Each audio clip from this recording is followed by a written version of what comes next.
Kushal Chaudhary to light Vishwashanti Deepak. Honored, felicitated with garland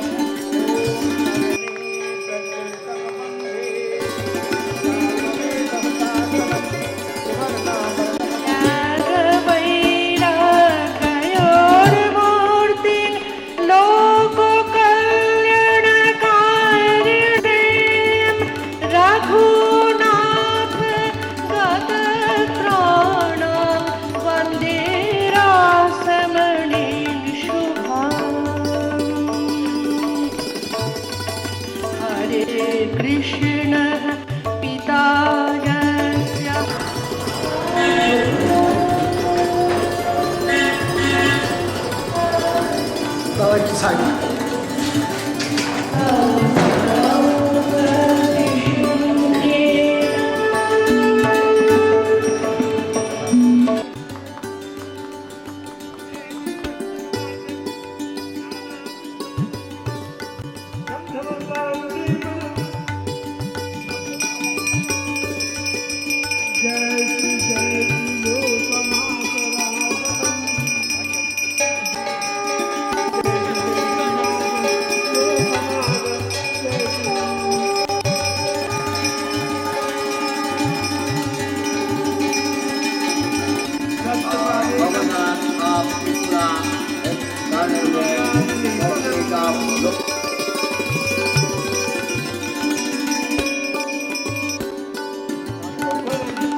Paramananda Madhavam Pangstapakaya Dharmasya Sharavo Dharma Sarupine Avatara Paristhaya Ramakrishnayate Namaha Janani Sharada Devi Ramakrishnang Jagadgurum Padapakatayo Siddha Pranamami Muhurumuhu.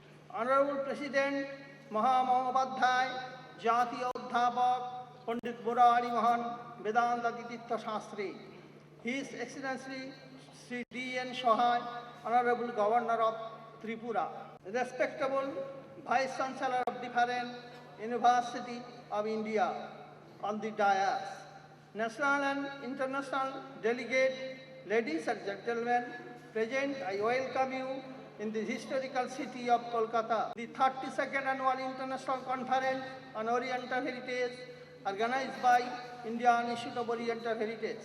I welcome you all on the auspicious occasion. You all know Oriental heritage has been playing a great role from the welfare and advancement of human beings. Oriental heritage can be taken of Vedic period from the Vedas era upholder of mankind. India follows in every step of taken in Vedas.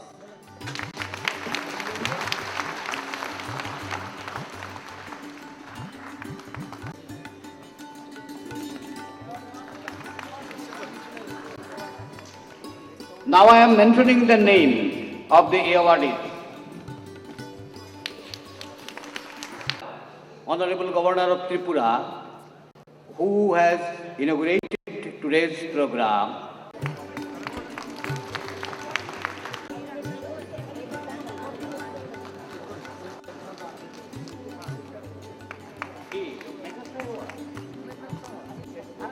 Dr. Kamalakar Singh, Vice Chancellor, Madhya Pradesh, Bhuj University, Bhopal.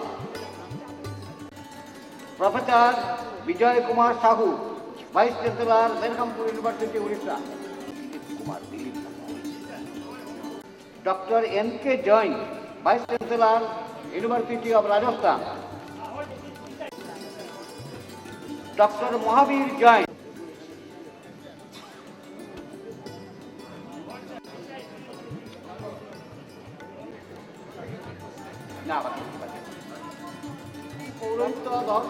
and Dharmasastri.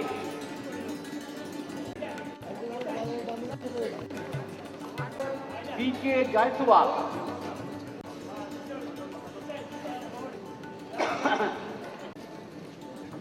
Dr. Madan Gopal Sharma. Dr. M.M. Singh, former Director, Professor and Head, PD Department of Medicine,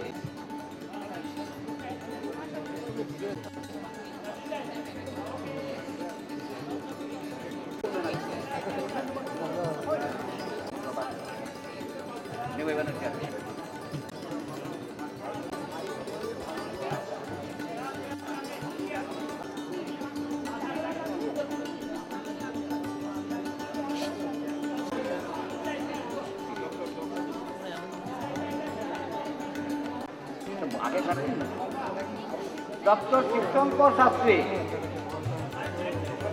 Civil Engineer, Dr. Parvinder Singh Chauhan,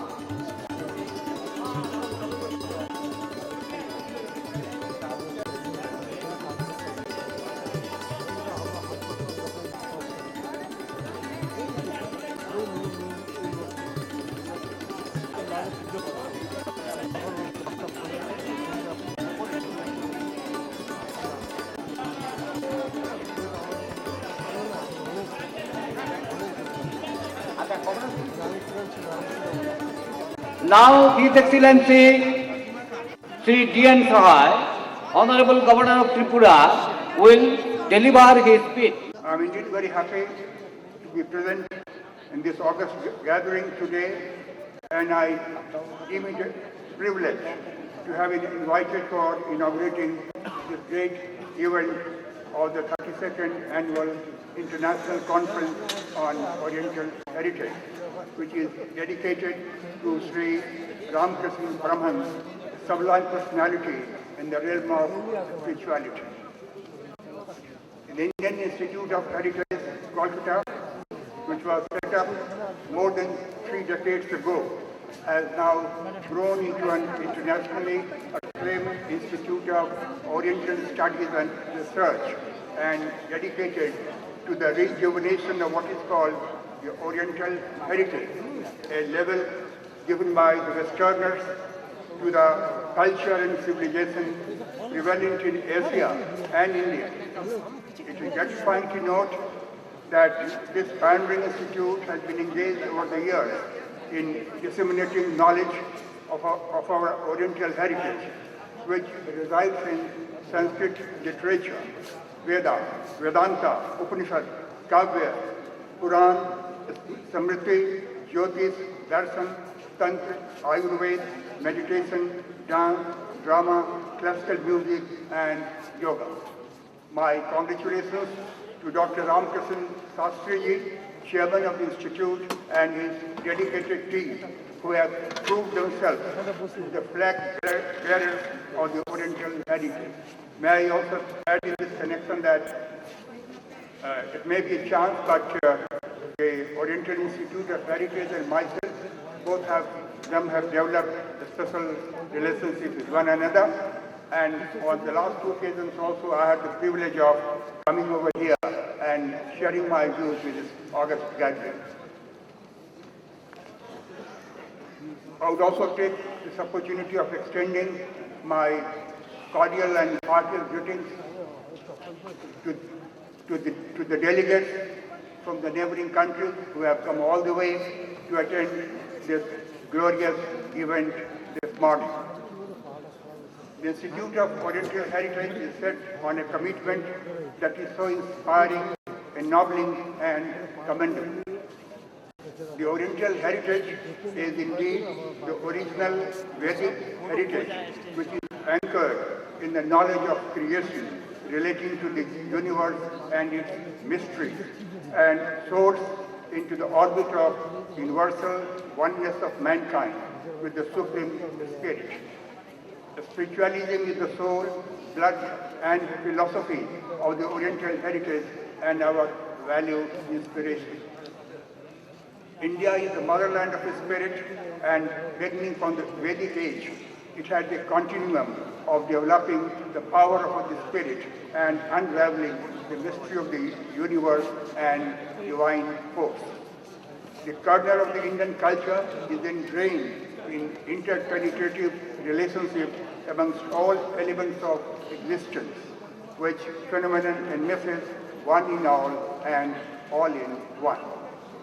It recognizes the concept of the universe being an organic cosmic wave permeated with a cosmic force, of which man and nature are the constituents and at the same time contributors. The spirit of Indian culture exhibits an inward bias and inheres in enduring and ennobling righteous values of compassion, tolerance, and broadness of vision. The spirit is unfolded in life when there is a self-communion with God, who forms and sustains the creation.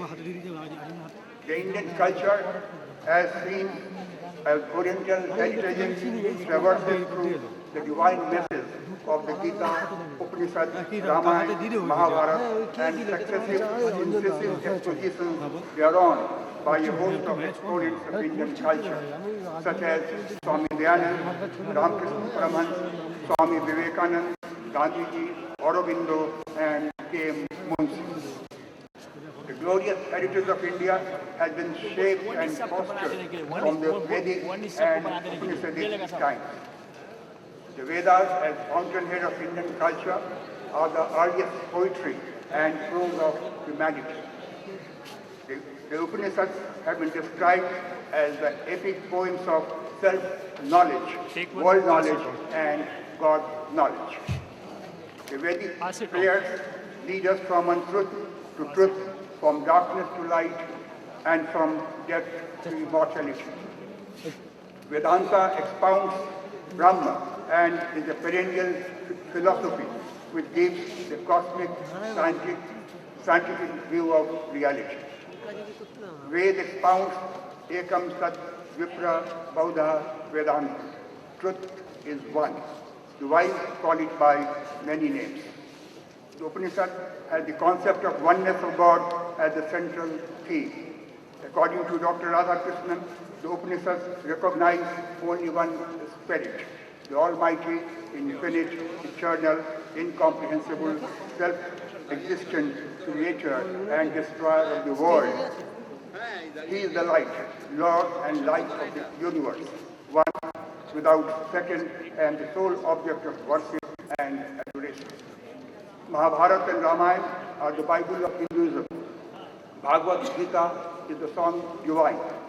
Vedanta and Upanishad represent the heights to which the spirit of man is scaled in its contemplation of the divine spirit.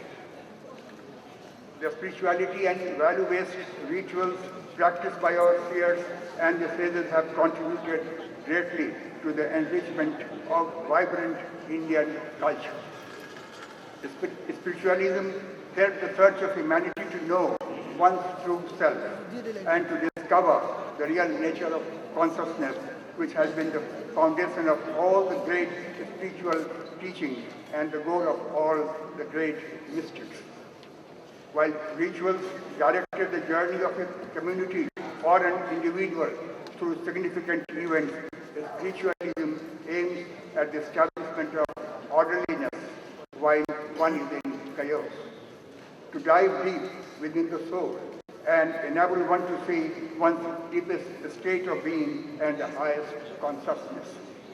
The spiritual voyage is fundamentally an inward voyage to see the wholeness of the existence and enhancing one's perception of life from its origin to the ultimate.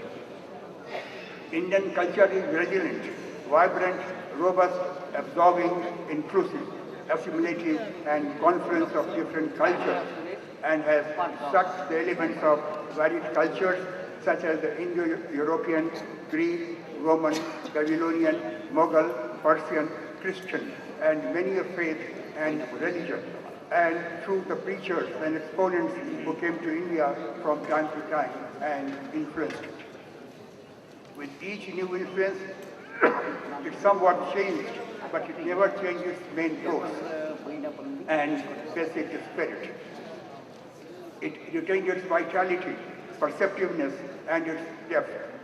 Indian culture thus is absorbing and a well-knit assimilation and inclusiveness and subsumation of varied strands of thoughts. That is why Indian civilization and culture, perceived as Oriental heritage, has remained vital and undying. William Durant observed appropriately in his monumental work, Oriental Heritage, India is a still vibrating civilization. Its chapter has not closed like any other ancient civilization, and it is, to say, last words of wisdom for which the modern world may be waiting and thirsting. According to Maharishi Aurobindo, Indian culture is a continuing culture, a living factor. It is so appropriate that today's theme is dedicated to one of the greatest spheres and exponents of Indian philosophy and culture, Ramakrishna Paramhans, who was a profound thinker, philosopher, yogi of Mother India, and one of the finest products of Oriental culture and architect of its modern regeneration. The appearance of Sri Ramakrishna on the scene epitomizes the spiritual, social and cultural history of India at a time when the educated youth was not prepared to accept the polytheistic approach to religions, and the survival of the Hindu Dharma itself was at stake. Sri Ramakrishna descended on the canvas with a spiritual message which fully stood scientific and rational scrutiny. His profound personality was suffused with the essence of the different religions of the human society, and he expounded that the same supreme reality or universal truth is enshrined in all the religions, the difference being largely in method. He declared that all religions are true, and as many faiths, so many paths, jato mat, tato pat, which echoes the harmony and synthesis of religions soaked in the universal principle underlying all the religions. Ramakrishna Paramhans held that the same God is called by different names in different religions, and all religions submit to the supreme divine force and self-realization. Sri Ramakrishna's mission was to integrate the humanity into a single brotherhood and stitch them into one family. Ramakrishna Paramhans imparted an impressive, stimulating and illuminating ideal to the modern world, wherein the service would be looked upon as worship or a spiritual discipline, and work done in that spirit, and work done in that spirit purifies the mind, as a result of which the potential divinity of soul is unfolded.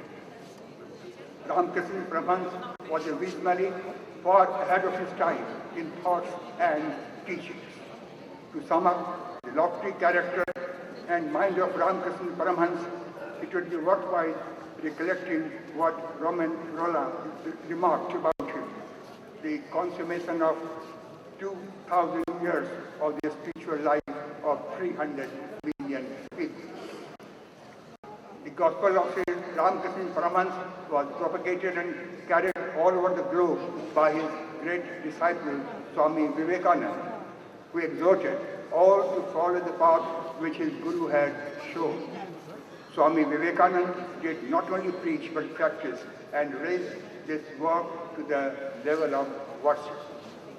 Inspired by his master Swami Vivekananda and a few dedicated and enlightened monks, founded a new order of monks called the Ramakrishna Mission to propagate the teachings of Sri Ramakrishna to serve the humanity as a veritable manifestation of God. That flame is still burning bright.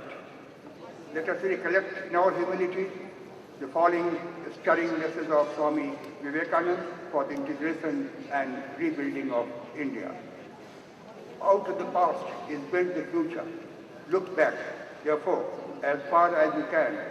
Drink deep of the eternal fountains that are behind, and after that, look forward, march forward, and move India brighter, greater, much higher than she ever was. To conclude, may I thank the Institute of Oriental Heritage and its chairman, Dr. Ramakrishna Shastriji, and his colleagues for having invited me and giving me this opportunity to share my views with all of you.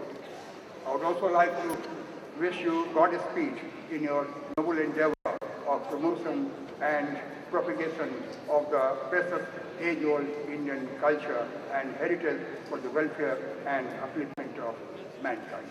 Thank you.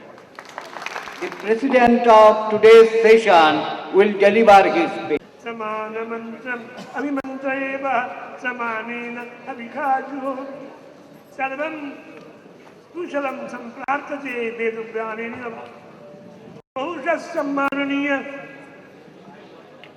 Tripura राज्यस्य राज्यपाल महोदयः श्रीमन्तः DN साहे राज्यप्रतिष्ठ विद्यापारङ्गत लोकहितैषिणः एते महानुभावाः अध्यात्मसभायाम् अस्मिन् महासम्मेलने नानादेशागतानां विद्वद्मण्डलीनां शुभसमागमनेन अन्ये महोदया महिला बहुजातिभारते बहुषां पण्डितमण्डलीनां शुभसिद्धसन्निध्यं लब्धा वयम् अत्र कृतज्ञातो भवामः। प्रसङ्गेऽस्मिन्नेव प्रधानतः स्मर्तव्यम् एते महानुभावाः भारतीयसंस्कृति तथा सभ्यता संरक्षणार्थं सीमान्तदेशे राज्यपालपदं संरक्ष्य देशवासिनां बहुजातिक वर्गाणां प्रति संहतिविधानार्थम् एते संहते निवकारः साहे महोदयः अधुनापि राज्यपालपदं संगृह्य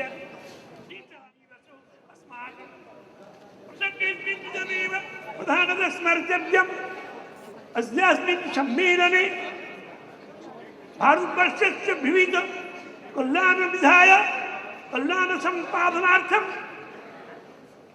अस्यां प्रदर्शनीवासरे जगद्गुरु शङ्कराचार्यस्य स्मृतिम् अनुसृत्य यदि प्रदर्शनीवासं सम्पादयितुं समीपं तर्हि अस्माकं तेजस् सर्वेषां तत्त्ववादिनां दुःखतरङ्गजातं दुःखजनिका वार्ता जगद्गुरु शङ्कराचार्यस्य प्रतिमूर्तिं संस्थाप्य तेषाम् अस्मिन् भारते भारतीय संहति संरक्षणार्थम् एतद्देशप्रसूतस्य सकाशात् अग्रजन्मना संसङ्गचरित्रं शिक्षेयं पृथिव्यां सर्वमानवाः विधिं संस्थित्य शङ्कराचार्यः भारतीयसंस्कृतिं संरक्षणार्थं देशे देशे प्रत्यन्तरे गामे गामे ब्रह्मसत्यजगन्मित्रा जीवो ब्रह्मैव नापर इति विषयं संस्कृत्य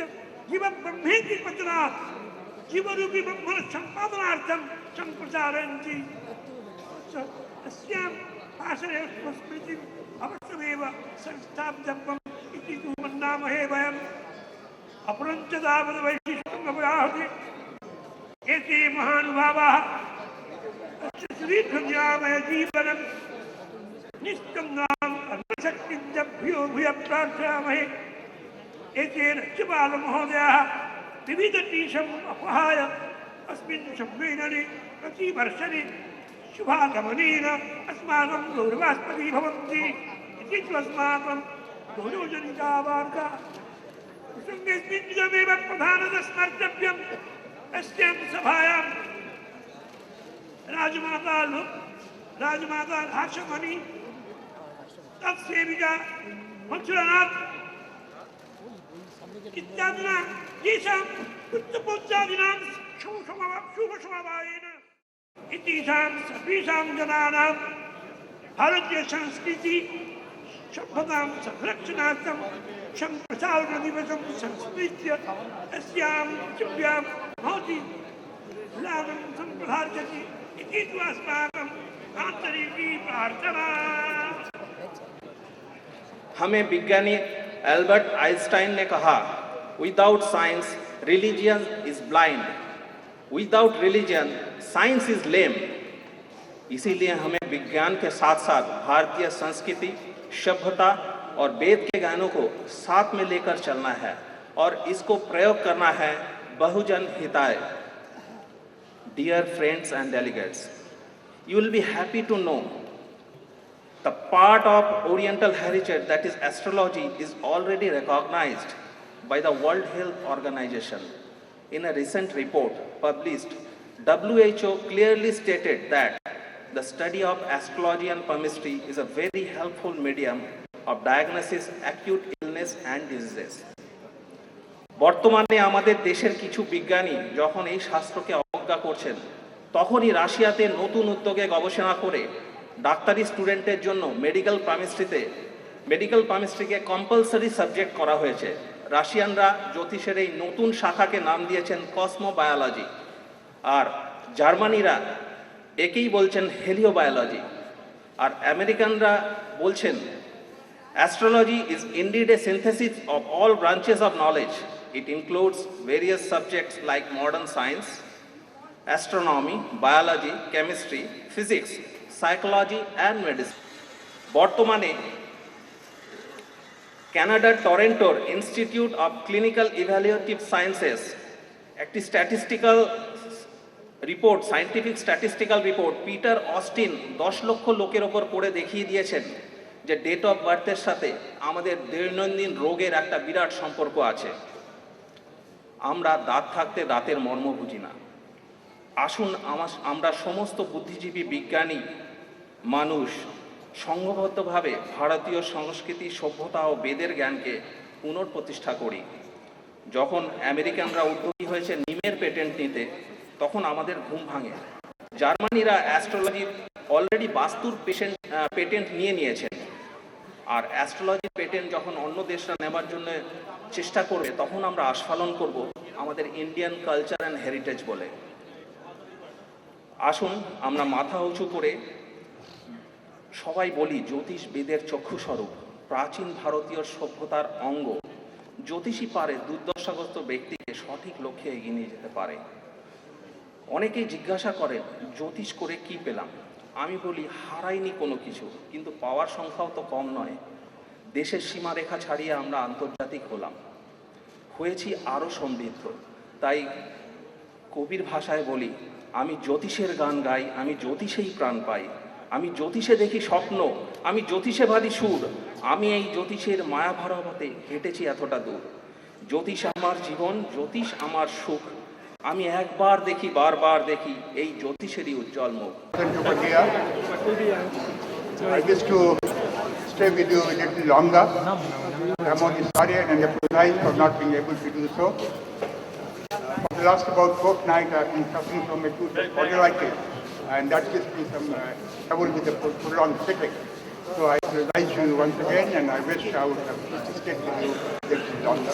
Thank you very much, and once again, I would like to express my gratitude to Dr. Sahay for having given me this privilege of being in the midst of the galaxy of personalities from the world of astrology and other branches of Indian culture.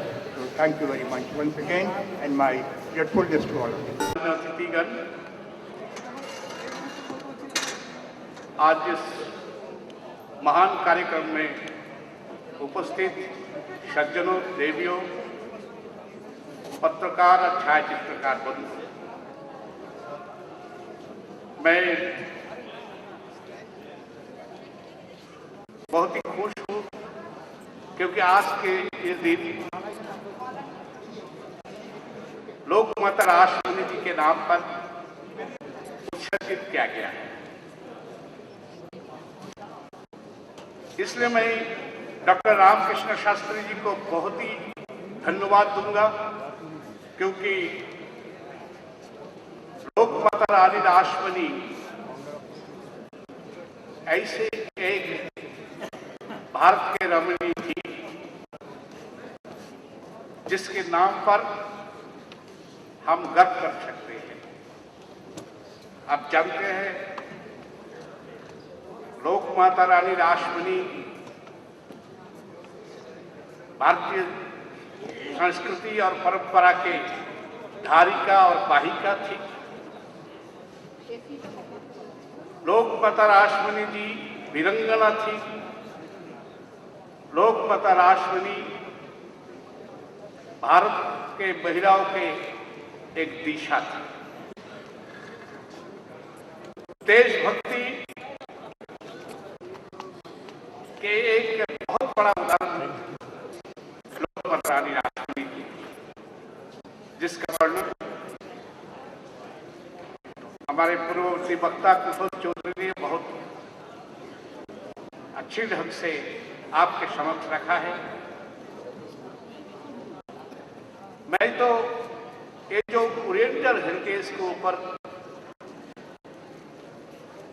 सम्मेलन हो रहे हैं, ये सम्मेलन में रानी राष्ट्रमणि जी का नाम जिस ढंग से पहले दिन ही जोड़ा गया है, एक बहुत बड़ा उदाहरण जग है। भारत के हर नागरिकों के लिए ये भूमि देव देवियों की भूमि है, ऋषियों की भूमि है, वीरों की भूमि है, वीरंगना की भूमि है। इस भूमि के हर कंकर में शंकर है। और इस भूमि में क्रांतिकारियों ने हर समय ये कहा कि हमारे मरने के बाद अगर अपने हड्डी को गंगा जी में फेंक दिया जाए और किसी ने गंगा के पार में कान लगाकर शान से सुने तो एक ही आवाज आएगी कि भारत माता की जय। ये भारत के अधिवासी के नाते, नागरिक के नाते मैं तो ये चाहता हूं कि कवि की भाषा में आप जानते हैं कि हर समय हम कहते हैं कि भारत आबार जगत सभाय श्रेष्ठ आसन देव, श्रेष्ठ आसन लवे। तो ये श्रेष्ठ आसन वास्तव में लेने के लिए हम अगर ओरिएंटल हेरिटेज को आगे बढ़ाएंगे, इसको विस्तार संप्रसारण करेंगे, इस शिक्षा को हम सभी भारतीयों और भारत के बाहर के लोगों के अंदर भी हम प्रसारित करेंगे, तब जाकर के भारत निश्चित रूप से दुनिया में पहले पंक्ति के एक देश के नाते गिना जाए। मैं ये भी कहना चाहूंगा कि भारतीय संस्कृति एक महान संस्कृति है, जो संस्कृति सारे दुनिया को लेकर चलना चाहती है। अपने वेदों में हम जानते हैं जहाँ कहा गया कि माता पार्वती देवी, पिता महिषा, विश्व ब्रह्मांड की कीट पतंग लता गुल वृक्ष राजी जीव जंतु सभी हमारा कुटुंब है। ये देश भारतवर्ष है और इस देश के ओरिएंटल शिक्षा जो है, ये शिक्षा हम बीच में भूल रहा था। मैं बहुत धन्यवाद दूंगा कि Indian institute of oriental heritage की ओर से जो प्रयास चल रहे हैं, खास करके संस्कृत भाषा के और के लिए, उसका प्रसार के लिए, हर लोगों में फिर से संस्कृति का एक जागरण के लिए, क्योंकि संस्कृति और संस्कृत दोनों एक दूसरे के परिपूरक हैं। संस्कृति शब्द जो है वो कृति शब्दों से आई हुई है और कृति दो प्रकार की है, सुकृति और विकृति। सुकृति जो है वही संस्कृति है और जो विकृति है वो संस्कृति है। तो हमको विकृति को परिहार करके सुकृति की राह पर चलना चाहिए और उस राह पर चलने के लिए ओरिएंटल हेरिटेज इंस्टीट्यूट की ओर से जो कदम बढ़ाया गया है, उस कदम को और बढ़ाना है और उस कदम मिला करके हम सभी को चलना है। इतना ही कहते हुए मैं अपने आज यहाँ भाषण को विराम देता हूँ। नमस्कार। This notion of Ramakrishna is pre-described, pre-represented. Because Rani Rashmani was also a character who had equal faith to all. For giving me this rare opportunity to appear before this august assembly, which is preserve of our heritage. remaining unlocked most of the time during the past 1.5 century. I stand to congratulate the organizers, the Indian Institute of Oriental Heritage, for choosing the great personality of India, Lokamata Rani Rasmani, for dedicating the first day of this 32nd annual conference in order to illuminate this day. This is quite compatible with the ideal and teaching of the latest and the greatest incarnation of God, Bhagavan Sri Krishna Deva. It is He who has held the Indian womanhood to the highest esteem, be it in the field of its teachers, of spiritual realization, or in the field of his thought bearers, who will display the models of its highest ideal and lofty character of whole human race by setting themselves as examples. Even just before its incarnation for deliverance of the human race from earthly bondage, he willed to have the field of his sublime play ready by one of the 8 associates, Ashtanayika, of his mother divine, Bhavatarini Devi. We find this incarnation of an associate of Jagadamba, the primordial energy incarnate in Rani Rasmani, whom he called Rani Mata for her elegant and highly elevated character. It is she who established the Rakshasa temple for offering a right place to the God incarnate, where stupa structure of the monumental spiritual abode will be built to show the right way of meaningful living of mankind. This is the dictum that history has its own icons. As pointed out by Arnold Toynbee, that phenomena shape personality. Nothing can be truer than that in unfolding the life of Rani Rasmani in a remote corner of the globe, namely Bengal of the 18th century. Swami Vivekananda gave a clarion call for renunciation and service as the 2 embedded pillars of Indian national conscience. Contours of Swamiji's message was molded by spiritual stalwarts and epoch-making apostles, Sri Ramakrishna Dev and Sri Sarada. This culminated in the emancipation and liberation of women in 19th century Bengal. Personality of Rasmani focused this liberation movement in its charismatic splendor, even before the advent of Ramakrishna Dev. The name Rasmani connotes deep spiritual significance. She is one of the Ashtanayikas of Jagadamba, the primordial deity of energy. With unfailing certainty, Sri Ramakrishna recognized this. Born in a poor family, Rasmani did not receive formal education, but her familiarity with the mastery of her age-old spiritual tradition of her country was remarkable.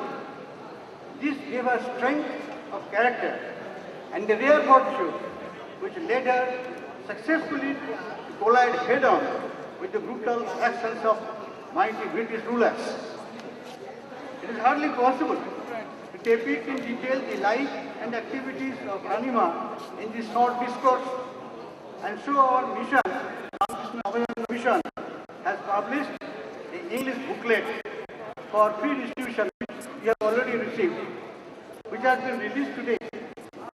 Many are the books available in the market in Bengali, but giving the details about life and activities, but none in English, except in this booklet so far.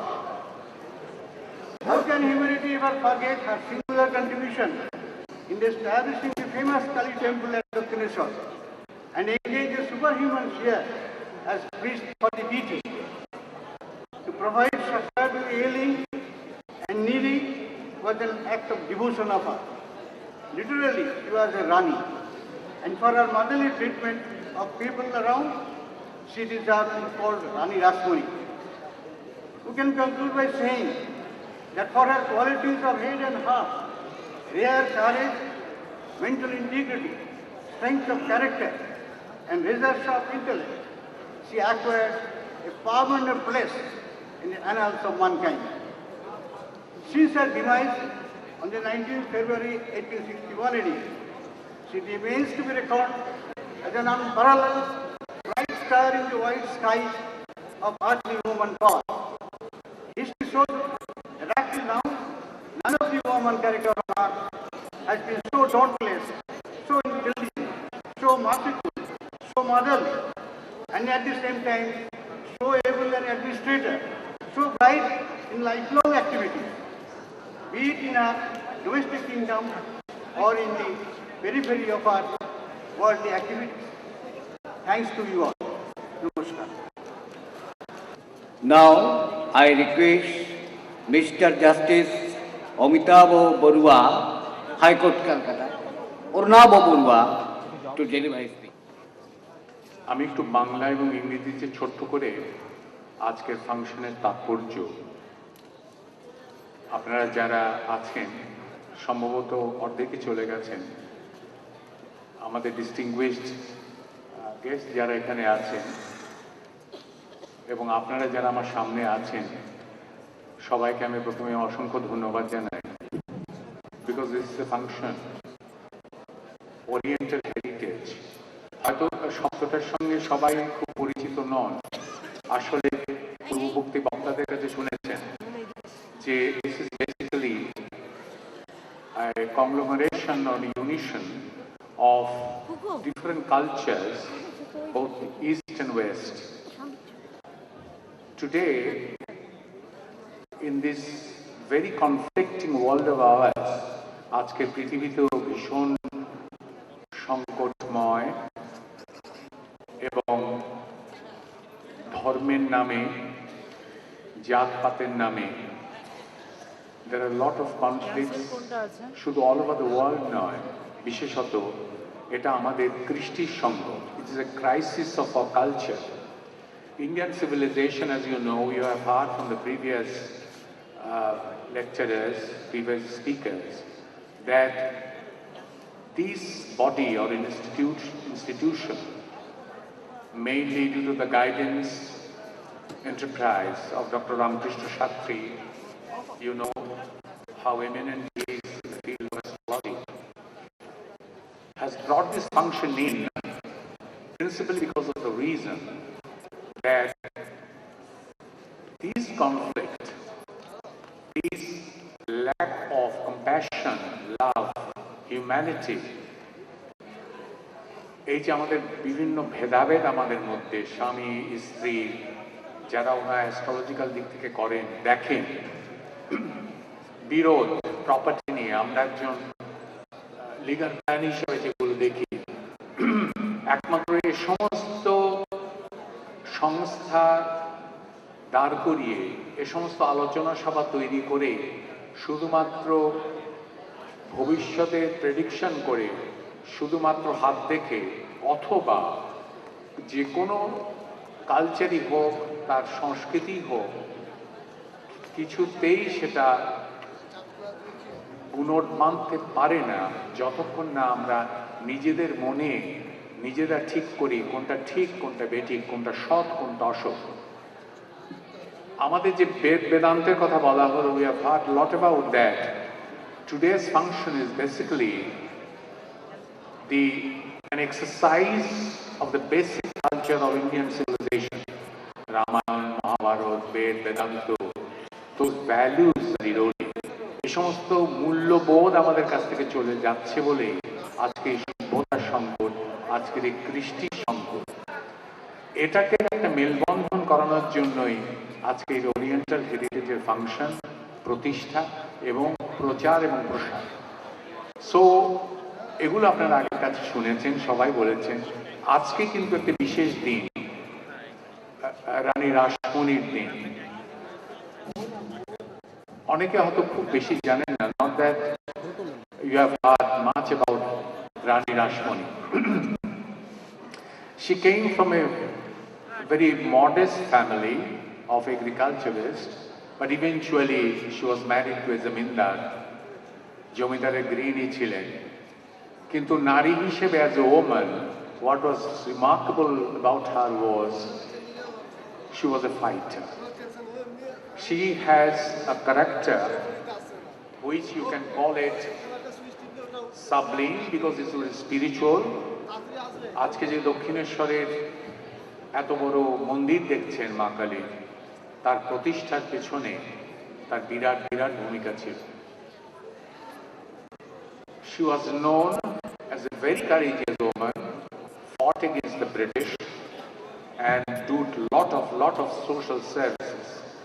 সমাজ সেবা, একদাকে বীরাঙ্গনা বলা হলো, একজন বলেন সত্যিকারেরই সাহসী মহিলা ছিলেন। আজকে তিনি পূজিত, সমাদৃত, তার জন্য কথা বলার জন্য একটি দিন রাখার জন্য ডক্টর রামকৃষ্ণদেবকে ধন্যবাদ জানাই। রামকৃষ্ণদেব আসবেন, এরপরের আলোচনা সভায় সারদামণি আসবেন, বিবেকানন্দ আসবেন, কিন্তু খুব বোধহয় রানী রাসমণির কথা আসে না, নারীর কথা আসে কি?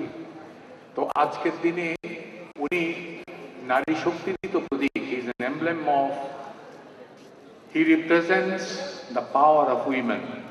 আজকে সারা পৃথিবীতে, সারা বিশেষ করে ভারতবর্ষে নারীদের স্থান তো রান্নাঘরে। নারীরা নিজেদের চেষ্টায় আজকে আপনারা যেটা বলেন উইমেন অ্যাক্টিভিজম, তাদের অত্যাচারের বিরুদ্ধে, নিরত নিপীড়নের বিরুদ্ধে তারা মাথা তুলে দাঁড়িয়েছেন। That is because they have sustained their courage from the women, great ladies like this. এটা আমাদের ভাবতে হবে। আমাদের এখানে প্রতি মুহূর্তে কাগজে দেখেন, সব জায়গায় দেখেন, বিচারক হিসেবে আমরা সেগুলো বিচারও করতে হয় যে কত শত নারী হারিয়ে যাচ্ছে, ভ্রূণ হত্যা হচ্ছে, অসংখ্য শিশু মহিলা পাচার হয়ে যাচ্ছে। কে তার কথা ভাবছে? আজকের পুরুষ শাসিত সমাজে নারীরা তো এখনো টু এ লার্জ এক্সটেন্ট বঞ্চিত, অত্যাচারিত, নিপীড়িত, নির্যাতিত। Now we think of Rani Rashmani solely because of the reason, তখনকার দিন তো বহু যুগ আগে, 100-150 বছর আগে, সেই সময়ে শত প্রতিবন্ধকতা, তখন তো প্রায় পর্দানসীর মতো, নারীরা তো বাইরে যেতে পারত না। সেই অবস্থা থেকে she raised her head, fought probably the greatest of man could have done. British শাসনের বিরুদ্ধে বলুন, অত্যাচার, অবিচার, তিনি রুখে দাঁড়িয়েছেন, সমাজ সেবা করেছিলেন। আবার একটা সাধিকার মতো এই যে আজকে স্পিরিচুয়ালের কথা বলা হচ্ছে, তার পেছনেও তার অবদান অসাধারণ। সেই অসাধারণ মহিলার দিন আজকে আমাকে তাদের স্মরণ করার দিন, শ্রদ্ধা জানানোর দিন, যে নারী শক্তি যেটা সবচেয়ে বেশি হচ্ছে আজকে পৃথিবীতে পুরুষ শাসিত সমাজে দরকার, যে নারী শক্তিও প্রায় একক শক্তি বলা যায়। তখনকার দিনের কনটেক্সটে she raised her head, she proved herself, and hundreds years later, might be more so, she will be remembered as a woman of great courage, great determination, great fortune. এই যে সাহস, তেজস্বিতা, সেটাই হচ্ছে আজকের বক্তৃতার মূল বিষয়বস্তু। আমি দীর্ঘায়িত করব না। আজকে সেই নারীকে একান্ত সম্মান জানিয়ে, নমস্কার জানিয়ে, প্রণাম জানিয়ে আমার ক্ষুদ্র বক্তৃতা শেষ করছি। অসংখ্য ধন্যবাদ।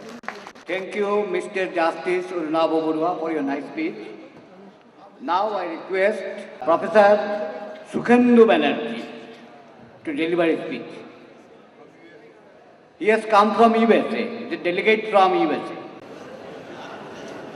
Everything is connected with all things, and everything in the universe is also connected in a different way that has been explained by the new theory of relativity that has been found out by Einstein, and the conflict between the religion and science has to a degree has gone out.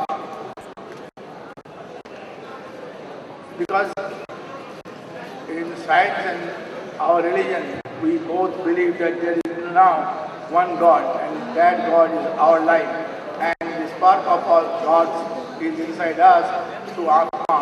And if we feel that our body is not ourselves, our Atma is ourself. And if we know this distinction, immediately we think that we are a divine element ourselves, and we must conduct our life in such a way that we should have some confidence in ourselves, and we should treat ourselves as a part of God Himself. But we should not try to display our courage to see and establish that we are God and impose that kind of authority on others. No, each one of us is part of the whole. If you go to a large sea and take a sip of water in your hand, that is a sea water. And so we are part of the whole divine element in the universe, and we are part of the whole thing. So, and if we think that I am another you, there are all confusion and all fear, and everything will be gone, and you will feel that you are in peace with yourself. And this Institute of Oriental Heritage is cultivating the old thing, but we have to live in the present. But how we can continue with the present unless we know what we have carried to our generation and what is the contribution that has been given to us to live with, that was the resources given to us to live our life, and that resources is to understand who are you. And if you understand who are you, and if you think you can respect yourself, you respect your neighbor, you respect the person sitting by your side, you will feel absolutely cozy, comfortable in your personal life. It is oneness which is now being practiced everywhere. This will eventually be the future religion, religion of oneness, fighting, confusion, and all kinds of frustration will also be over.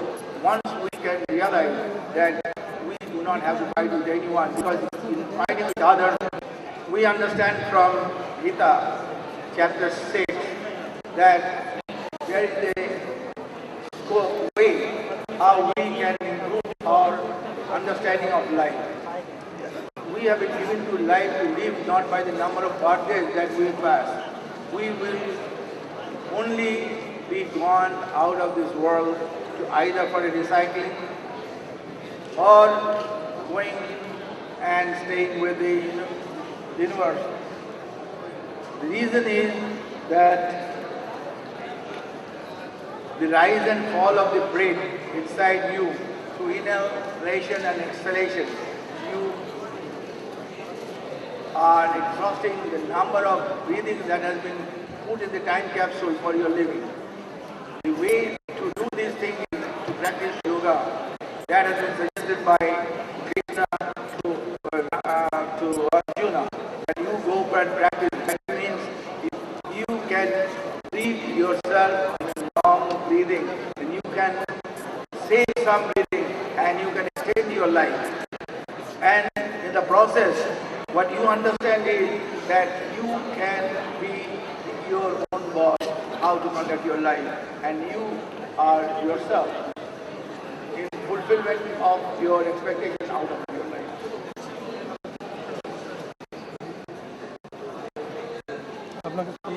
There has been differences of opinion between the religious groups and the scientists, but this is now over. We now live in a universe where communication is instant, where every particle is connected to every other particle, where life potential is waiting for fulfillment on asking. Whenever we think, a electrical wave passes, and that wave reaches to the outer. What is below, that is above, that has been established by the new theory of Einstein. In the process, what happens is that if we think without any selfish motive and objective, any thinking that you make, that will be manifested in your life. You can see the glory of life that has been offered by the divine religion. Divine religion is that all humanity are the same, and God, there is one life, that life is God, and God has kindly put a spark of His life in ourselves to make the humankind. Therefore, we are the creation, and we are again helping the Creator to extend further creation through our thinking and manifestation of those thinking. So we have to respect ourselves in the process. Why? Because we are part of the divine element.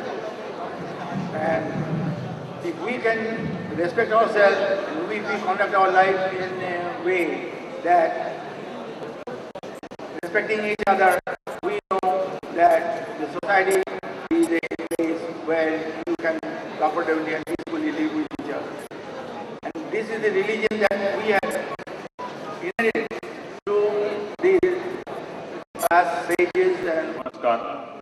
I am Hitendra Thakur, coming from... I, Dr. Satchidananda Saraswati from Silchar, Assam. I am Dr. ARP, a retired medical engineer. I have done MD, Doctor of Medicine in Alternative Therapy. I am able to treat people by Surya ke chikitsa or Brahma chikitsa. There is no incurable disease. All diseases can be cured by using this system. You can listen to my lecture probably. पिछले 10 सालों से मैं international council of astrology and occult sciences का president हूँ, जो हैदराबाद में registered है। छत्तीसगढ़ रायपुर से मैं आप सबके समक्ष उपस्थित हुआ हूँ। चंद्र प्रकाश शर्मा, प्रोफेशन से चीफ इंजीनियर से जस्ट अभी रिटायर्ड हुआ हूँ, but not tired at all. और विभिन्न एजेंसियों में विशेषज्ञ हूँ जिसके लिए, लेकिन इस ओरिएंटल हेरिटेज एंड ज्योतिष का जहाँ तक संबंध है, मैं आध्यात्मिक ज्योतिष एंड वैदिक ज्योतिष का विगत 35 वर्षों से विद्यार्थी हूँ और इस एशियन एस्ट्रोलॉजर कांग्रेस का लाइफ मेंबर हूँ। एस्ट्रोलॉजिकल रिसर्च प्रोजेक्ट कलकत्ता में हमारे जो ज्योतिष को आज विश्व के इस आकाश में नक्षत्र की तरह हमारे परम chairman of the presidium doctor Ramakrishna ji Shastri, इनके द्वारा जो पहुंचा हुआ है, ये ज्योतिष सारे विश्व में फल फूल रहा है, देख के मुझे बड़ी खुशी हुई है। आज मैं गुजरात से आया हुआ हूँ। मेरा नाम है बालूभाई जाडेजा, मेरी हॉबी है। Of astro-spiritual and also I am doing some Lion Service Organization. I am International Association of Lions Clubs. I am the zone chairperson, 324D. I am a Purohit, I am an astrologer, I am also a Vastu Shastri. Here, the Kolkata people had titled me the Vastu Shastri. I am the awardee of Father Lakshmi and also Kalpataru awardee and also Arya certificate. Doctor Geeta Sharma Chhattisgarh से आए हैं। विगत 4 वर्षों से मैं ज्योतिष अपने आदिवासी इलाके में पढ़ा रही हूँ।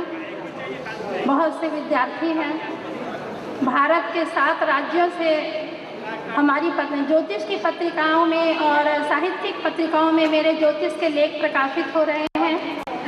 सर्वोदय क्षेत्र में काम करते रहता हूँ और भूदान बोर्ड की वाइस चेयरमैन हूँ। मैं कल ही इस संस्था का सिल्वर लाइफ मेंबर बना आज सुबह। Since the inception of my training into these fields, I have found that there are quite a few similarities between the postures and the applications of Hatha Yoga, dance and martial arts. During demonstration, it's not possible to speak. So those are the few postures which I am showing right now. The training of the thigh, the knee and the lower area is so very important, and there are lots of similarities, I can tell you that. If we go deeper, martial arts also aims for spiritual perfection. Dance does too, and Hatha Yoga is but what? The epitome of spiritualism. When we look towards Hatha Yoga for inspiration, one of the sutras in Patanjali Yoga Darshan says, Sthiram Sukham Ashram.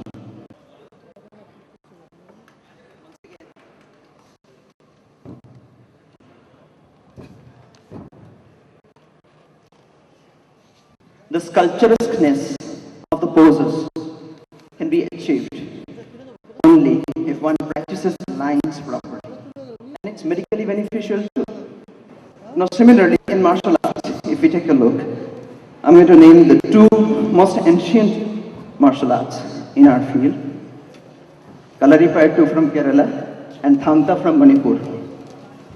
My friend, you must be knowing about them. Kalaripayattu and Thangta from Manipur also. Hands in the form of Sanskrita poems.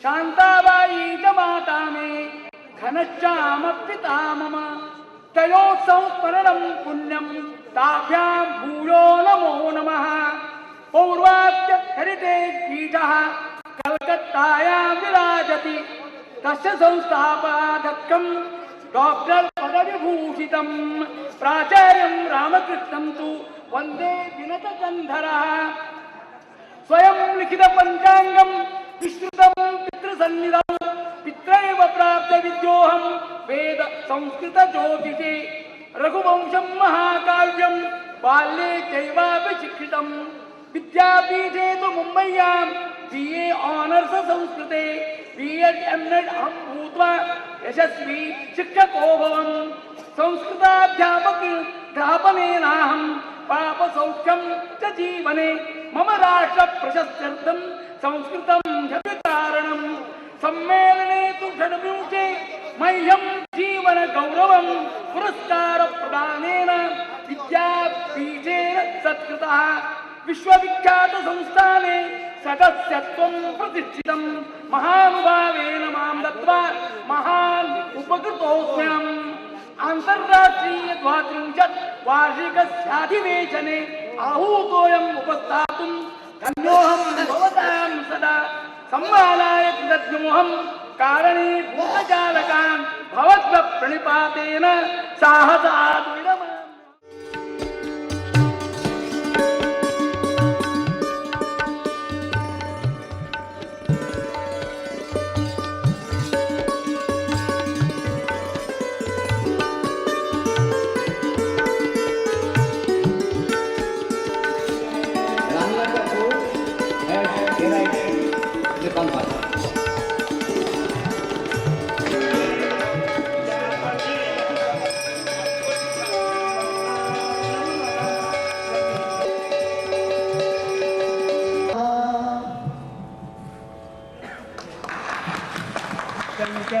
Shankaro Saksa Shankaro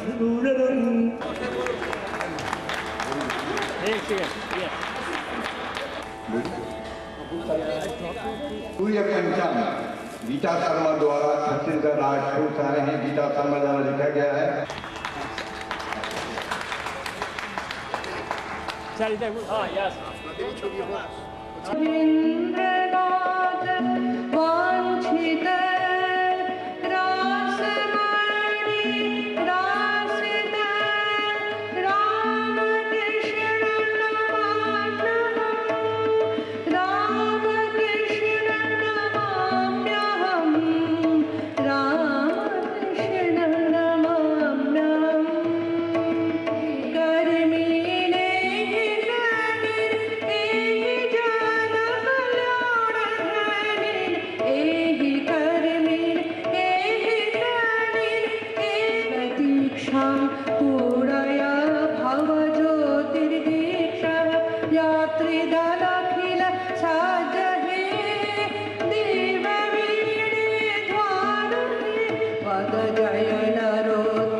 President Pandit Munari Mohan Vedanta Tirtha Shastri ji and Reverend all VC of different universities and other distinguished from different states on the dais. India, particularly West Bengal, is the land of our birth. India is a rich and rare land. She is a free and fair land. She is a beauteous land of natural phenomena. In one side of her rest, high peak mountains, when the opposite is filled in with ocean with high tide. All her meadows are filled in with green corn. What a beauty! She is a people who lived their faith and bloodline. Not only that, she is a land of spiritual culture, where in the ancient rituals practiced their penance and were absorbed in deep meditation for visualizing their tutelary god or goddess. By doing none of their severe penance, they became the seeds of truth and incontinence of the Vedas. The Vedic culture is our ancient culture, what are already inherited through our forefathers. The great sages, the teaching of our Vedas are our myths, the made our society filled in with ancient culture, etc. Our heritage from the Vedas originated all the Shastras, which is pervaded in every Indian life. Every sort of teaching, ancient and modern, has originated from our Vedas. Om Sthapakaya Dharmasya Sarvadharma Sarupini Avatara Varisthaya Ramakrishnayate Namaham. ইংরেজ শাসনের শিক্ষায় শিক্ষিত কিছু ভারতবাসী সনাতন হিন্দু ধর্মের প্রতি আস্থা হারিয়ে ফেললেন। তার ফলে পৌত্রিকতাবাদের প্রতি এলো এক প্রচণ্ড আঘাত। সাধারণ মানুষ ঠাকুর দেবতাদের প্রতি অনাস্থা ক্রমশ বাড়তে লাগলো। তারা ধর্মান্তরিত হতে শুরু করলো। সেই সংকট মুহূর্তে হিন্দু ধর্মকে রক্ষার জন্য নিরক্ষর পূজারী হিসাবে এই ভারত মাতার বুকে জন্ম নিলেন পরম পুরুষ শ্রী শ্রী ঠাকুর রামকৃষ্ণদেব। এই রামকৃষ্ণ তার বৈরাগ্য সাধন, কামিনী কাঞ্চন, ত্যাগ, পূজা, উপাসনা, মূর্তির মধ্যে ভগবানকে পাওয়া যায়, এই চিন্তাধারা সকলের মধ্যে প্রচার করতে লাগলেন। শাস্ত্রীয় অনুশাসন, আচার অনুষ্ঠান, মূর্তি পূজার মধ্য দিয়ে ঈশ্বর দর্শনের অসীম ব্যাকুলতা সাধারণ মানুষকে অনুপ্রাণিত করতে লাগলো। তাদের মূর্তি পূজার বিরোধিতা ক্রমশ কমতে লাগলো। ধর্মই রামকৃষ্ণের একমাত্র বন্ধু। তিনি কখনো শাক্ত, কখনো বৈষ্ণব, কখনো শৈব। ঊনবিংশ শতাব্দীর সন্ধিক্ষণে তরুণ সম্প্রদায় পাশ্চাত্য শিক্ষায় শিক্ষিত ও ভাবিত হয়ে স্বজাতি ও সংস্কৃতির দিক থেকে মুখ ফিরিয়ে নিচ্ছিলেন। কৃত্রিম অনুকরণ প্রিয়, মেরুদণ্ডহীন হয়ে পড়েছিল ভারতের সনাতন সংস্কৃতি এবং সংস্কার। সেই বিশৃঙ্খলা ও বিপর্যয় স্রোত প্রতিহত করতে বাংলার ছোট এক পল্লী গ্রামে তিনি আবির্ভূত হয়েছিলেন। বাল্যকাল থেকেই মূর্তি পুজো থেকে আরম্ভ করে নিরাকার অদ্বৈত তত্ত্বে অল্পকালের মধ্যে সিদ্ধি লাভ করলেন। শিক্ষিত যুবক যুবতীরা অন্তরের জিজ্ঞাসা নিয়ে তার কাছে আসতে শুরু করলেন। সত্য দর্শনেই তার একমাত্র উপজীব্য। কথায় কথায় বলতেন, ঋষিরা সত্য দর্শন করেছেন। যাদের কাশিতে মৃত্যু হয়, মহাদেব স্বয়ং তাদের কানে তারক ব্রহ্ম মন্ত্র দেন। ভাব সমাধিতে এই সত্য উপলব্ধি করেন। শেষে যখন দিব্য দর্শন হলো, সেই দিব্য দর্শনের পরিপ্রেক্ষিতে সিদ্ধি লাভ করেন। বাংলার দিনে ঠাকুরের পূর্ণ আবির্ভাবে আলো স্পর্শ এসে লাগলো দিশাহীন যুবক যুবতীদের চোখে। ঠাকুর সৃষ্টি করলেন এক ধর্মভিত্তিক সংগ্রাম। এই সংগ্রামের স্রোতে আজও হিন্দু ধর্ম স্বমহিমায় প্রতিষ্ঠিত। সেই জন্য তাকে অবতার বরিষ্ঠায় বলা হয়। তিনি জাতির জনক, বিদেশি শৃঙ্খল থেকে মুক্ত করেছেন। ভারতীয় সংস্কৃতিতে পুতুল পূজায় ভগবানকে পাওয়া যায়, এই সজাপ্ত বোধ বিদেশিদের মধ্যে তিনি সঞ্চারিত করেছেন। তিনি বলতেন, সর্বধর্ম চলে যাবে, হিন্দু ধর্ম থাকবে। তাই তিনি জয়গান করেছেন, জয় জয় রামকৃষ্ণ বাঞ্ছা কল্পতরু, জয় জয় ভগবান জগতের গুরু। জয় জয় রামকৃষ্ণের ইষ্ট গোষ্ঠীগণ, সবার চরণ রেণু মাগে এ ভগবান। ভগবান শ্রীরামকৃষ্ণ বলেছেন, যত মত তত পথ। আমরা বিভিন্ন রাস্তায় চলতে পারি, কিন্তু সর্বশেষে একটি রাস্তায় এসে আমাদের মিলন ঘটবে। তাই তিনি বলেছেন, অহিংসা পরম ধর্ম। যেটা আমাদের মহাত্মা গান্ধী বলেছেন, উনিও তার কথাকে অনুসরণ করে সমর্থন করেছেন। কিন্তু বিবেকানন্দ বলেছেন, জীবে প্রেম করে যেই জন সেই জন সেবিত ঈশ্বর। আর মা শারদা বলেছেন, যদি জগতে সুন্দর থাকতে চাও কারণ দোষ দেখো না, দোষ দেখবে নিজের। নমস্কার। পরমানন্দ মাধবম ওং স্থাপকায় চ ধর্মস্য সর্বধর্ম স্বরূপিণে অবতার বরিষ্ঠায় রামকৃষ্ণায় তে নমঃ। ওং জননীং শারদাং দেবী রামকৃষ্ণ জগদ্গুরুম প্রণমামি সদা দেবীং শারদাত্মং নমাম্যহম।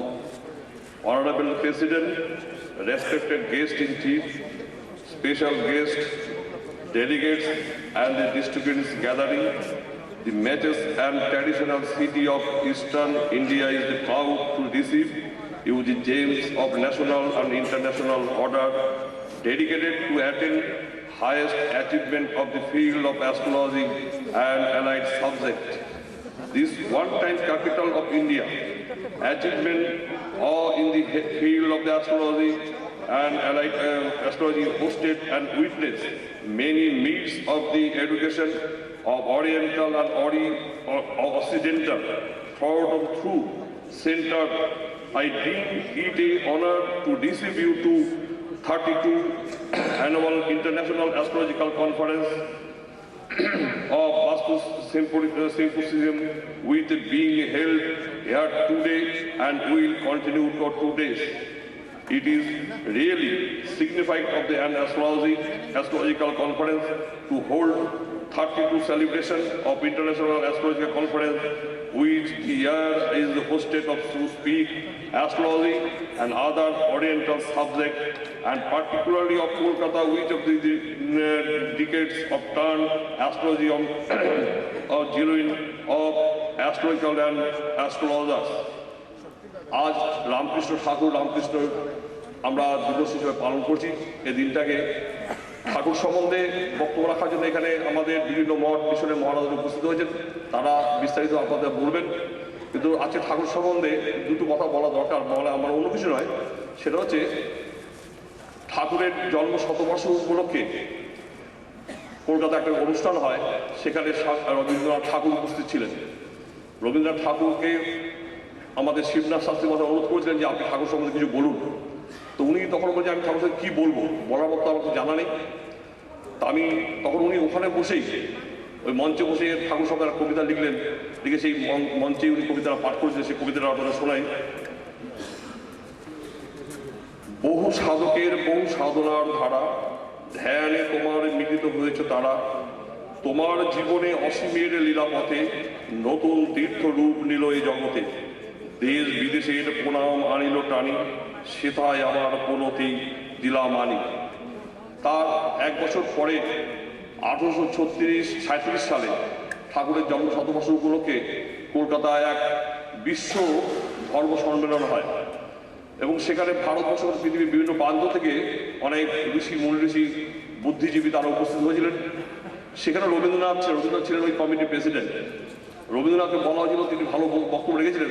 উনি একটা কবিতাও আবৃত্তি করেছিলেন, সেটার নাম হচ্ছে ধর্মমোহ কবিতাটা। ধর্মের বেশে মোহ জারে আজকে সে ঘরে, অন্ধ সে জন মারে আর শুধু মরে, নাস্তিক সেও পায় বিধাতার বর, ধার্মিকতার করে না আরম্ভ, শ্রদ্ধা করিয়া জালে বুদ্ধির আলো, শাস্ত্রে মানে না মানে মানুষের ভালো, বিধর্ম বলি মারে পরধর্মরে, নিজ ধর্মের অপমান করি ফেরে, পিতার নামে হানে তার সন্তানে, আচার লইয়া বিচার নাইকো জানে, পূজা গৃহে তোলে রক্ষ মাথা ধ্বজা, দেবতার নামে এই যে শয়তানের ভজা, অনেক যুগের লজ্জা ও লাঞ্ছনা, পর্বতার বিকার বিড়ম্বনা, ধর্মের মাঝে আশ্রয় দিল যারা, আবর্জনা রচে তারা নিজে কারে, প্রলয়ের ওই শুনি সিংহধ্বনি, মহাকাল আসে লয়ে সন্মার্জনী, যে দেবে মুক্তি তারে খুঁটি রূপে গাড়া, যে মিলাবে তারে করিল ভেদের খাড়া, যে আনিবে প্রেম অমৃত উৎস হতে তারে। मंचे विद्याः जवाहरलाल नेहरू विश्वविद्यालय से उपाचार्यः श्रीमन्त बीबी भट्टाचार्यः अन्ये रामकृष्ण भगत सदानां विद्वज्जनानां ब्रह्मविद्यावरिष्ठानां सन्यासिनां हमारे विद्यांसा विद्याजलवन आजिकार এই পুণ্য দিনে देवभाषा संस्कृत भाषा अनादर संस्कृत भाषा प्रचलन संस्कृत भाषा अलापन और संस्कृत भाषा परिचालन भारतीय जाति एकांत प्रयोजन यावत्तो भाषा प्रचलन्ति तावतीनां सर्वासामेव मूलीभूता संस्कृत भाषा पश्यति जीवति এই ভারতবর্ষে বহু ভাষা ভাষী অঞ্চলে সংস্কৃতের আদর অনাদি অনন্তকাল থেকে প্রচারিত হচ্ছে। সত্যযুগে বার্তা সম্পাদক শ্রীমান নারদ বার্তা ইন্দ্রজিনা সঙ্গে নিয়ে বেদধ্বনি রাম জয় জয় রাম এই ধ্বনির দ্বারা স্বর্গে মর্তে ত্রিভুবনে এই সংস্কৃত বাণীর প্রচারণা করেছেন। আজকের এই পূর্ণ সভায় প্রযোজক প্রযোজ্যকর্তা ডাক্তার রামকৃষ্ণ শাস্ত্রী মত ছাত্র তার শুভ পরিচালনা তার ব্যক্তিত্বের নিদর্শন এই नवीन तथा प्रवीण पथे दिशारी श्रीमन रामकृष्ण आज अनुष्ठान यज्ञ प्रत्यक्ष करता यदि शास्त्र आलोचना नहीं करी यदि शास्त्र आलोचना यज्ञ प्रधान कर्तव्य किंतु तार मध्य संयोजित हेरिटेज संस्कृति व संस्कार भगवान वेदव्यास তিনি উদাত্ত কণ্ঠে বললেন সমগ্র ভারতবাসীকে পুরো ভারতবাসী আমরা উত্তর সমুদ্রস্য হিমাদ্রেশ্চৈব দক্ষিণম দর্শনত ভরতং নাম ভারতী যত্র সন্ততি উই আর অল ইন্ডিয়ান। আমরা বাঙালি না, আমরা উড়িয়া নয়, আমরা হিন্দুস্তান না, আমরা মাদ্রাজি নয়। এই ভারতীয় স্মৃতি সংরক্ষণের জন্য উদাত্ত কণ্ঠে ভগবান অষ্টাদশ পুরাণ রচনা করলেন সংস্কৃত ভাষা। যিনি এই সমস্ত বিশ্বব্রহ্মাণ্ডকে ধারণ করে রেখেছেন তাকেই আমরা ভগবান রূপে পূজা করব, তিনি হবেন আমাদের ইষ্ট দেবতা। এটা আমরা ঋগ্বেদে পেয়েছি। আর স্বামী বিবেকানন্দ ধর্মকে দুটি কথায় ব্যাখ্যা দিয়েছেন, বেশি কথা বলেননি। তিনি বলেছেন যে রিলিজন ইজ রিয়ালাইজেশন। ধর্মটা কি না উপলব্ধি ধর্ম। কি উপলব্ধি না religion is the manifestation of the divinity already in man. মানুষের জন্মের আগে থেকে তার যে দেবত্ব আছে, তার মানুষের মধ্যে যে দেবত্ব আছে, সেই দেবত্বটাকে প্রকাশ করাকে বলা হয় দেবত্ব বলতে আত্মা, ব্রহ্ম, ভগবান। সাধারণ মানুষ বুঝবে না আত্মার কথা, সেই জন্য স্বামীজি দেবত্ব কথাটা প্রয়োগ করেছেন। তো এই যে দেবত্ব আমাদের ভিতরে আছে, আমাদের দেহ মন বুদ্ধি ইন্দ্রিয়ের পিছনে যে সত্তা, সেই সত্তাটাই হচ্ছে ঈশ্বর, আত্মা, ব্রহ্ম, ভগবান, সচ্চিদা। যে নাম দিন না কেন ভগবান বস্তু কিন্তু একটা, ভগবান বস্তু 10টা হয় না। তাই বেদের ঋষিরা বলেছেন যে একাং সদ বিপ্রা বহুধা বদন্তি। বস্তু এক, বিভিন্ন মুনি, বিভিন্ন ঋষি বিভিন্ন নাম দিয়েছেন, কিন্তু ভগবান বস্তু একটা। কেউ কালী বলছে, কেউ দুর্গা বলছে, কেউ লক্ষ্মী বলছে, কেউ সরস্বতী বলছেন। সেই জন্য বলছেন বেদান্তেতে ব্রহ্মজ্ঞান, ভক্তিশাস্ত্রে ভগবান, যোগ শাস্ত্রে পরমাত্মা। এই তত্ত্ব হয়, তত্ত্ব কিন্তু একটা। এই যে চন্দ্র, সূর্য, নক্ষত্র, গাছপালা, পাহাড়, পর্বত যা কিছু আছে বিশ্বব্রহ্মাণ্ডে, তার পিছনে যে সত্তা, সেই সত্তাটা হচ্ছে ভগবান, ব্রহ্ম। আর আমাদের দেহ মন বুদ্ধি ইন্দ্রিয়ের পিছনে যে সত্তা, সেই সত্তাটা হচ্ছে ভগবান। আমাদের স্বরূপ কি না, আমাদের স্বরূপ হচ্ছে ভগবান। তো সেই জন্য স্বামী বিবেকানন্দ পার্লামেন্ট রিলিজন অর্থাৎ বিশ্ব ধর্ম সম্মেলনে বললেন যে a man may be the greatest philosopher in the world, but a child and religious. একটি লোক সারা বিশ্বের একজন বিরাট ধার্মিক হয়ে যেতে পারে, দার্শনিক হয়ে যেতে পারে, বেদ বেদান্ত কোরআন পুরাণ বাইবেল তার ঠোঁটের উপরে, কিন্তু ধর্মজগতে শিশু। সেই জন্য স্বামীজি ধর্ম কথাকে দুটি কথায় প্রকাশ করেছেন, যে রিলিজন ইজ রিয়ালাইজেশন, ধর্মটা হচ্ছে উপলব্ধি। সেই জন্য স্বামীজি বলছেন চিকাগো পার্লামেন্ট রিলিজিয়নে, সেই ধর্ম সম্মেলনে, যে this is the first principle of Vedanta, that religion is realisation and he who realises is the religious man.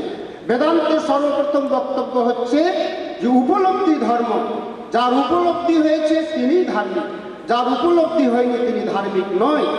তো সেই জন্য স্বামীজি বলছেন যে men must realize God, feel God, see God, talk to God, that is religion. এই জন্য আবার স্বামীজি বলছেন যে religion is not in book, not in theory, not in dogmas, nor in talking, not even in reasoning. It is big and becoming. তো সেই জন্য স্বামীজি এই উপলব্ধির উপর গুরুত্ব দিয়েছেন। ঠাকুর শ্রীরামকৃষ্ণ বলেছেন যে মুক্ত হবে কবে, আমি যাবে যদি। আমরা কখন মুক্ত হব? আমাদের আমিত্ব যেদিন চলে যাবে সেদিন আমরা মুক্ত হব। আমিত্ব বলতে কি? আমরা সবসময় দেহটাকে আমি আমি করছি, রক্ত মাংস শরীরটাকে, কিন্তু আমরা রক্ত মাংস শরীর নই।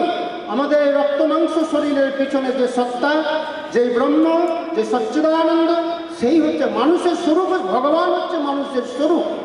তো সেই জন্য ঠাকুর শ্রীরামকৃষ্ণ বললেন যে আমি দেহ নই, মন নই, বুদ্ধি নই, ইন্দ্রিয় নই, চোখ কান হাত মুখ নই। আমি কি না, আমি নিত্য শুদ্ধ বুদ্ধ মুক্ত আত্মা, অজর অমর শাশ্বত সনাতন আত্মা। এই আত্মাই হচ্ছে আমাদের স্বরূপ। এই আত্মাকে আমরা যতক্ষণ লাভ করতে পারছি না, ততক্ষণ আত্মত্বিক দুঃখের হাত থেকে নিষ্কৃতি পাওয়ার কোনো উপায় নেই। সেই জন্য ভগবান বুদ্ধদেব বলেছেন দুঃখাং দুঃখাং সর্বাং দুঃখম, জগতে জাগতিক যত রকম সুখ আছে তার পিছনে দুঃখ আছে, কিন্তু ভগবানের সুখের পিছনে কোনো দুঃখ নেই। সেই জন্য স্বামী বিবেকানন্দ বলছেন যত উচ্চ তোমার হৃদয় তত দুঃখ জানিহ নিশ্চয়, হৃদিবান নিঃস্বার্থ প্রেমী এ জগতে নাহি তবু আস্থান। আপনি জগতের জন্য আত্মীয় পাড়া প্রতিসমুদ্র জন্য হৃদয়ের ভালোবাসা উজাড় করে দিন, বিনিময়ে আপনাকে দুঃখ পেতে হবে। কিন্তু এই যে ভগবান, এই দ্বন্দ্বময় জগৎ, স্বামীজি বলছেন দ্বন্দ্ব যুদ্ধ চলে অনিবার, পিতা পুত্রে নাহি দেয় স্থান, স্বার্থ স্বার্থ সদায়ের হেথা কথা শান্তি রাখা। কোথায় শান্তি? সাক্ষাৎ নরক স্বর্গময়, কেবা পারে ছাড়িতে সংসার। এই সংসারটা সাক্ষাৎ নরক। আমরা কি করছি? সামান্য সুখের পিছনে, সামান্য সুখের বাসনা নিয়ে এই সংসারটাকে সত্য ভেবে তার পিছনেই ছুটছি, কিন্তু আমরা ভগবানের দিকে আমরা মন দিতে চাই না। আমাদের এত দুঃখ কষ্ট জ্বালা যন্ত্রণা ঘাত প্রতিঘাত পাই, কিন্তু আমরা ভুলে যাই এই সামান্য এই মায়াতে মোহিত হয়ে আমরা কিন্তু আমাদের স্বরূপকে ভুলে যাই। তো সেই জন্য ভুলে যায়। কেন ভুলে যায়? তার উত্তর আমাদের ঋগ্বেদ বলছে। ঋগ্বেদ বলছে পুরাণচি খানি বেতৃণিত স্বয়ম্ভু তস্মাৎ পুরাণ পশ্যতি নন্তরাত্মা পশ্চিত ধীর প্রত্যগাত্মন মোক্ষা আবৃত্ত চক্ষু অমৃতত্ব মিচ্ছন। এর মানে হচ্ছে যে ভগবান যিনি জগৎজননী আদ্যশক্তি মহামায়া, তিনি আমাদের ইন্দ্রিয়গুলিকে বহির্মুখ করে সৃষ্টি করেছেন। তিনি আমাদের প্রতি ঈর্ষান্বিত, তিনি আমাদের প্রতি প্রধান্বিত, যেহেতু আমাদের ইন্দ্রিয়কে এইভাবে তিনি সৃষ্টি করেছেন। কিন্তু কিছু কিছু ধীমান বুদ্ধিমান বিবেকী জ্ঞানী যারা, তারা কি করবে? এই বহির্মুখী ইন্দ্রিয়গুলিকে তুলে এনে অন্তরের দিকে একমাত্র যে পরিচালনা করতে পারবে, তিনি এই আত্মাকে লাভ করতে পারবে। তো এই রাস্তা এত সহজ নয়। সেই জন্য বেদ বলছেন উৎকৃষ্ট জাগ্রত প্রাপ্য বরান নিবোধ, উঠো জাগো মোহনিদ্রা ত্যাগ করে আচার্যের সমীপে উপস্থিত হও। জেনে নাও আচার্যের কাছে গন্তব্যস্থলের রাস্তা। যতক্ষণ না গন্তব্যস্থলে পৌঁছানো যাচ্ছে না ততক্ষণ থেমো না। এই যে গন্তব্যস্থল রাস্তা, স্বামীজি ইংরেজিতে বলেছেন rise awake and stop not till the goal is reach. যতক্ষণ না সেই আমাদের এই গন্তব্যস্থল। তাই শঙ্করাচার্য বলছেন যে এই জগতে তিনটি জিনিস দুর্লভ, যে দুর্লভং ত্রয়ণে বৈত দেবানুগ্রহ হেতুকম মনুষ্যত্বং মুমুক্ষুত্বং মহাপুরুষ সংস্র। যদি কোনো ভাগ্যবান কোনো ভাগ্যবতীর এই তিনটি জিনিস হয়ে থাকে, তবে সে এই তিনটি জিনিসের মাধ্যমে সে এই আত্মাকে লাভ করবে। এই তিনটি জিনিস কি না, প্রথমে মনুষ্য জন্ম, এই মানুষ জন্ম চাই। প্রথমে ভগবান লাভ করতে গেলে প্রথমে মনুষ্য জন্ম চায়। তারপরে কি চায়? মুক্তির ইচ্ছা, আমাকে এই জন্মে ভগবান লাভ করতে হবে, এই ইচ্ছাটা হওয়া চায়। তারপরে কি? মহাপুরুষ সংস্রব, অর্থাৎ গুরু গ্রহণ। এই তিনটি জিনিস যতক্ষণ আমরা মাস্ট কম্পালসারি এই তিনটি জিনিসকে লাভ করতে হবে, তবে আমরা ভগবান লাভ। প্রথমে আমাদের মনুষ্য জন্ম হওয়া চাই, তারপরে আমাদের মুক্তির বাসনা হওয়া চাই, তারপরে মহাপুরুষ হবে। যদি আমরা এই দুটি জিনিস পেলাম, একটি হলো না, তাহলে হবে না। মনুষ্য গেলাম, জন্ম পেলাম, গুরুও হলো, মুক্তির বাসনা হলো না, তা তো হবে না। আবার মুক্তির বাসনা হলো, মনুষ্য জন্ম পেলাম কিন্তু গুরু হলো না, তা তো হবে না। তিনটি কম্পালসারি হওয়া চাই, তবে সে ভগবান লাভ করতে পারবে। তাই এই যে আমরা এই যে ভগবান লাভ করা আমরা বেদে পেয়েছি, এই জগতে তিনটি জিনিস আছে। সারা বিশ্ব ব্রহ্মাণ্ডে যা কিছু বিধান, বেদান্তের সার তত্ত্ব এক। Now, Shri Amarendra Sharma from Assam will honor Dr. Ramakrishna Shastri, Chairman, Indian Institute of Oriental Heritage, in accordance with the Assamese custom.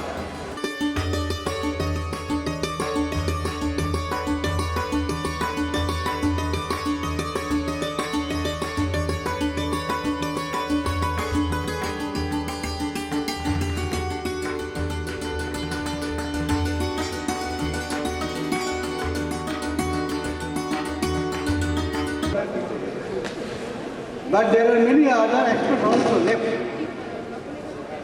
which we should remember. And particularly on this day, we should discuss. So I take this opportunity, with your permission, to speak a few aspects of Bhagavan Sri Ramakrishna Day. The revered President, respected guests, and the sons of immortal bliss present here. There is a oft-quoted sloka in Bhagavad Gita which says, Yada yada hi dharmastu glanir bhavati bharata abhutthanam samasya tadarmanam srijamah. That is, whenever true religion declines and irreligion prevails, I manifest, and in every age I incarnate to establish spiritual law and to destroy evil. This is the vow. Yanavadhyani karmani tani sevitavyani no yidarani anuksha dharma kamasyo yo devo adipati kalo naschaiva gadaranyata Adanda Swami Vaikunde Nayo Hide No Itvatta Gadarashtami Narada. In this Kali Yuga, there is no God presence. Wherever Lord's presence, Lord's name is uttered, the Lord is always behind hearing. In this Holy Heritage Conference, where astrological has got a very big significance, and Vastu Sastri representing the whole Kanchipat, I pronounce the love and affection of the people are the only real thing that is in the world. It cannot be forgotten. That is why we say, Matru Devo Bhava, Pitru Devo Bhava, Acharya Devo Bhava. Acharya Devo Bhava. Ramakrishna Shastri, Acharya Devo Bhava. Acharya Devo Bhava. Brahmanosya Bhavamasi, Bahu Rajanya Uttaktada, Ma Kasit Duga Bhaktave. That is, the whole world consists of love, love and love only. And later on I will come back to my lecture. Narayana, Narayana, Narayana.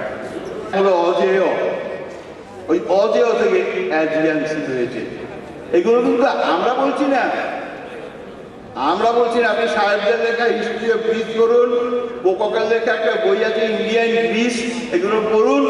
আর আমি আজকে যেটা বলছি সেটা আমি লিখে আমি দিয়েছি, এখানে যদি পত্রিকায় প্রকাশিত হয় তাহলে সেটা আপনারা নিজেরাই দেখতে পাবেন। কড়ি পুলিশ, কড়ি পুলিশ ছিল আমাদের বড়রামের এক নাম। পুলিশ মানে কি? পুলিশ মানে হলো বজ্র। কড়ি পুলিশ হলো বলরাম। হারকিউলিস, কড়ি পুলিশ থেকে হারকিউলিস হয়ে গেছে। সংস্কৃত এইরকম ভিলপস, এই আছে আমাদের ভিল গিয়েছে, তারা যে জায়গায় থাকতো ভিলপস, এই ভিলপস থেকে তিলিশ। কাজেই এটা সিদ্ধান্ত করা যায় আলেকজান্ডারের বাবা যে ফিলিপ ছিল সে এখানকার ভিল ছিল। তো অনেকে প্রশ্ন করবে এইসব লোক কেন ভিল ছিল? আমাদের পণ্ডিতদের মত হলো কি যে কুরুক্ষেত্র যুদ্ধের পরে যারা নাকি পাণ্ডবদের সঙ্গে হেরে গেল তারা তখন নানান রকম যে আজকে র্যাগিং হয় এইরকম র্যাগিংয়ের শিকার হয়। তখন তারা করলো কি, তারা ভারতবর্ষ থেকে দলে দলে ক্ষত্রিয়রা বিভিন্ন জায়গায় চলে গেল। একটা শাখা গ্রিসে চলে গেল, আরেকটা শাখা ইটালিতে চলে গেল। ইটালিতে যেটা গেল তারা রোম সৃষ্টি করেছে। এখনো যদি আপনি যান ইটালির বহু শহরে দেখবেন সেখানে পার্কের মধ্যে সব হিন্দু দেবদেবীর ছবি রয়েছে, মূর্তি রয়েছে। একটা শহরে তো মহাদেব ত্রিশূলতে বসে আছেন, গলায় সাপ ঝুলছে, মাথায় চাল, মূর্তি রয়েছে। কাজে এই যে ইটালির যে ভাটিকান, সংস্কৃত বাটিকা থেকে হয়েছে, তেমনি ডাক্তারি শাস্ত্রের বহু শব্দ আমাদের সংস্কৃত থেকে হয়েছে। আমি কয়েকটা আপনাদের উদাহরণ দিই। এই যে আমরা বলি ডেন্টিস্ট, ডেন্টাল কলেজ দন্ত থেকে হয়েছে। তেমনি নেজাল, নেজাল ড্রপ নাসিকা থেকে হয়েছে। একটা লোককে অপারেশন করার আগে কি করা হয়? অ্যানেস্থেসিয়া করা হয়। অ্যানেস্থেসিয়া কোথার থেকে হয়েছে? অনাস্থোসাই। অনাস্থোসাই মানে কি? A man lying like a dead, that is অনাস্থোসাই। ঠিক আছে, অ্যানেস্থেসিয়া শব্দ এসেছে।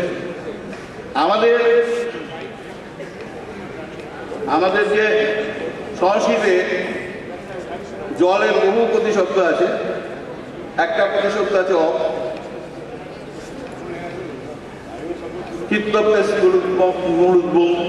ওই অপ হলো জল। এই অপটা ইউরোপ, ঠিক আছে আমি শুনি, অপটা গিয়ে ইউরোপে অব হয়ে গিয়েছে। রাশিয়ায় একটা নদী আছে শুধু অব। ইউরোপের নদী সবচেয়ে বড় নদী ড্যানিউব। কোথা থেকে এসছে? ধান্য ও ওইখানে ওই নদীর পারে ধানের চাষ হতো। সেই ধান্য আর সংস্কৃত অপের ও ধান্য। জ্যোতিষ অর্থাৎ জানিক ইচ্ছা, শাস্ত্র সর্ব मत पाता शास्त्र तथा हिन्मय पात्र सत्य को मुंह आप इस हिन्मय पात्र को आवरण मुक्त करने में ज्योतिष सक्षम हुए। भारतवर्ष में ज्योतिष विद्या की सूचना समयकाल आनुमानिक 6000 शताब्दी पूर्व हुई, जिसके पश्चात महाज्ञानी पंडितों ने बहुतों का कहना है कि राशि चक्र में सर्वप्रथम हमारे पुष्पभूमि भारतवर्ष में आविष्कार हुआ। भारतवर्ष में ऋषि मुनिगण इस रहस्य को वेद कर इसके जन समाज में लाए। कुछ साल पश्चात ये शास्त्र गुप्त विद्या में रहे। हमारे प्राचीन ऋषि मुनिगण अपनी तपस्या द्वारा शास्त्रों को फिर से ज्योतिष विदों ने वैज्ञानिक उपकरण बिना इस शास्त्र में सूक्ष्म विचार या गणना जन समाज में लाए। मैं अभी इस शास्त्र में कुछ दोषों के बारे में बताऊंगा। देखा गया है कि मनुष्य जीवन में बहुत सी समस्या आती जाती है। किसी समस्या समाधान के लिए ज्योतिष शास्त्र को आवश्यक। रायपुर छत्तीसगढ़ से आया हूँ। मैं अपने व्यवसाय से चीफ इंजीनियर हूँ और विभिन्न टेक्निकल चीज़ों का एक्सपर्ट हूँ, किंतु इस प्राच्य विद्या ओरिएंटल हेरिटेज में ज्योतिष का विगत 35 वर्षों से सिर्फ विद्यार्थी हूँ। मैं आज इस भव्य समारोह में सर्वप्रथम मैं परमहंस भगवान रामकृष्ण जी को प्रणाम करता हूँ, माँ शारदा को, स्वामी विवेकानंद जी को एवं राजमाता रोशमणि जी को, उनको श्रद्धांजलि सत्सत नमन करता हूँ। आज के इस मंच में मंचस्थ हमारे चेयरमैन महामहोपाध्याय मुरारी मोहन वेदांत तीर्थ तर्क शास्त्री और वर्तमान में जो चेयरमैन हैं, वो ज्योतिष के आकाश के आज चमकते हुए नक्षत्र डॉक्टर रामकृष्ण जी शास्त्री के भी विश्व पितामह गुरु हैं, उन दोनों को मैं प्रणाम करता हूँ। वो दोनों जब बैठते हैं तो ये याद रखिए, जैसे राजा दशरथ और वशिष्ठ बैठते थे, मैं विगत 10 वर्ष से देख रहा हूँ इस ज्योतिष के इस सम्राट और इस गद्दी के, वो दोनों इसी तरह विराजमान है। वर्तमान हमारे इस प्रोग्राम के वाइस चेयरमैन के रूप में श्रीमती गोपा शास्त्री जी हैं, जो डॉक्टर प्रोफेसर रामकृष्ण जी शास्त्री के अर्धांगिनी के रूप में बराबर चले आ रहे हैं और हमेशा इस ज्योतिष के उत्थान के लिए सतत हैं। आज के इस प्रोग्राम में हमारे बैठे हुए कोऑर्डिनेटर्स, अपने जज करने वाले जजिस बोर्ड, श्री पन्नालाल जी मुखर्जी, मैं जी, श्री देवारानी जी हरदर, श्री एडवोकेट विदिशा से आए हुए MP सिंह और इस कॉन्फ्रेंस के कोऑर्डिनेटर हमारे रायपुर से आए हुए डॉक्टर सत्य विश्वास उर्फ दादाजी, साथ में विभिन्न स्थान से आए हुए हमारे एमिनेंस एक्सपर्ट, विशेषज्ञ, साइंटिस्ट, इंजीनियर, एडवोकेट और इस प्राच्य विद्या के महाविशेषज्ञ बैठे हुए, उन सबको प्रणाम करते हुए उनसे भी ज्यादा इस प्राच्य विद्या के लिए आप सब जो बैठे हैं, आप सबको प्रणाम करता हूं कि आपको इस भारत की धरोहर और प्राच्य विद्या के प्रति। श्रीमती सुष्मिता मिश्रा फ्रॉम पुणे। अद्य अहं ज्योतिषाचार्य सस्मिता मिश्र राष्ट्रीय संस्कृत संस्थान सदाशिव परिसरतः शोधार्थी छात्री सारङ्गदेवकृतस्य ज्योतिरत्नग्रन्थस्य समीक्षणम् इति विषये वदामि।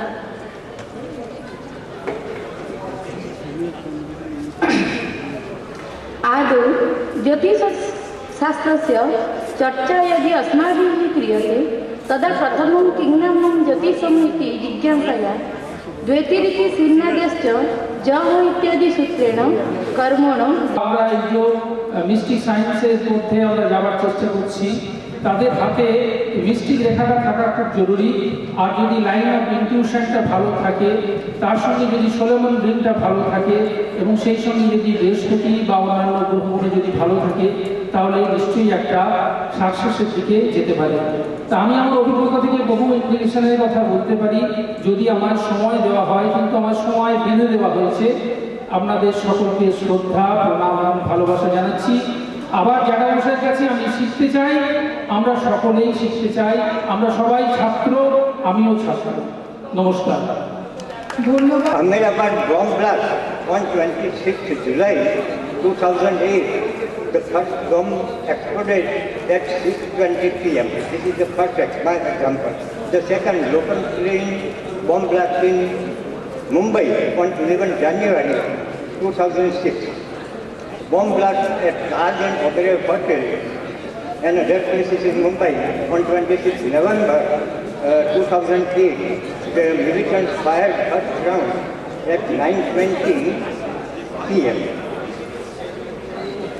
Now let us take the first case of Ahmedabad. At that time, there was Sagittarius ascendant. The result is the person is vulnerable to hair loss and might become bald. When Lagna is identical to Sagittarius containing a malefic planet or aspected by malefic, the result is the person is vulnerable to hair loss and might become bald.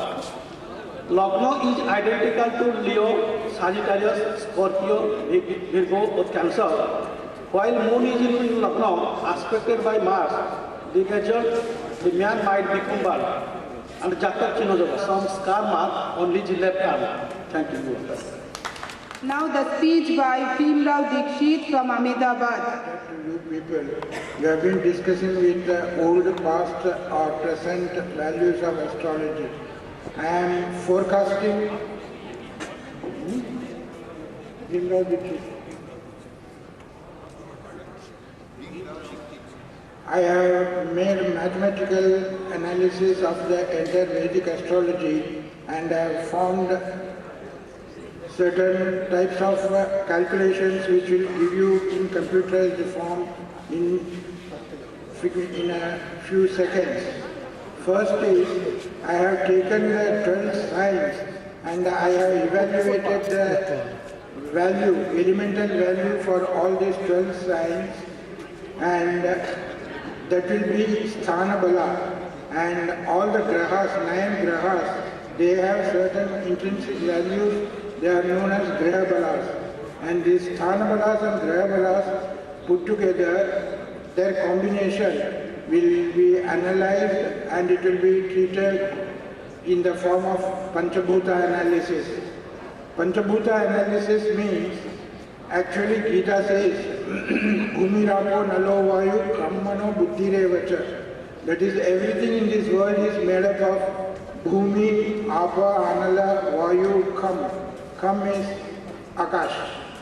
These 5 elements are made up of any living being or non-living being. Actually, our human being personality we can split into 2. One is as astral body and another is a physical body.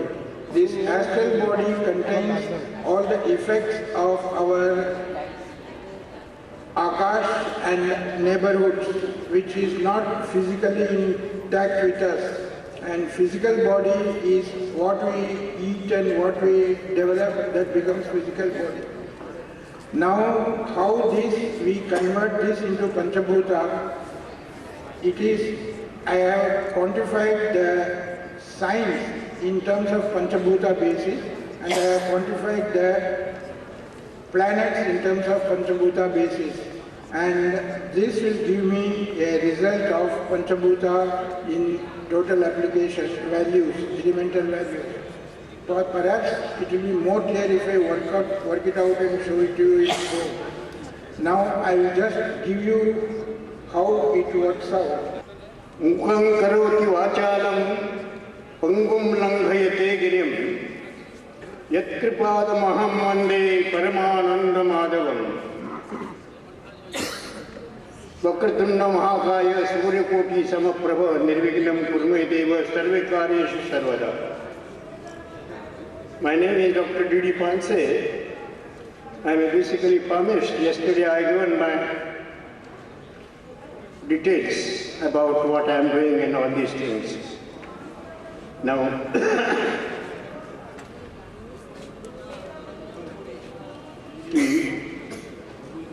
Shri Ramakrishna Shastri, the president of Astrological Research Project,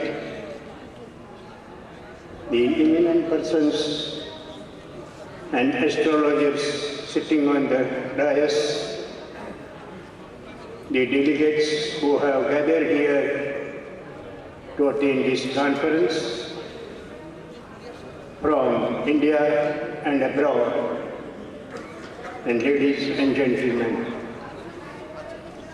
At the outset, I am very much thankful to Dr. Ramakrishna Shastri for allowing me to put before you my few words on the subject of palmistry, a note on palmistry and criminology. This article is based on pure research in the subject of palmistry in relation to criminology. It will not be out of place to put before you how the research has been conducted. The research was conducted on 200 handprints of the criminals. I have collected criminals' handprints from Yeroda jail, for which I have to take lot of troubles for taking permission from government. Then I have analyzed those handprints according to the science of chemistry, and again 200 handprints of common men I have taken, and the thorough examination of 400 hands, each 200 of common man and 200 of criminals. I came to the conclusion there are certain signs on the hand which denote criminality. Now, just we will see this particular article, and then we will come to see the signs which have been found out. Palmistry is a science dealing with the infinite varieties of human life. The laws of this science have been very carefully formulated, and they have got universal applicability. The lines on the hand have a psychological significance, and they indicate the working of the inner mind. By making application of the basic principles of the science of palmistry in relation to its psychological significance, the research was carried out in the field of criminology, and in that efforts were made to find out those signs from the human hand which throw light on the criminal tendencies possessed by an individual. In this research, selection of very important 25 signs which primarily denote criminality was made, and their study was carried out on 200 handprints of criminal as well as equal number of common men. It was observed that only 7 signs shown below take major part in denoting criminal tendencies, and for this purpose, out of these 7 signs, at least 3 signs must be present on the hand. The individual sign will not indicate criminality that should be noted. There should be a combination of at least 3 signs on the hand. Now, first sign is headline with narrow quadrangle. Headline waving with narrow quadrangle. You must be knowing narrow quadrangle, the line of head and line of heart, they are coming together. The line of heart starting forkless under the Mount of Saturn. The line of head, always you will find that it starts with two branches. But in this particular case, it is forkless. It is not having a fork at all, so far as the heart line is concerned. And that too, it starts under the Mount of Saturn, which is what planet you know. The absence of heart line with headline crossing the hand like a bar. On certain persons, there is a combination of both these important lines, the line of heart and line of head, that is known as female line, that is found on the hand of criminal. Then long Apollo finger, narrow quadrangle again. The line of Mars only at the final portion of the line of light, and very low heart line. These are the 7 signs which take part in denoting criminal tendencies. And out of these 7 signs, at least 3 signs need to be present on the hand for denoting criminality. Now, there are combinations there are 2 groups. First group is of 3 signs, another group is of 4 signs. Now, the signs, how they are coming on the hand, from first group, single sign, and 2 signs from the second group denotes a samanya manus, an ordinary man, just committing a crime on account of certain reason happened in his life. But a hardened criminal and all these things, these are also shown by the combination of these signs also.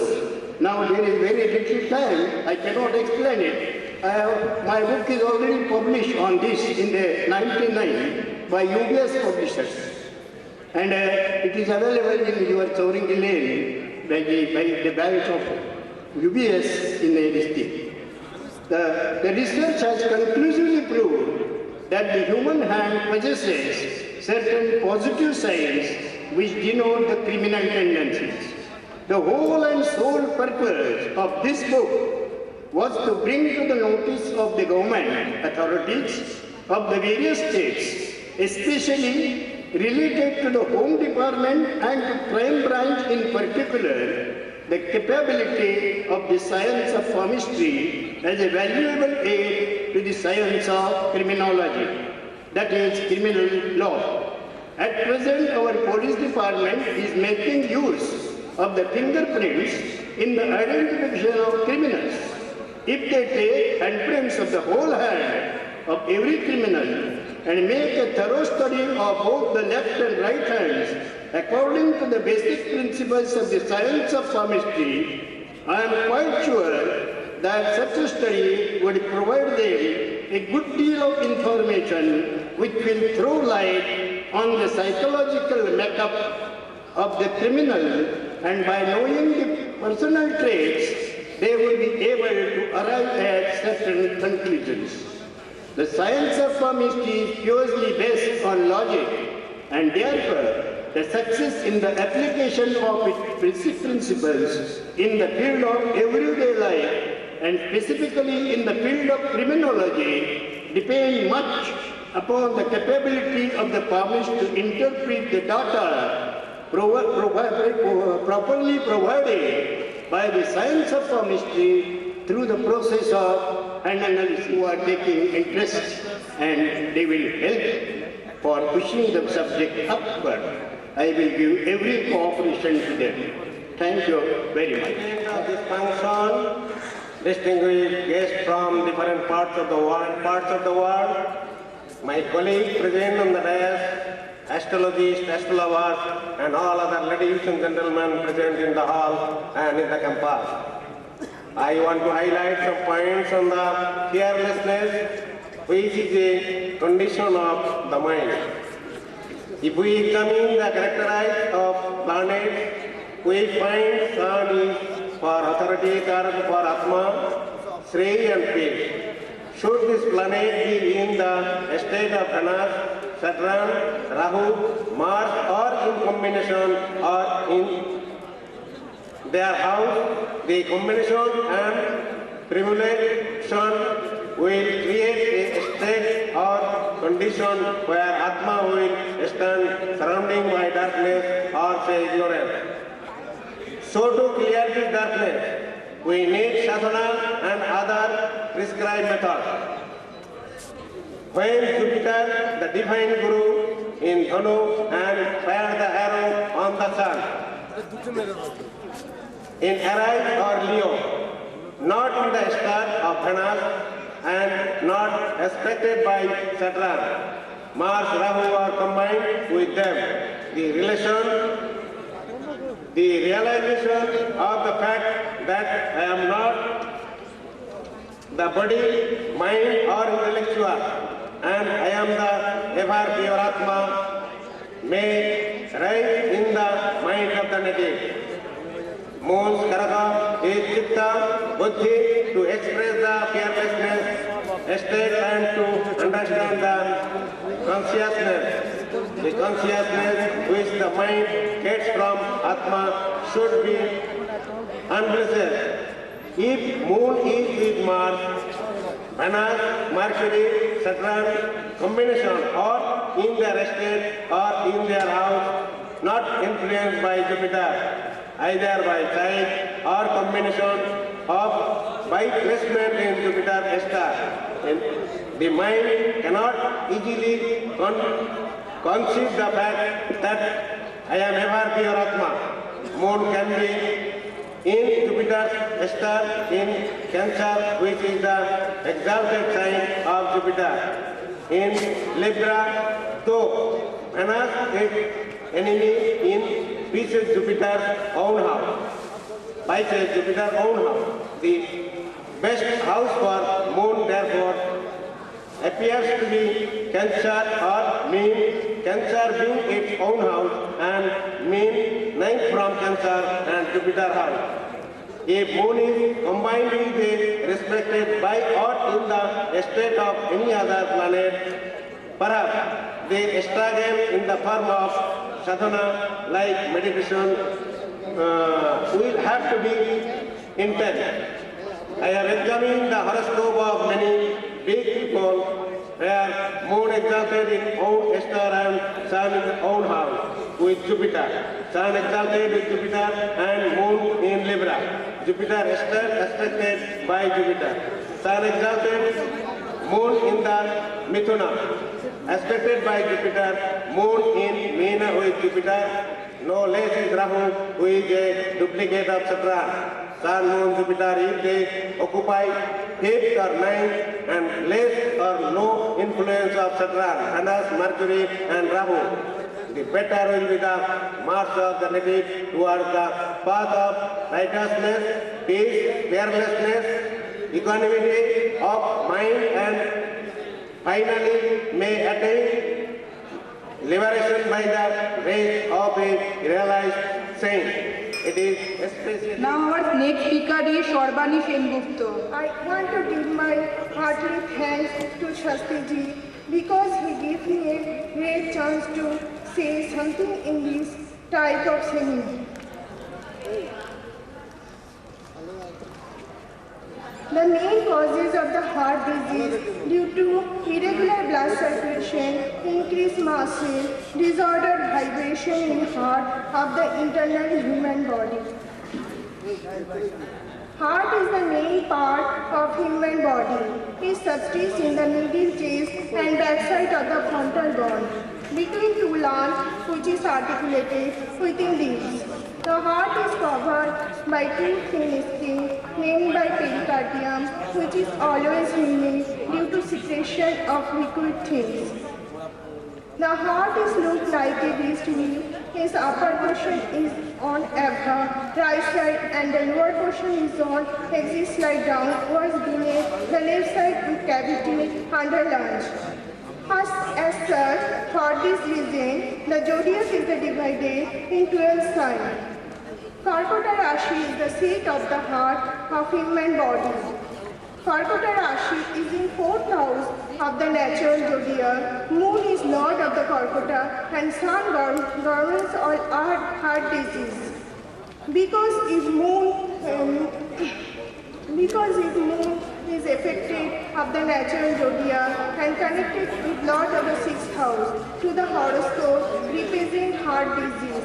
Because moon is indicate heart of the human body, moon represents cell sac, this means sun indicate heart. If moon and Rahu is being joined in 4th house of the natural zodiac and connected with any planet of the 6th house, represent heart disease. Because moon represents heart and lungs, Rahu represents cavity. The inner part of the heart is hollow and pierced. It consists with muscle and covered by membrane. When Moon and Jupiter are afflicted by malefic Rahu and joined with 6th house, represent heart disease. Moon represents heart, Jupiter represents muscle, Rahu indicates hollow, 6th house indicates disease. The inner parts of the heart divided by 4 chambers or valves, out of which each one is on right side named by right auricle and another is on left side named by left auricle. Similarly, just below exist side by side 2 chambers of the parts in heart, which names maintained below, they are completed separate words. The names of the heart. The names of the part of the heart: superior vena cava, pulmonary tongue, right coronary artery, left coronary artery, left auricle, right auricle, papillary muscle, inferior vena cava covered, conduit tendinary, ventricular septum, left ventricular wall, right ventricular wall. Motion of blood circulation is very rated in heart, and hemoglobin exists in red corpuscles of blood, always helps to increase nutrition for the whole body. Produced fresh blood passes to different tissue with the help of oxygen. Again, rejected blood being out from tissue whose rejected things goes to kidney for filtering. After being filtered, the rejected things which is not nutrition for the health, left out through inhalation. When Moon and Jupiter joined in Ketu and aspected by malefic planet of the 6th house is Mars to horoscope represent heart disease. Moon represents heart, Jupiter represents nutrition, Mars indicates circulation of blood and red corpuscles of blood. When Moon, Jupiter and Mercury are conjoined with Lord of the 6th house and aspected by malefic Sun represent heart disease. Because Moon and Moon represent heart and lungs, Mercury indicates vessel, Mars represents blood circulation, Sun indicates internal parts of the heart, Jupiter indicates oxygen. प्रेम संबंध के शुभाशुभ परिणाम तथा भाग्य रेखा द्वारा प्राप्त अनेक घात प्रतिघात स्पष्ट रूप से बताए जा सकते हैं। इन उपयुक्त बातों से उसके जीवन की सफलता तथा विफलता का कहाँ तक संबंध रहेगा बताया जा सकता है। साधारण तथा जीवन रेखा किसी भी मनुष्य के व्यक्तिगत जीवन पर जन्म से लेकर मरण पर्यंत अपना प्रभाव डालती है और जीवन का अच्छा बुरा व्यतीत होना सिद्ध करती है।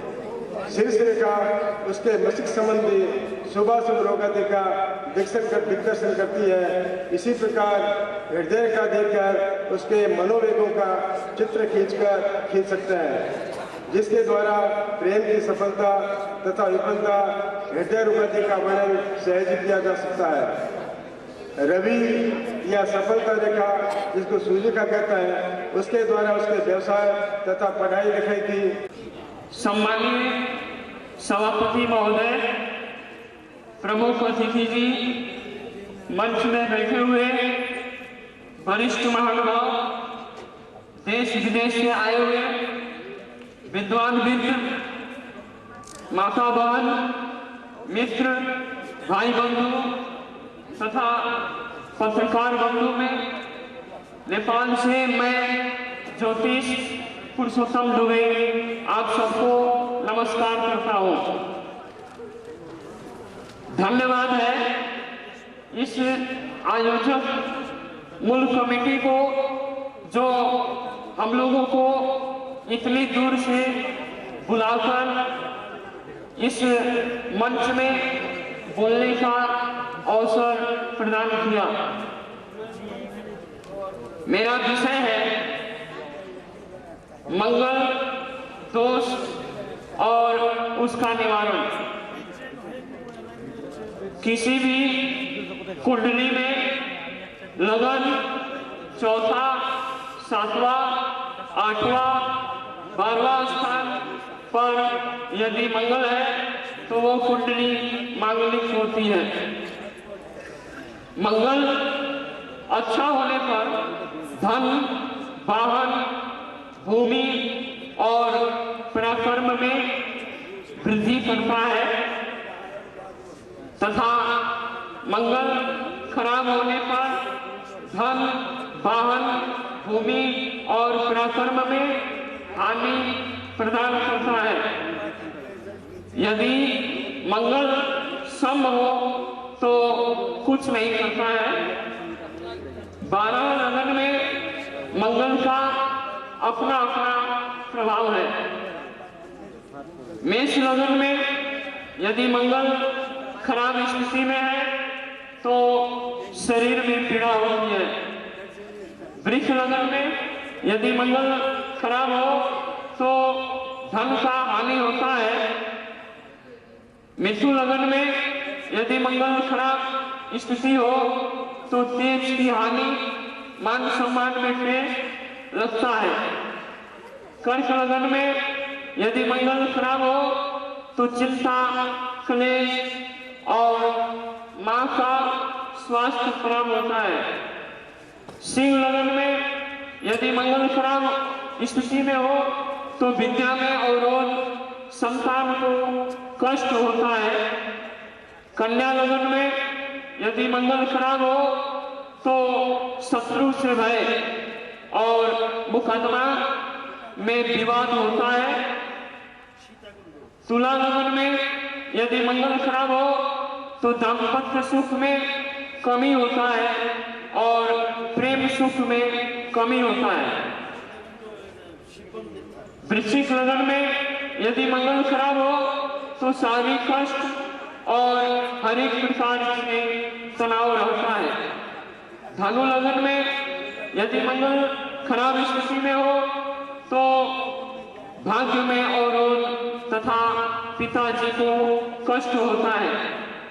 मकर लगन में यदि मंगल खराब हो तो कैरियर क्षेत्र में तनाव, मानसिक कष्ट देता है।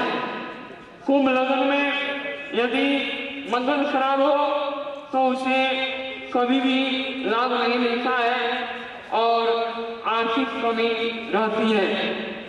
मीन लगन में यदि मंगल खराब हो तो खर्च में वृद्धि और यात्रा में कष्ट होता है।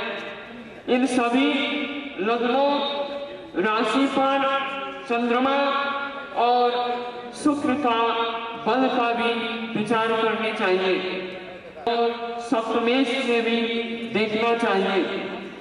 द्वितीय सप्तम भावों में भी पाप योग होता है। स्त्री की कुंडली में सप्तम अष्टम स्थान में पाप योग होना अधिक अनिष्टकारी है, परंतु द्वितीय तथा अष्टम स्थान में शुभ योग होने का सौभाग्य देने वाला है। जन्म लगन से स्त्री की कुंडली में छठे, आठवें चंद्रमा हो, लगन या सातवें पाप ग्रह हो और लगन में चंद्रमा और सातवें मंगल हो तो वो वैधव्य कारक योग बनता है। यदि कन्या और पुरुष को वैधव्य योग हो अर्थात मांगलिक दोष हो तो उसे समस्या का निवारण के लिए निम्नलिखित उपाय करने चाहिए। जातक को अस्वस्थ विवाह कराने, जातक को कुंभ विवाह कराने, जातक को विष्णु प्रतिमा आदि से विवाह करावे। ऐसा करने से वैधव्य दोष निवारण होता है, लेकिन ये सब काम को गुप्त विधि से करानी चाहिए। विशेष उपाय, हनुमान जी का उपासना करें। हनुमान जी को सिंदूर और चमेली का तेल मंगलवार को चढ़ावे।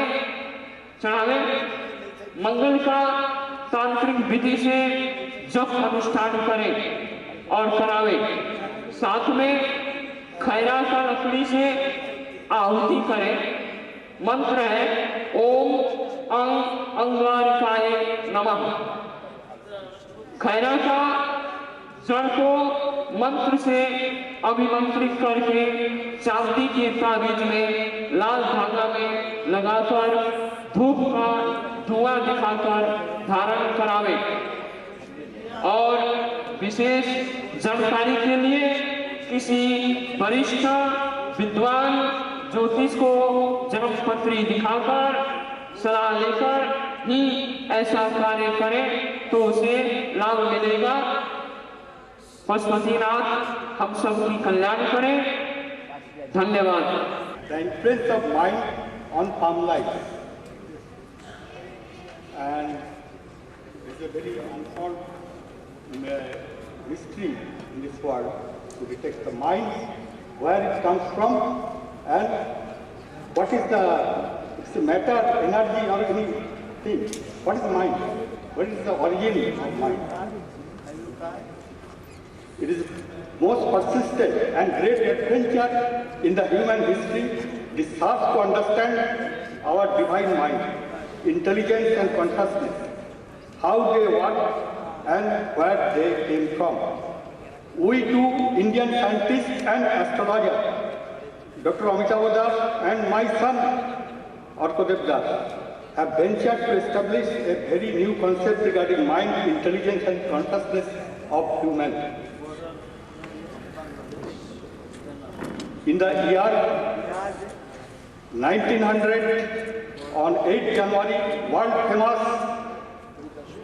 ever-great Indian philosopher and sage Swami Vivekananda expressed regarding human mind from Los Angeles, California, United States of America, that mind is most powerful, finest entity in our gross body. Mind is acting in our body with different pulsation of our nerves. Mind is acting in our body with different pulsation of nerves, and our mind and body themselves are always acting for each other. Each mental condition reflects in our body. Similarly, our body condition reflects in our mind. Only mind can control our nervous system. This most valuable Oriental learning regarding human's mind from the above mentioned statement from our ever-great Indian philosopher and sage Swami Vivekananda attracted and inspired us to conduct this vital original research work on human mind, intelligence and consciousness. The only one sentence of Swami Vivekananda, mind is acting in our body with different pulsation of our nerves, is most significant and vital to detect the origin of human mind. In our research work, we have indicated that mind is originated from the transmission of combined sodium and potassium ionic waves from outer surface of nerve cell membrane in our nervous system with different vibrations, that is pulsation, which creates electrical impulse in our nervous system. Change in ionic wavelength depends on the change in sodium and combined sodium and potassium ionic distribution between outer and inner membrane of nerve cell. We have detected it is like a picture, it is a product, like a production of picture and sound at the electronic picture tube and sound box respectively in television due to the effect of electromagnetic and radio waves. Human's mind is produced at the mouth of brain's neural receptor due to effect of neurosignal and bioelectrochemical waves. On DARPP32 phosphoprotein molecules. DARPP32 phosphoprotein molecules are present in the postsynaptic receptor at different cortexes and lobes of the brain. And here we show that the phosphate-controlled excitement of DARPP32 phosphoprotein molecules leads to formation of mind.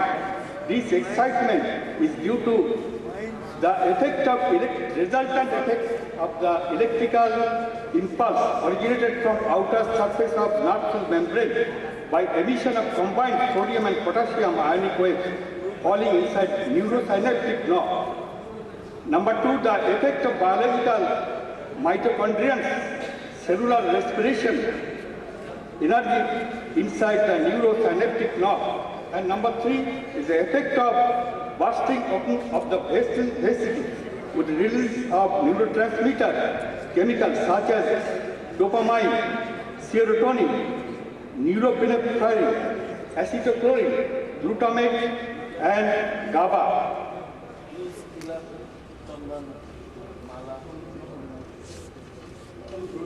সম্পন্ন বিবাহিত জীবন সুখের হয়, আবার বিবাহ বিচ্ছেদ বিবাহ বন্ধন এই সপ্তম ভাব থেকে করা হয়।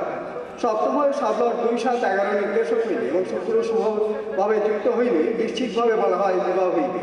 দ্বিতীয়, সপ্তম, একাদশভাবে বলবান ফলদাতা গ্রহদের সংযুক্ত দশান্তর্দশায় প্রত্যন্তর্দশায় বিবাহ সংঘটিত হয়। এই গ্রহগুলি হয় দ্বিতীয়, সপ্তম, একাদশভাবে ফলদায়ী গ্রহদের সবই থাকা চাই। শুক্র বিবাহকারক গ্রহ। বিবাহ অবশ্য হইবে যদি সপ্তমভাবে সাবলট গ্রহটি দ্বিতীয়, সপ্তম, একাদশভাবে ফলদায়ী গ্রহ হয়। সপ্তমভাবে সাবলট 2, 7, 11 নির্দেশক হইলে 3, 9 সম্পর্ক করলে নেগোসিয়েশন বা অ্যারেঞ্জ ম্যারেজ বা দেখাশোনা করে বিবাহ হয়। সপ্তমভাবে সাবলট 2, 3, 7 নির্দেশক হলে চন্দ্রযুক্ত হলে তাড়াতাড়ি বিয়ে হয়। একাদশের সম্পর্ক হলে সারা জীবন সুখী হয়। সপ্তমভাবে সাবলট 3, 9, 12 ভাবে সম্পর্ক করলে বিদেশে বা দূরে বিয়ে হয়। সপ্তমভাবে সাবলট বা দ্বিতীয়ভাবে সাবলট যে 6, 12 ভাবের সঙ্গে নির্দেশক এবং সম্পর্কযুক্ত হয় এবং এই সাবলট যদি শনি, মঙ্গল, রবি এবং 6, 12 নক্ষত্রে অবস্থিত হয় তাহলে বিবাহ হয় না। যদি সপ্তমভাবে সাবলট 7, 6, 10, 12 বা 8 হইলে বিবাহ হয় না। যদি 7, 6, 8 দ্বাদশ স্থান যুক্ত হয় স্বামী স্ত্রীর মৃত্যু হয়।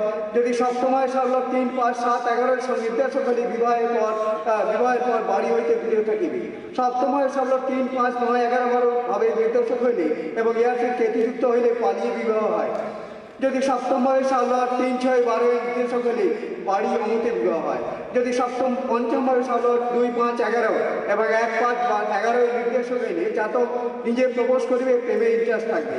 যদি পঞ্চমভাবে সাবলট 1, 5, 7, 11 প্রেমে সাফল্য হয় বিবাহ হবে, কিন্তু যদি 5, 6, 8, 12 ভাব হলে প্রণয় হয় কিন্তু বিয়ে হয় না। পঞ্চমভাবে সাবলট যে 2, 5, 7, 11 ভাবে নির্দেশক হয় এবং সপ্তমভাবে সাবলট যে 2, 5, 7, 11 হইলে প্রেম ঘটিতে বিবাহ হইবে, সুখী বিবাহিত জীবন নির্দেশ করিবে। যদি সপ্তমভাবে সাবলট 1, 6, 5, 12 নির্দেশক হয় তাহলে প্রেমজী বিবাহ হইলেও বিবাহ হয় না। যদি দ্বিতীয়ভাবে সাবলট বুধ হইয়া ডাক্তার রাশিতে অবস্থান করে এবং 2, 7, 11 ভাবে নির্দেশক হয় তাহলে দ্বিতীয় বিবাহ হয়। যদি সপ্তমভাবে সাবলট 6, 5, 7, 11 বা 6, 10 নির্দেশক হয় তাহলে বিবাহের পর অবশ্যই বিচ্ছেদ হবে। যদি তৃতীয়, সপ্তম, একাদশ হয় ফলদায়ী গ্রহগণ 1, 6, 10 নির্দেশ করিলে ফলদায়ী গ্রহ হয় তাহলে পৃথক হওয়া অবশ্যই ঘটিবে, তা বিবাহ বিচ্ছেদে পরিণত হবে। সাবলট দ্বাদশ সম্পর্ক করলে স্ত্রীর স্বাস্থ্যহানি হয়, বিচ্ছেদের কারণ 1 ও 12 নির্দেশ করলে স্ত্রীর জীবন সংশয় হয়।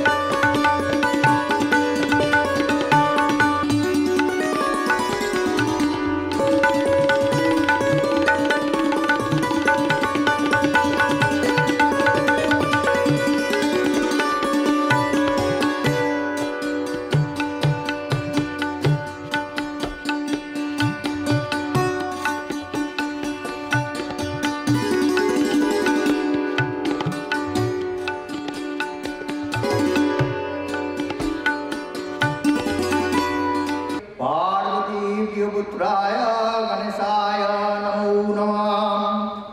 ओम स्थापकाय च धर्मस्य सर्वधर्मस्वरूपिणे अवतार वरिष्ठाय रामकृष्णाय ते नमः। जननी सदा देवी रामकृष्ण जगद्गुरु प्रणमामि सदा देवी सर्वदत्तं नमः। ओम अज्ञानतिमिरन्दस्य ज्ञानाञ्जनशलाकया नमस्ते गणपतये त्वमेव प्रत्यक्षं तत्त्वमसि त्वमेव केवलं कर्तासि त्वमेव केवलं हर्तासि त्वमेव केवलं कर्तासि त्वमेव सर्वं खल्विदं ब्रह्मासि त्वं साक्षात् आत्मासि नित्यं रूतं वच मे सत्यं वच मे अवत्वं मा अवतारम् अवश्रोतारम् अवदातारम् अवदातारम् अवानुचानमवशिष्यम् औपश्चातात् औपूरस्तात् अवोत्तरातात् अवदक्षिणातात् अवचोद्वातात् अवादरातात् सर्वतो मां पाहि पाहि समन्तात् त्वं वाङ्मय त्वं चिन्मय त्वं मनानन्दमय त्वं ब्रह्ममय त्वं सच्चिदानन्दादित्योऽसि।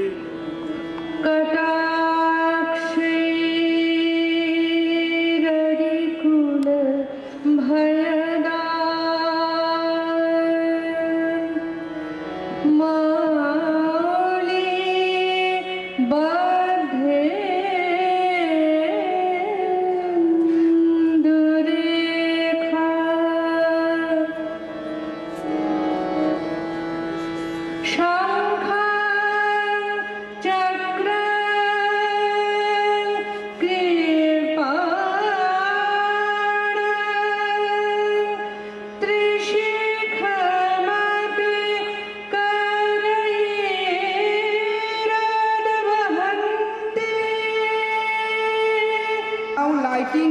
Vishwashanti Deepam by Swami Paramatma Nandanath Bhairavgiri Mahasaya.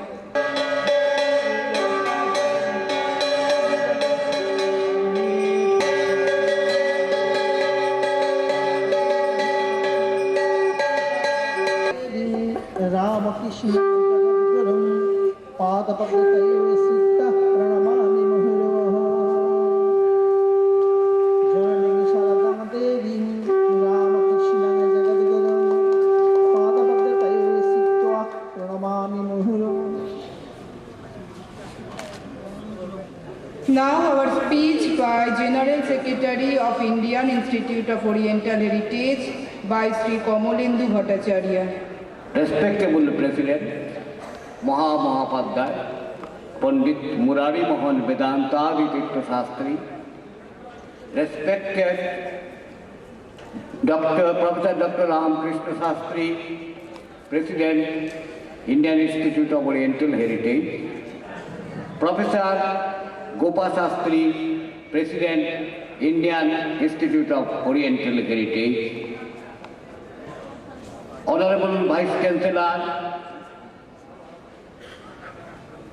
and other dignitaries seated on the dais. Swami Narasimhananda ji and other respectable gentlemen and ladies seated on the dais. Volume of medicine, allopathic medicine, there is no response. But yoga prakriya cures so many patients.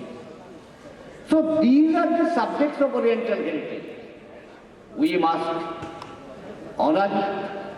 And today this conference is dedicated after Rani Rasmani. I pay my homage. I will not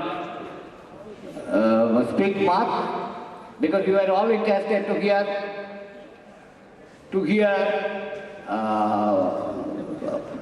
Mr. Sarkar. He will hear him, and the Swamiji, Vice Chancellor and others. I pay my homage and respect to Ma Sarada Muni. With these words, I conclude. Sri Shailen Sarkar, Honorable Minister of Environment and Parliamentary Affairs, Government of West Bengal, is felicitated with Chandan Tilak, garland and sharp. Dr. Ramakrishna Shastri has garlanded Sri Shailen Sarkar, the Honorable Minister of Environment and Parliamentary Affairs, Government of West Bengal. Sri Shailen Sarkar, Honorable Minister of Parliamentary Affairs of West Bengal, is inaugurating the 32nd Annual International Conference on Oriental Heritage by 1932 then.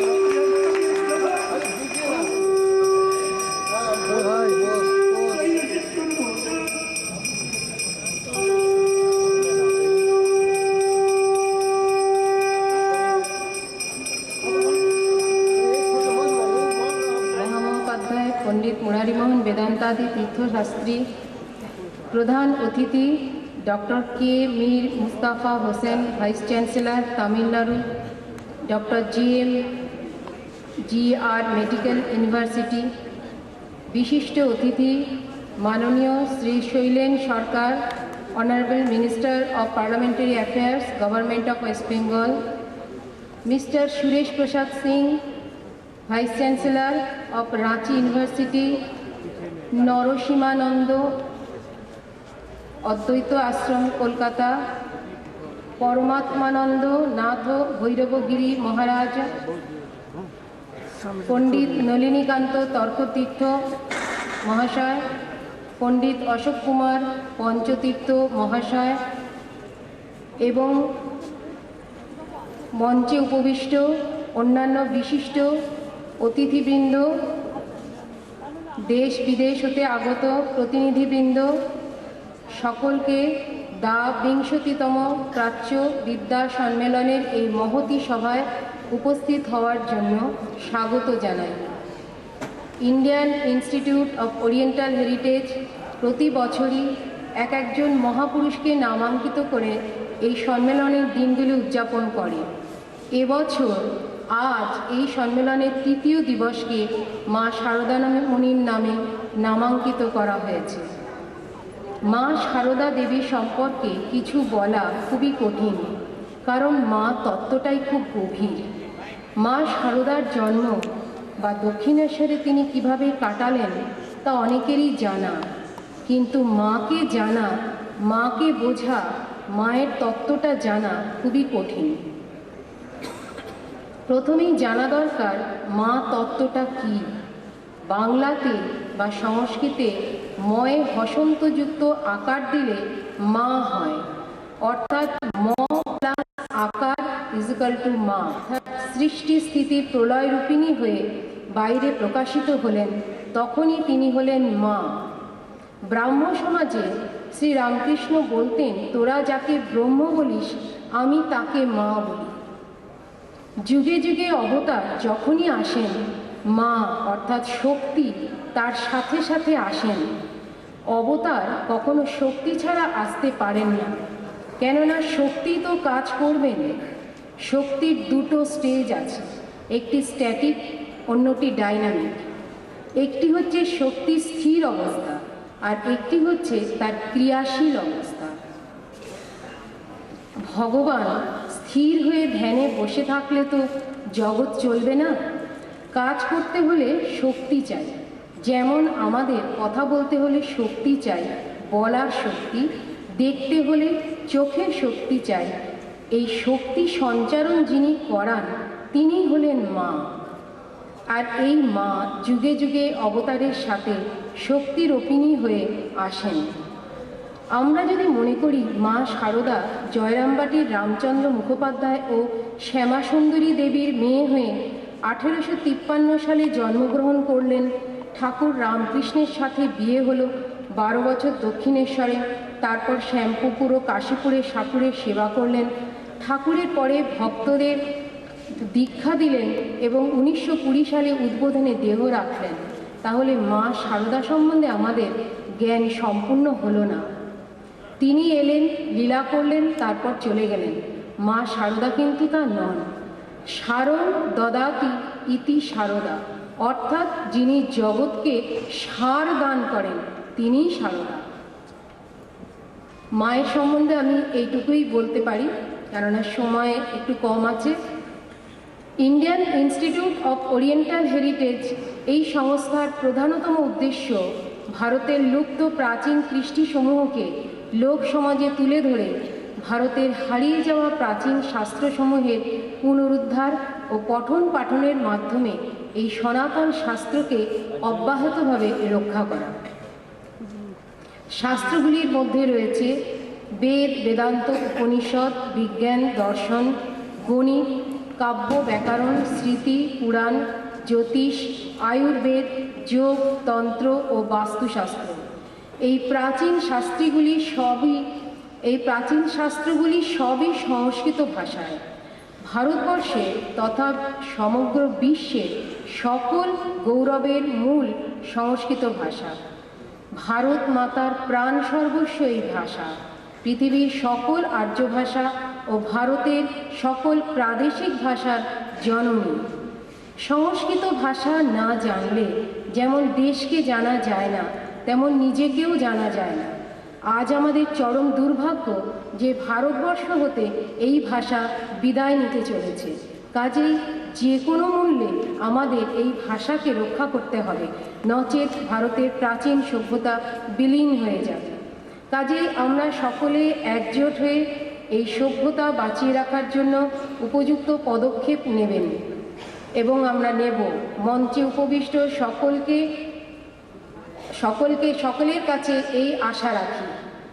দেশ বিদেশ হতে সমস্ত আগত অতিথিদের Indian institute of oriental হেরিটেজের পক্ষ থেকে আন্তরিক ধন্যবাদ জানিয়ে আমার বক্তব্য শেষ করছি। ধন্যবাদ। Now keynote address by Shri Gopal Chakraborty, Executive Secretary, Indian Institute of Oriental Heritage. And respected ministers and other distinguished delegates who have assembled here from different parts of India and abroad.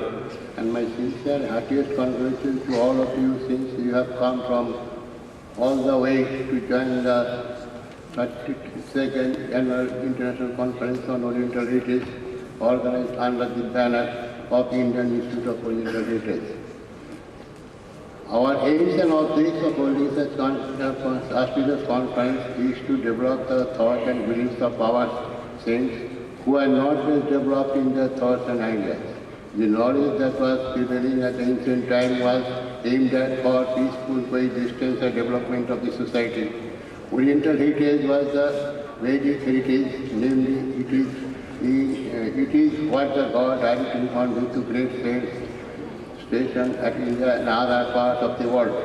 It was evident from the ancient history of the world that from the dawn of civilization, India played a vital role in using Oriental heritage, which has greatest intrinsic force to bring about. It is the time to believe the speeches of the ancient saints of India for mental peace and for overcoming the fast-growing tension of the society. Presently, the world has witnessed a vast development in the field of science and technology, the modern scientific thoughts and ideas, and so-called comfort that have come to masses has witnessed unimaginable developments. It becomes unbearable due to tension and strain for people of the globe, particularly the Western world, has found it worthwhile to look at the gems of Oriental heritage. That is the reason the scholars stationed at Western world has shown. Oriental research heritage, प्राच्य विद्या, प्राच्य ऐतिह्य, प्राच्य संस्कृति, प्राच्य इमारत को रक्षा के लिए दैनंदिन काम करते जा रहा है। आप लोग को शायद मालूम है, पुराना मकान जो था, आज वो सब मकान तोड़कर वहाँ बड़ा-बड़ा इमारत तैयार हो रहा है। इसमें क्या हो रहा है, किसी को मालूम नहीं होगा।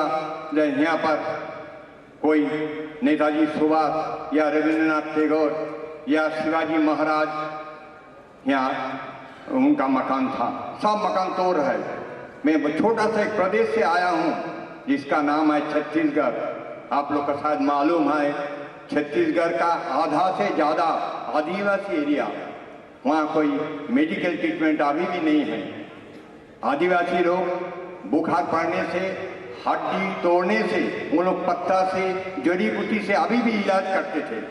उनका पास वो संस्कृत का वो सब किताब है जिससे उन लोग जानते हैं कि कौन पत्ता से किसका इलाज करने चाहिए। कैंसर का इलाज भी वहाँ हो रहा है, लेकिन आजकल का नया पीढ़ी संस्कृत पढ़ना नहीं चाहते हैं। उनका कोई दोष नहीं है। अब संस्कृत पढ़ के क्या करेंगे? आपको नौकरी नहीं मिलेगा, आपको पेट नहीं चलेगा। पेट चलाने के लिए, नौकरी करने के लिए संस्कृत पढ़ने का जरूरत नहीं है। फिर भी प्राच्य विद्या को रक्षा के लिए संस्कृत पढ़ना जरूरी है। इसके लिए सरकार का तरफ से पहले कदम बढ़ाने पड़ेगा।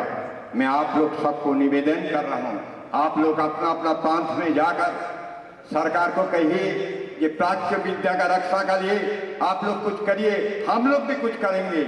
ओरिएंटल रिसर्च हेरिटेज दिन रात इसका लिए प्रयत्न कर रहा है, आप लोग भी प्रयत्न करिए, तो भी आपको यहाँ आना सार्थक होगा। नहीं तो यहाँ आया, 4 रोज भाषण सुने, खाना खाया, कलकत्ता घुमा, फिर चला गया, क्या फायदा? कुछ फायदा नहीं। आइए सब मिलके प्राच्य विद्या का रक्षा के लिए काम करें। जय Hind. Thank you, Dr. Shotto Bishar. Our next speaker is Dr. Shiv Shankar Shastri from Shiliguri. Our next speaker is Dr. Shiv Shankar Shastri from Shiliguri.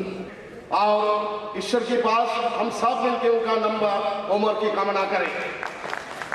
इस तरीका से हर साल हमारी मदगुरु आचार्य रामकृष्ण शास्त्री जी ने जो बहुत बड़ा उपकांड इस पार्श्व विद्या के लिए जो उन्होंने एकत्रित संगठित करने का प्रयास किया है और कर रहे हैं, यह हमारे लिए बहुत बड़े सौभाग्य की बात है। जिनकी एक बल से आप दूर दूर से, मायने से, बर्मा से, रंगून से, ऑस्ट्रेलिया से, अमेरिका से यहां एकत्रित होते हैं। और इस समय में हमारी और सौभाग्य की बात है, महादेवी माननीय शैलेंद्र सरकार महाशय, मंत्री महाशय भी हमारी उत्साहों को और बढ़ाने के लिए हमारे साथ भाग लिया है। यह हमारे लिए बहुत आनंद की बात है। तो आप लोग को जी प्रयास है, आप हम सब मिलकर यहां जो मिलित होते हैं, ये एक मेल बंधन है। यह एक तरीका से आप अगर समझे, ये महामेलन केंद्र है, ये पवित्रम केंद्र है। हम कहां कहां से, किस किस देश से, यह कितनी रंगून से, बर्मा से, कितनी थाईलैंड से आया हुआ है। क्यों? भारत की प्राचीन विद्या को अपने कर, प्राचीन विद्या का बारे में कुछ जानने के लिए। तो हमारी आप सब से अनुरोध है, आप जो भी जहां हर साल आते हैं, भाग लेते हैं, भाग लेकर यहां से कुछ, हमारी उम्मीद है आप कुछ शिक्षा ले रहे हैं और हम लोग भी कुछ आप लोग से कुछ मिल रहा है। और आप सब में कुछ ऐसा शिक्षा दे कि आने वाला दिन में ये सम्मेलन और बृहत्तम सम्मेलन हो, जो इस तरीका से 2 महागति सदन भी कम पड़ जाए, हमारी आदमियों की इतनी सम्मेलन में उपस्थित होंगे। और हम लोग यही बोलते हुए और इनको धन्यवाद देने से बहुत काम होता है, मदगुरु आचार्य professor doctor Ramakrishna Shastri ji and गुरु माता और गोपाल शास्त्री जी, इन लोग दिन रात जो प्रयास करते हैं इनको आगे बढ़ाने के लिए, और भी हमें उनकी साथ देने की आप सबको कामना करता हूं। हर साल इसी तरीका से आके भाग ले और इस चीज को और आगे बढ़ाए। तो सबसे बढ़िया चीज है, हम बहुत कम बोलेंगे, हमारी ज्ञान बहुत सीमित है, या बहुत पंडित व्यक्तियों को बैठे हुए हैं, उनके सामने हम हमारे कुछ ज्ञान देंगे। लेकिन संस्कार अगर संस्कृत नहीं है तो संस्कार कहां है? हम आगे हमारी मास्टर जी को बाजार में जहां मिलते थे, हम पैर में 2 पैर की आशीर्वाद देते थे। अभी के बच्चे लोग यहां पर आ गए, नमस्ते जी और गुड मॉर्निंग जी। तो ये जो संस्कार है, पिता से बाप बनने लग गया, माता से मॉम बनने लग गया, सिस्टर से सिस बनने लग गया, फादर से ब्रो बनने लग गया। वाह, क्या चमत्कार है हमारी संस्कार का। ये जो ब्रो, सिस, मॉम, डाई, इस भाषाओं को अत्याचार से पेरेंट्स लोग अत्याचारित हो गए, क्योंकि सब कुछ चाहता है इंग्राजी सीखे, हमारी बच्चे इंग्राजी में बोलेंगे, देश की कितना बड़ा विजय कर। इंग्राजी जरूरत है, यह अनुभव किया था राजा राममोहन राय भी अनुभव किए थे और विश्वेश्वर विद्यासागर भी अनुभव किए थे। लेकिन फर्स्ट हमारी ये प्राचीन विद्या संस्कारम संस्कृतम, और इसके बाद हमारा अंग्रेजी बोली हमारा बहुत जरूरी है। नाले प्रदेश हो, हमें बताएंगे भाई कुछ नहीं जानते, लेकिन पहला हमारी संस्कार, हमारी अपने घर, हम अपने घर को नहीं देख के दूसरों को हम नकल कर रहे हैं, सिस ब्रो मॉम डाई। लेकिन अगर आदमी बोले पिताजी, हाँ मम्मी जी, माता जी, भाई जी, कितने बंगला में माँ बाबा, ये जो कितना सुंदर, ये तो कितनी मीठी बोल रहा है, इसको धीरे धीरे लुप्त होते जा रहा है। तो हम नियम बनेंगे, लेकिन आप सब इंग्रजी पढ़ाइए, लेकिन साथ में कम से कम हमारे हिंदुस्तानों को संस्कार जो है इसको राखिए। और बांग्ला का संस्कार तो आप जानते हैं, बांग्ला का संस्कार तो बहुत ही मीठा संस्कार। আপনি কেমন আছেন, আসুন বসুন, একটু চা জলপান করে যান, এই তো संस्कार अभी भी है। ये संस्कार जो एक बांग्ला के संस्कार के मूल में सारे आदमी एकत्रित। आज कलकत्ता में कलकत्ता ऐसे एक शहर है जिनके बारे में बोलने से बहुत कम है, हर दूर दूर से जानते हैं, आज के जमाना से नहीं। जिस संस्कारों के लिए कलकत्ता किसी तरफ से कमी नहीं है, सबसे बहुत आगे है। जो भी हो, आज का इतनी मैं बताऊंगा और कुछ नहीं, इतनी बोल के यहाँ तो हम हमारी जो आप सबसे निवेदन रख रहा हूं, और एक बार हम अपना मंच में विशिष्ट व्यक्तियों को हमारी प्रणाम, और एक बार हम सब मिलकर धन्यवाद ज्ञापन करता हूं अपना प्रोफेसर डॉक्टर रामकृष्ण शास्त्री जी को, और आगे इसको बढ़ाएं हम सब उनकी जय। Thank you, Dr. Shiv Shankar Shastri. Now, the honoring Professor Mir Mustafa Hussain, Vice Chancellor, Tamil Nadu Dr. MGR Medical University from Chennai, with Dr. Meghnad Saha Award by Sri Shoilen Sarkar, Honorable Minister of Parliamentary Affairs, Government of West Bengal.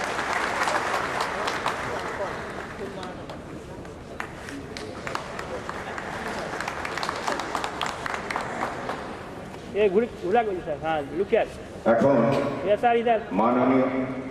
माननीय मंत्री जननेता श्री शैलेंद्र सरकार द्वारा उपाचार्य जी को सम्मानित किया जा रहा है। পূর্ব মধ্যমা সার্টিফিকেট কোর্স পাস করেছে, থেকে ডিগ্রি কোর্স পাস করেছে, তাকে তার হাতে সার্টিফিকেট তুলে দিচ্ছেন মাননীয় মন্ত্রী।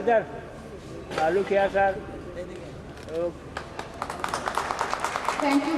चन्नयोरावृणीमहे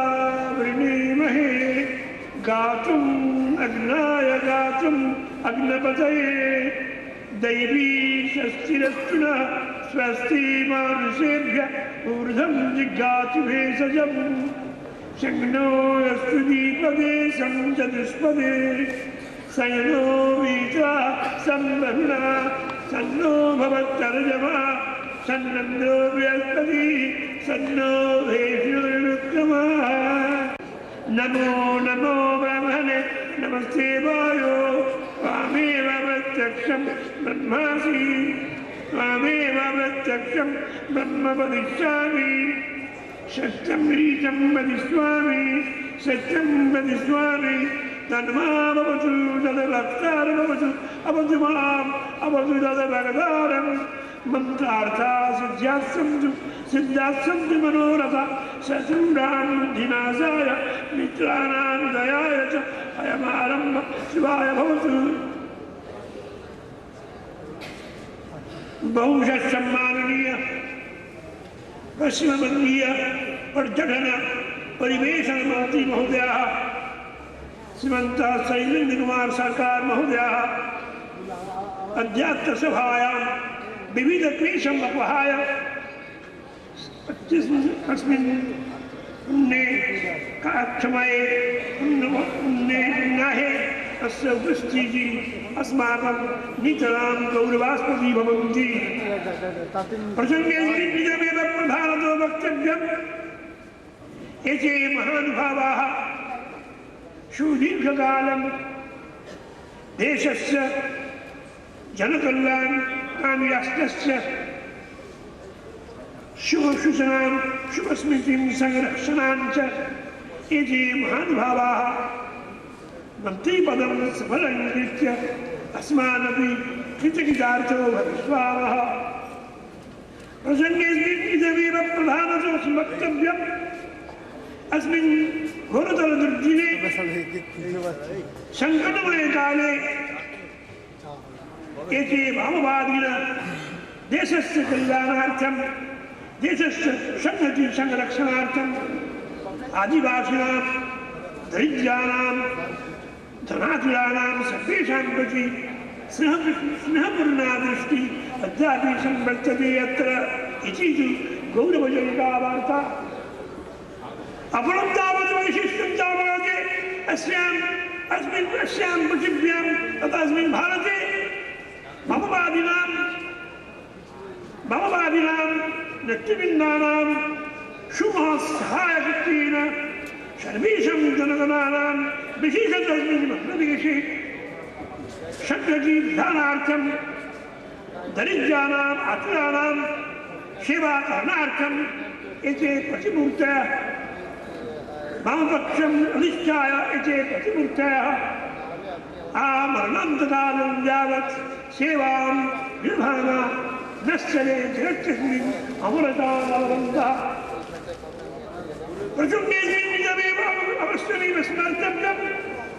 अस्मिन् सम्मेलने एस्ट्रोनॉमिकल प्रोजेक्ट इति नामधेयस्य तथा नेशनल हेरिटेज इति नामधेयस्य प्रतिष्ठानस्य पक्षमधिष्ठाय भारतीय संस्कृते संरक्षणार्थं सम्प्रचारार्थं वा राज्यपक्षम् अधिष्ठाय मन्त्रिपदं संस्कृत्य अलङ्कृत्य एते अस्माकम् अस्यां सभायां श्रीसंनिग्धं श्रद्धा वयं कृतज्ञतार्थो वक्ष्यामः। प्रसङ्गेऽस्मिन् भगवत्समीपे शानुनयनेन प्रार्थना एते महानुभावाः सुदीर्घविरामय जीवनं निष्कङ्गां कर्मशक्तिं च भूयोऽभ्यर्थयामहे। अस्य कल्याणं संघटत स्थानगत व्यक्तिगत अववादिनां च सम्बद्धयेत्।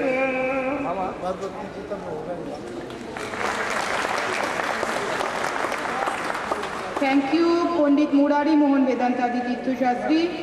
Now, speech by our chief guest, Professor Dr. Mir Mustafa Hussain, Vice Chancellor, Tamil Nadu, Dr. MGR Medical University from Chennai.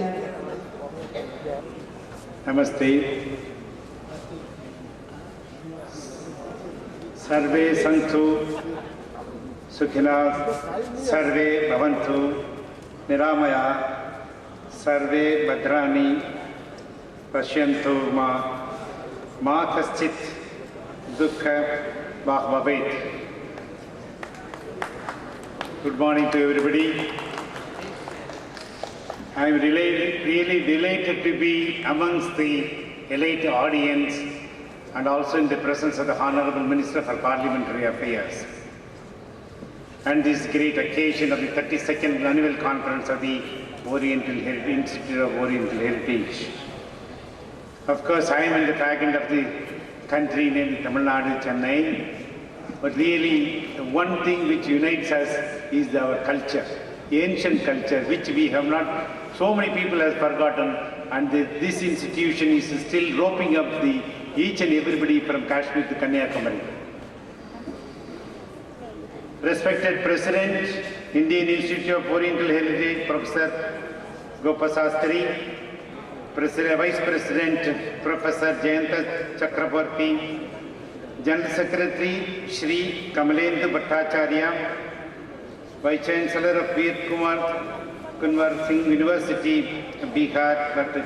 S.P. Singh, and respected Vice Chancellor Rajendra Agricultural University, and respected Vice Chancellor Barkatullah University, Dr. Harshavardhan Tiwari, and also our Honorable Minister for Parliamentary Affairs of West Bengal, respected Pandit Murari Mohan Vedantarita Sastri, respected Swami Narsimhanta Advaita Ashram, Calcutta, officers of the Indian Institute of Oriental Heritage, members of the press and media, ladies and gentlemen. Of course, at the outset, I deem it a privilege and honor to be the chief guest of this occasion, and also thank the organizers for having conferred on me the Dr. Meghnad Saha Award. Really, it's a day of Shri Sharda Mani, and we have to follow the footsteps of Sharda Devi. And I also thank the organizers for having given the opportunity to garland Madam Sharda Devi. Indian culture and ethos are based on the fabric of the secular foundation of this country. The Constitution of India is the protector of the rich culture and heritage of this country. The roots of the Indian civilization stretch back in time, pre-recorded history. The earliest human activity in the Indian subcontinent can be traced back to early, middle and late stone ages of 4 to 40,000, 40 lakh to 2000 BC.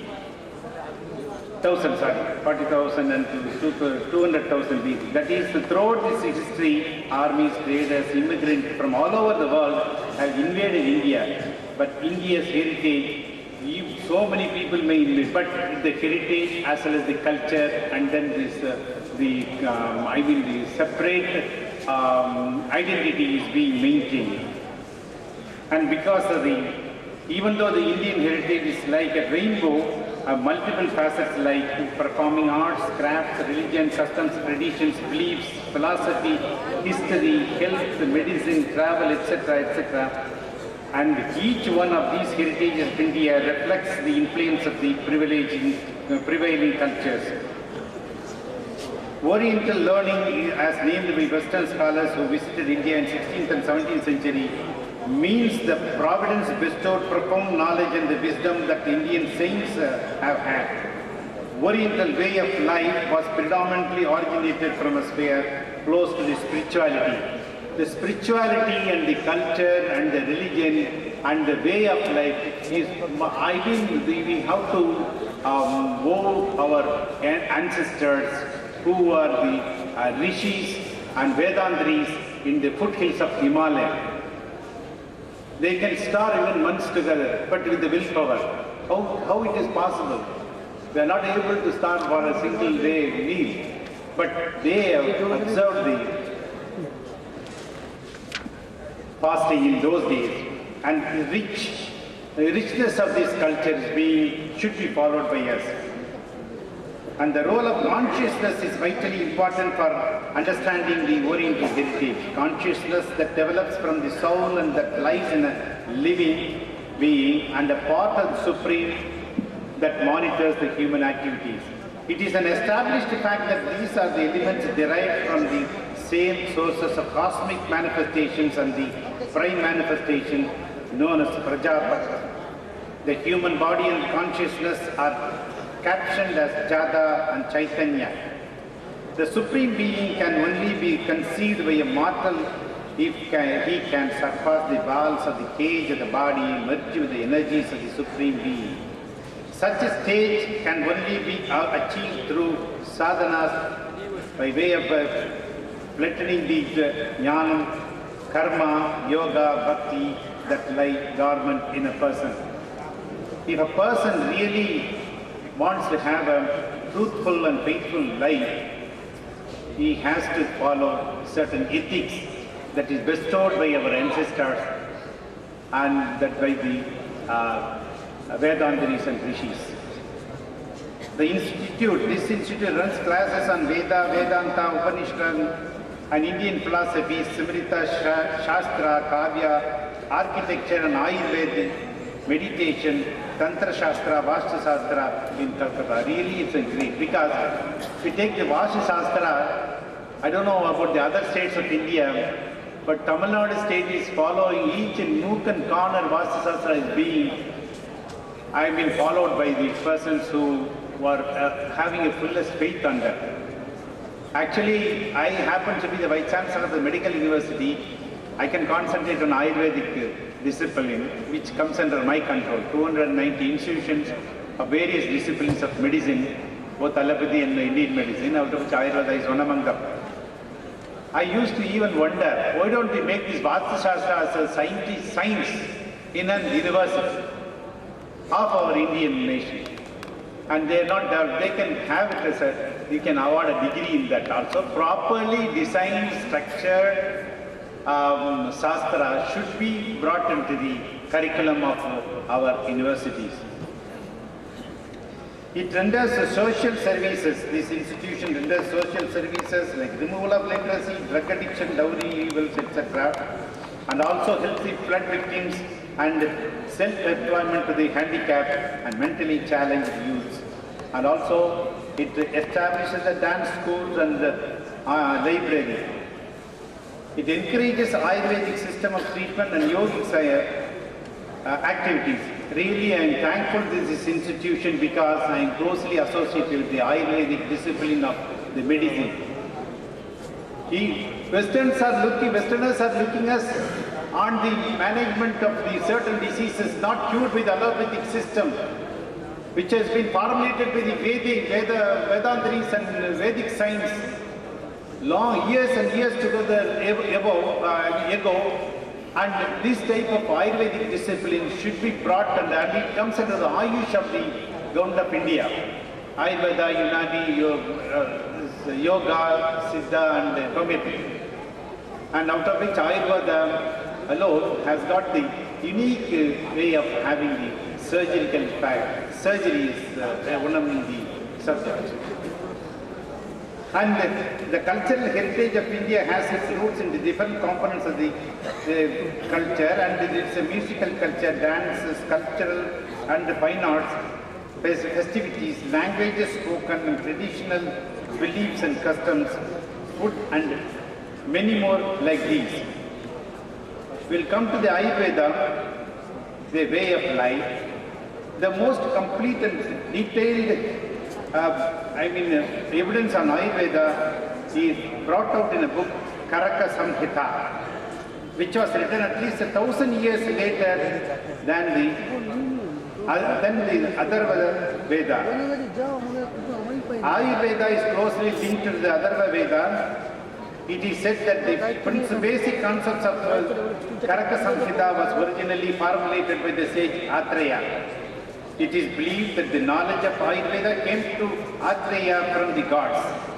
It's God-sent discipline of medicine is Ayurveda. I request this institution to promulgate and start an Ayurvedic hospital, if possible, because I am associated with the medical faculty. I am telling this, and I hope the government of West Bengal should help this Oriental Heritage Institution to start an Ayurvedic medical college and a hospital. Spread our traditional medicine first, then we can attract the Westerners. Even people are coming there to learn about the Ayurvedic massage, which is linked with the yogic sciences also. And this knowledge was then passed on to the Daksha Prajapati, who passed it on to the Indra. The sage Bharadwaja was asked by the other sages to go to the god Indra to attain this knowledge for the good of mankind. Yoga is one of the most extraordinary spiritual sciences that mankind has ever discovered. Yoga and Ayurveda are interrelated. Yoga is a spiritual part of the Ayurveda. It's a Vedic science. And it is like a gem of great proportions containing many facets whose light can illuminate the whole of our lives with great meaning. Going back over 5,000 years, it is one of the few spiritual traditions that has maintained an unbroken development throughout history. Comprehending all aspects of the human being and the world of nature, it can unfold all the higher powers that are accessible to us, both internally and externally. Yogic sciences methods cover the entire field of our existence, namely the physical, sensory, emotional, mental and spiritual to the highest self-realization. And traditional health and medicines in India have their roots in the ancient treatises like Ayurveda, Charak Samhita and the experiments done by the ancient Indian gurus. Indian Institute of Oriental Heritage was established in 1978, I was told, by the able leadership of Professor Ramakrishna Sastri in Kolkata. As chairman has been, the founder of this thing, and he has done a lot of work to the upliftment of the mankind. Providence is not beyond the orbit of scientific conception, although it presupposes meditation, activities and forces belonging to superhuman, magnificent, extremely perfect actions of unknown formations to sublimate. India's contributions in several walks of life, such as religion, philosophy, language, and architecture and science, etc., either in the space technology or in the military technology or in the medical science, India leads the first. And also, when you go abroad, I have seen even our Indian system of medicine thriving very well than their allopathic system medicine. Now they are looking at us only, and you take this opportunity to spread our Indian system of medicine. It's a part and parcel of our heritage of our nation. And India's contributions in several walks of life should be continued, and nevertheless the essence of India's spirit lies elsewhere. And I request this institution to rope up the various aspects of not only the medical field, various aspects of the heritage, and conduct competitions. And finally, I request this will happen one day, that not only the medicine, dance and other cultures in the various states, not only in West Bengal, various states, we have got a rich heritage that should be tapped properly through the government. Further, the local government should help this great institution. With these few words, I conclude my address, wishing the organization and the delegates of various states have come for all success, and hope this conference would enrich the knowledge of delegates and the speakers. And I wish this, the founder, the chairman, vice president should be complimented for organizing such a fantastic conference. Give a big or a clap for those people who have conducted this conference. Thank you so much. Thank you very much to Dr. Mir Mustafa Hussain. Now the speech by Shri Shoilen Sarkar, Honorable Minister of Parliamentary Affairs. মঞ্চে উপস্থিত পণ্ডিত মুরারিমোহন শাস্ত্রীজি, আমাদের doctor Ramakrishna Shastri, professor Gopal Shastri এবং 32nd Annual International Conference on Oriental Heritage, সেটা আপনাদের জানা আছে যে 5 তারিখ থেকে শুরু হয়েছে, 5, 6, আজকে 3rd ডে। প্রথম দিন হয়েছে লোকমাতা রানী রাসমণি ডে, দ্বিতীয় দিন হয়েছে শ্রী রামকৃষ্ণ পরমহংস ডে, এবং তৃতীয় হচ্ছে আজকে, যেটা এখন আমাদের একজন সদস্যা, যিনি শ্রী মা সারদা দেবী সম্পর্কে বিস্তারিত বক্তব্য রেখেছেন, এবং কালকের প্রজেক্ট ডেটে Swami Vivekananda Indian institute of Orient heritage, এদের অনুষ্ঠানে আমার গত কয়েক বছর থেকে, বিশেষ করে 2-3 বছর থেকে আসার সৌভাগ্য ঘটেছে। আমাদের স্টেট গভর্নমেন্টের একটা হেরিটেজ কমিশন আছে, যার সভাপতি ছিলেন ডক্টর প্রতাপচন্দ্র, তিনি মারা যাওয়ার পরে আরেকজন সভাপতি আছে। সেই হেরিটেজ কমিশনের কাজ হচ্ছে যে ঐতিহ্যশালী বাড়ি, পশ্চিমবঙ্গের ঐতিহ্যশালী মনুমেন্ট, তাকে কী করে রক্ষণাবেক্ষণ করা যায়, সেটা একটা দিক হেরিটেজ রক্ষার। কিন্তু শুধু বাড়ি, ঘর, মনুমেন্ট এটাই হেরিটেজ বোঝায় না। হেরিটেজের সংস্কৃতি, ভাষা, যেটা এখানে আলোচনা হচ্ছে, যে আমাদের প্রাচীন ভাষা হচ্ছে সংস্কৃত ভাষা। সেই প্রাচীন ভাষা সংস্কৃত, যেখান থেকে ভারতীয় ভাষাগুলোর অনেক উদ্ভব হয়েছে এবং পৃথিবীর অনেক বিদগ্ধ মানুষ, জার্মানির ম্যাক্স মুলার থেকে আরম্ভ করে এই সংস্কৃত ভাষায় অনেক চর্চা করেছে। তারাও নানান ভাষায়, তাদের ভাষায়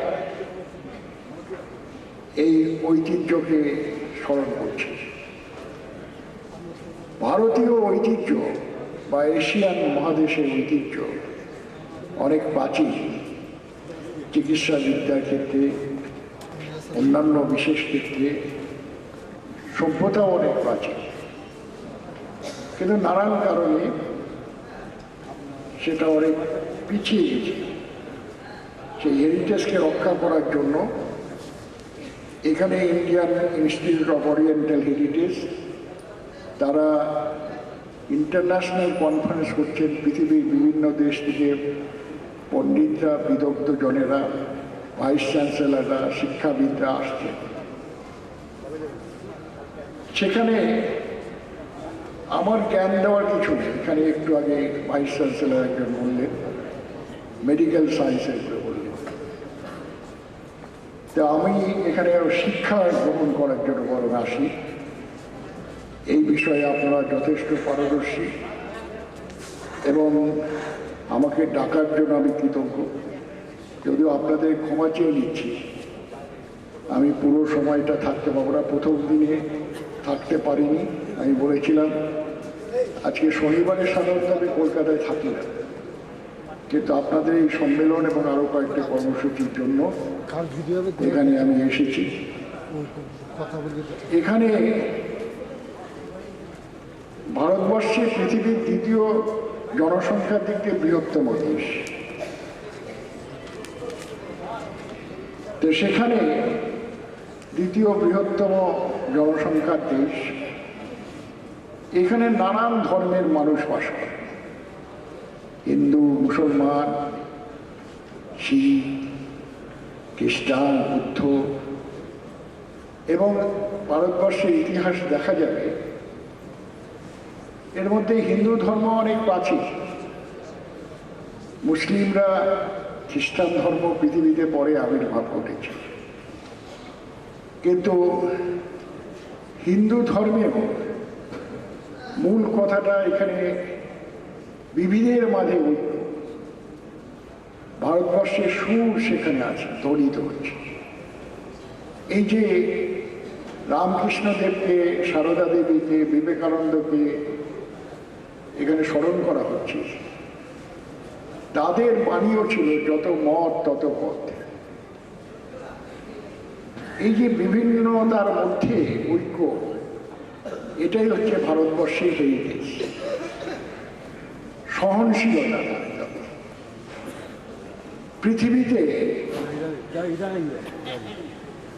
মানুষ প্রথম দিকে আসেন, জীব তৈরি হয়েছে। যারা বিজ্ঞানের ছাত্র, ডারউইন তত্ত্ব পড়েছেন, বিশ্বাস করেন, তারা জানেন যে পৃথিবীর সৃষ্টির সময় মানুষ ছিল না, জন্তু ছিল না, কিন্তু কয়েক হাজার বছর ধরে মানুষ এসেছে। মানুষের ধর্ম, সভ্যতা তৈরি হয়েছে, এবং এখন যদি পৃথিবীর পরিসংখ্যান না যায় তাহলে দেখা যাবে বেশিরভাগ মানুষ তারা ভগবানে বিশ্বাস করে। সে ভগবানের নিজের নিজের পদ্ধতি আছে। যারা খ্রিস্টান ধর্মের মানুষ তারা একরকমভাবে চার্চে যান, উপাসনা করেন। হিন্দু ধর্মের মানুষ যারা, তারা মন্দিরে যান, উপাসনা করেন। যারা ইসলাম ধর্মের মানুষ তারা মসজিদে যান, উপাসনা করেন। এই ধর্ম প্রাণ মানুষের সংখ্যাই বেশি, কিন্তু ধর্ম, সব ধর্মের নির্যাস কথাটা হচ্ছে মানুষকে সুশিক্ষায় সুশিক্ষিত করা। কিন্তু তা সত্ত্বেও, এত প্রচেষ্টা সত্ত্বেও সব মানুষকে কি আমরা আমাদের ধর্মের দ্বারা উদ্বুদ্ধ করতে পেরেছি? চুরি ডাকাতি সমাজের যে ঘটনাবলী আছে, সাম্প্রতিক সমস্যা, সন্ত্রাসবাদ, যা আমাদের পৃথিবীব্যাপী একটা সমস্যা তৈরি করেছে। কিছুদিন আগে বোম্বে শহরে যে ঘটনাগুলি ঘটেছে, তাতে আমরা ভাবছি যে গোটা পৃথিবীতে আবার একটা আলোড়ন তৈরি হচ্ছে। সন্ত্রাসবাদের বিরুদ্ধে শুভবুদ্ধি সম্পন্ন মানুষ, ধর্মীয় মানুষ হোক, বিভিন্ন ধর্মের মানুষ, ধর্ম যারা ভগবান বিশ্বাস করেন না এমন মানুষ, সব মানুষের একটা ঐক্যবদ্ধ চেহারা হওয়া দরকার। আমি ইন্ডিয়ান হেরিটেজ, এই যে সম্মেলন, সেই স্পিরিট নিয়ে এখানে বিভিন্ন মত প্রকাশ করা হচ্ছে। আমিও এখানে কিছু বক্তব্য শুনলাম, কিছু বুঝেছি, কিছু বুঝতে পারিনি। সংস্কৃত ভাষা মাঝখানে তো প্রায় পড়ালেখায় উঠে গেছে, কিন্তু এখন স্কুলগুলোতে আবার সংস্কৃত পড়ানো হচ্ছে, পশ্চিমবঙ্গের স্কুলগুলোতে, এবং স্কুল সার্ভিস কমিশনে অনেক সংস্কৃত টিচার নেওয়া হচ্ছে। সেই জন্য সংস্কৃত আবার চর্চা বেড়েছে। সংস্কৃত চর্চা বাড়লেই হবে না, তার সঙ্গে আধুনিক জ্ঞান, আধুনিক বিজ্ঞান। যখন 25-30 বছর আগে, তখন তো কেউ কম্পিউটার ব্যবহার করতেন না, এখন কম্পিউটার ব্যবহার করছে। সেখানেও আবার দুর্নীতির কথা আমরা শুনছি। এখন তাকে ঠেকানোর কথাও আমাদের ভাবতে হবে। আমরা ভারতবর্ষের যে ঐতিহ্য, সেটা হচ্ছে, যেটা আগে বলেছি, বিবিধের মাঝে ঐক্য, মিলন মহান। সেই ঐতিহ্যকে নানানভাবে আমাদের সুরক্ষিত করতে হবে, এগিয়ে নিয়ে যেতে হবে। আপনারা এখানে এসেছেন, আমি নিজে খুব ধর্ম বিশেষজ্ঞ নই, আমি নিজে এই হেরিটেজ বিশেষজ্ঞ, তবুও মূল যে স্পিরিট, তাকে গ্রহণ করে আপনাদের কাছে শিক্ষা নেওয়ার জন্য এসেছি। আপনাদের সবাইকে শুভেচ্ছা, নমস্কার জানিয়ে আমার বক্তব্য। আমরা ইনস্টিটিউটের পক্ষ থেকে মাননীয় মন্ত্রী শ্রী শৈলেন সরকারকে আন্তরিক ধন্যবাদ জানাই।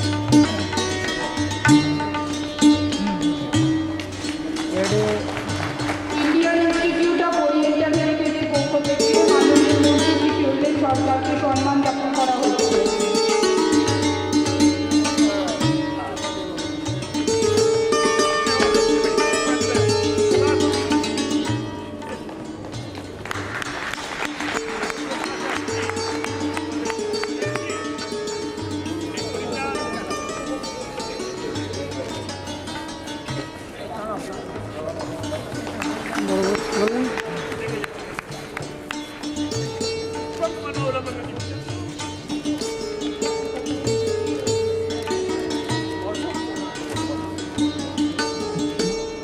বিজ্ঞান রহস্য মন্ত্রী মহাশয় এই বইটি ওপেন করছে। অশোক কুমার মহাশয় বইটি মন্ত্রী মশাই হাতে তুলে দিচ্ছে।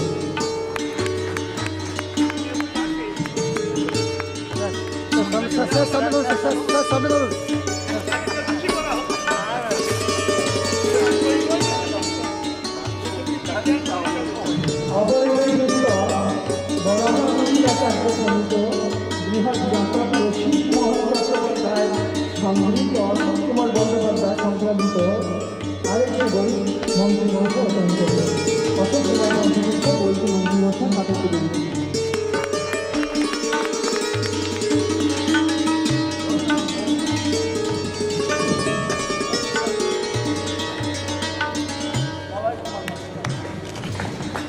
দিগ্বয়টি রয়েছে মরণকুমার ভট্টাচার্য, উনিও ফুলের পুষ্পস্তবক দিয়ে মন্তব্য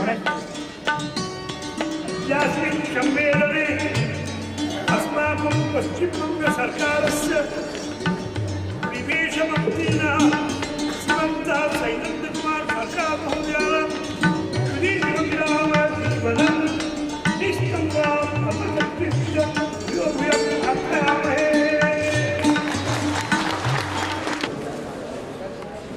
Respected Chairman, President, Secretary and the other office bearers of the Institute of Oriental Heritage, Chief guest here, Vice Chancellor of Dr. NGR Medical University of Tamil Nadu, and various other dignitaries assembled on the dais, and my dear friends. Today, we are all assembled here in connection with the 32nd All India Conference of the Institute of Oriental Heritage. The very idea of having an institution to inculcate in the ordinary public values of Oriental heritage and also to promote such values through various disciplines is a commendable effort in itself. And the idea to celebrate this occasion by assigning every day in the honor of great personalities like Shri Ramakrishna, Swami Vivekananda, Shri Saradamani, and also Rani Rasmani, who in a way set the stage for the divine play of Shri Ramakrishna to be enacted. This idea is also a very commendable one. But friends, when we think of Oriental heritage, specifically Indian heritage, because I hope you are aware, as you surely are, that the Orient does not necessarily mean India alone. When we talk of or discuss about the Indian heritage, a question comes to our minds that though this heritage is pervading itself through various disciplines of, as you heard, Ayurveda, astrology, Vedas, scriptures, way of life as some would call it, what is the common thing which binds all these various disciplines? What is the common line of thought which unites all these disciplines so that we can bring it under a common name called Indian heritage? What is that common factor? Today we are sitting here in this hall of Mahajati Sadan. Outside in the street, the common man of India today finds himself insecure. He finds himself not only economically insecure, but he also finds himself physically insecure. A man, an ordinary person, a woman, an ordinary person who leaves his or her house today is not very certain in what condition he will come back to his home or her home. We are living in troubled times today. And fortunately, this trouble is less in India. Economic strife, economic crisis is much more pronounced in the West today. In this context, what is that in our heritage which can give us more strength and probably is giving us more strength? There has been a lot of research on Oriental heritage, on our scriptures by Western scholars. Not as much by Indian scholars, but more by Western scholars. We don't advertise our culture. We don't sell our culture, as they say. We are not very good propagandists. We don't know how to lobby. Indians are very poor in that. In spite of all these shortcomings, how is that people from the West come here and are interested in our culture? What is that which attracts them? There should be something which attracts people from all over the globe and bring them here and make them study for many years here our literature, our Sanskrit heritage. What is that? The answer probably we got or we still get from the life of Sri Sarada Devi. This ordinary woman who had no great accomplishments in the worldly sense lived in a rustic village in a rustic way in Jairambati, but attracted the minds of many people across the globe. Swami Vivekananda's women disciples from the West were very much wanting to meet this lady, and they came all the way from America to meet her. She went across the nation. She went to distant places like Bangalore, Chennai, and gave spiritual teaching to people whose language she could not understand.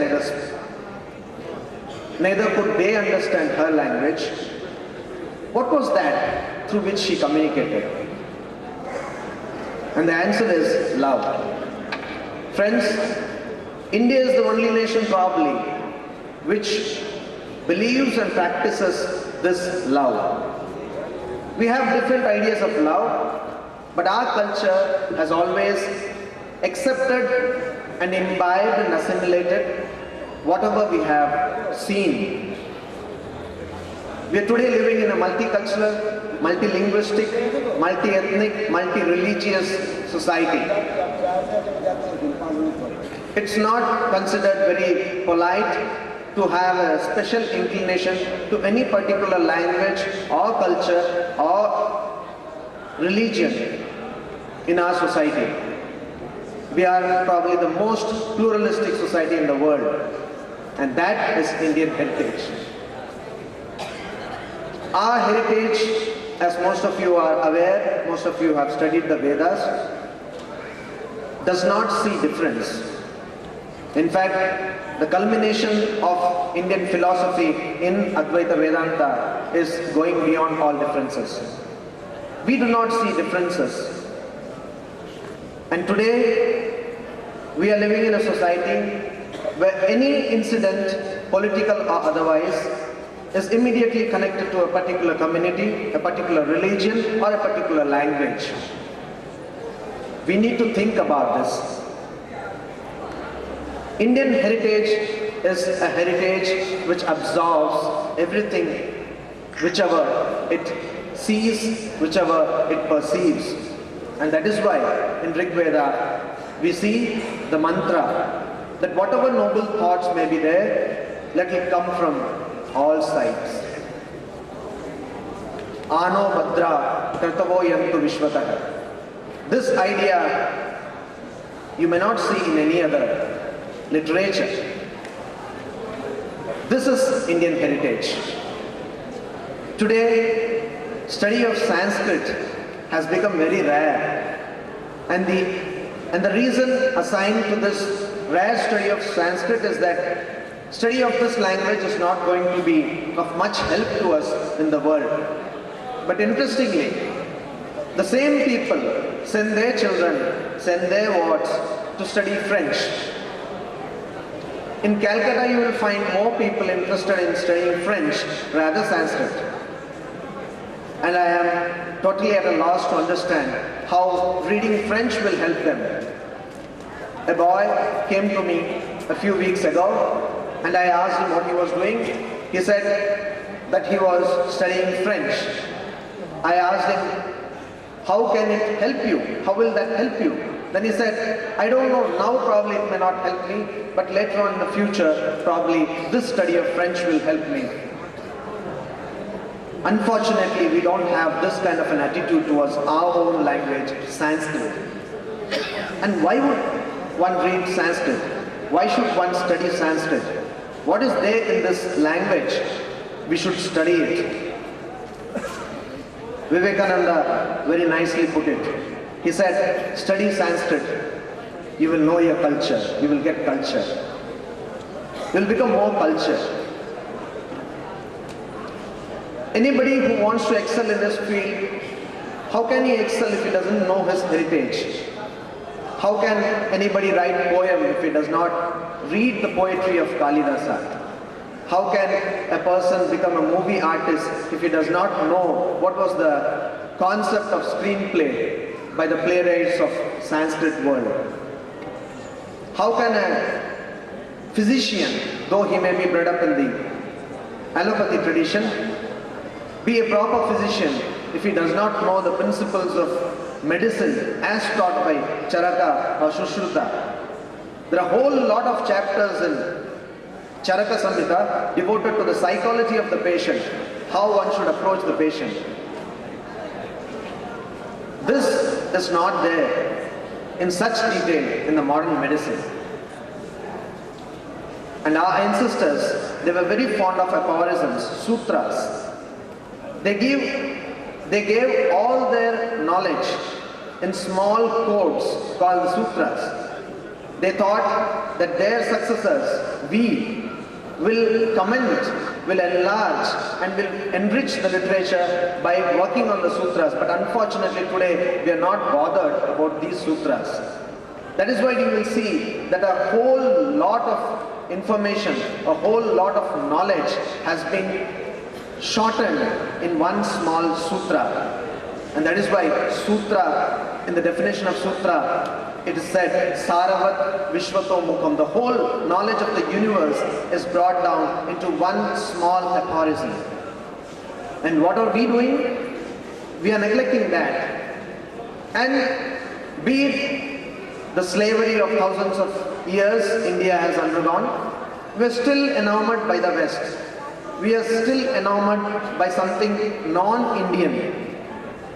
We don't give importance to anybody who is doing fundamental research in India until and unless he gets some award. A feature film in India is not respected until and unless it is nominated for the Oscar. This idea has to go. Friends, we need not get any certification from the other countries to understand our own heritage. We need not be apologetic about our culture. We need to understand that today we need to put our feet down and say that this is our culture and we are accepting everywhere as he or she, everyone, everywhere as he or she is. We do not require anyone to come to us and say that look, what you are talking about is not heritage, is not Oriental heritage, it is a nationalistic idea. The book fair is going on. I was interested to see a whole lot of literature on Hindu nationalism. Any meeting about Indian Orientalism is named Hindu nationalism.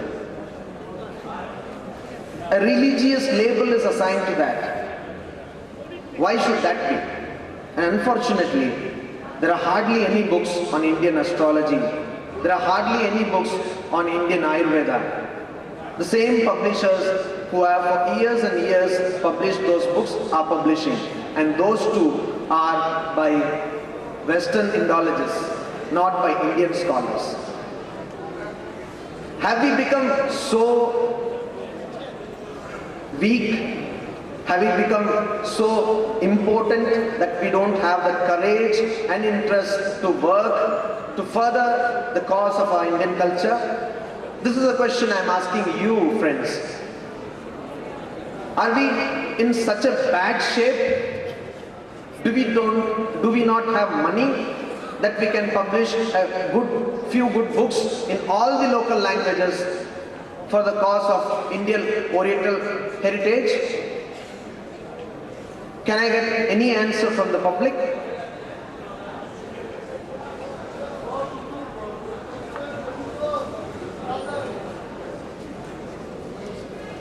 Are we so weak that we cannot do something for this culture, which is our own culture? Mahatma Gandhi used to say that to study any language, first know your mother tongue. And we are failing exactly there. We have forgot our mother tongue. We don't speak in Sanskrit. We don't study Sanskrit. Beautiful, beautiful verses in Sanskrit literature. Beautiful thought, beautiful knowledge. But we don't study. Travelers from across the world have always come, from China, from other states. They have come to India to study our culture, but we are not interested. Have we become so weak? This is a question we need to ask ourselves. And the answer, I believe, is in the fact that Indian heritage does not require anybody's certificate. Indian heritage is very strong in itself. Only thing we need to draw from this fountain of knowledge and spirituality.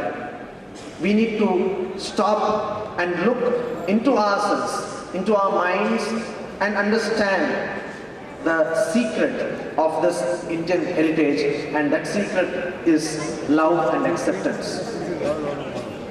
India is today a multicultural society because of this very love and acceptance. So friends, I request you, all of you, to kindly work for this cause, not with a biased attitude, but with the ethos of love and acceptance. And I'm sure that if we work with this idea and with this love, whatever may be the condition, সন্তগণকে ব্রহ্মময়ী কালীবাড়ির পক্ষ থেকে ওম নমো নারায়ণায় যত্র বিশ্বম ভবতি एको নীরম। আমাদের মুনি ঋষিরা, আমাদের পিতৃ পিতামহেরা কি ভেবেছে? আজকের এই ভাঙনের যুগে দাঁড়িয়ে তারা কিন্তু একতার ঐকতান সৃষ্টি করেছে। পৃথিবীর আর কোনো দর্শনে, ধর্মে এ কথা নেই যত্র বিশ্বম ভবতি एको নীরম। আমরা ছোট ছোট সংসারে আজ বিভক্ত হয়ে পড়ছি, কিন্তু আমাদের পিতৃ পিতামহেরা ভেবেছে এমন একটা পৃথিবী যেখানে একটাই সংসার থাকবে, একটাই পরিবার থাকবে। মানুষের কাছ থেকে ধর্ম, বর্ণ, অর্থকৈলিন্য, ভাষা কোনো ব্যবধানে দূরে সরে যাবে না। আজকের দিন জগৎজননী শারদা মায়ের পুণ্য স্মৃতির উদ্দেশ্যে নিবেদিত দিন। মা কি বলতেন?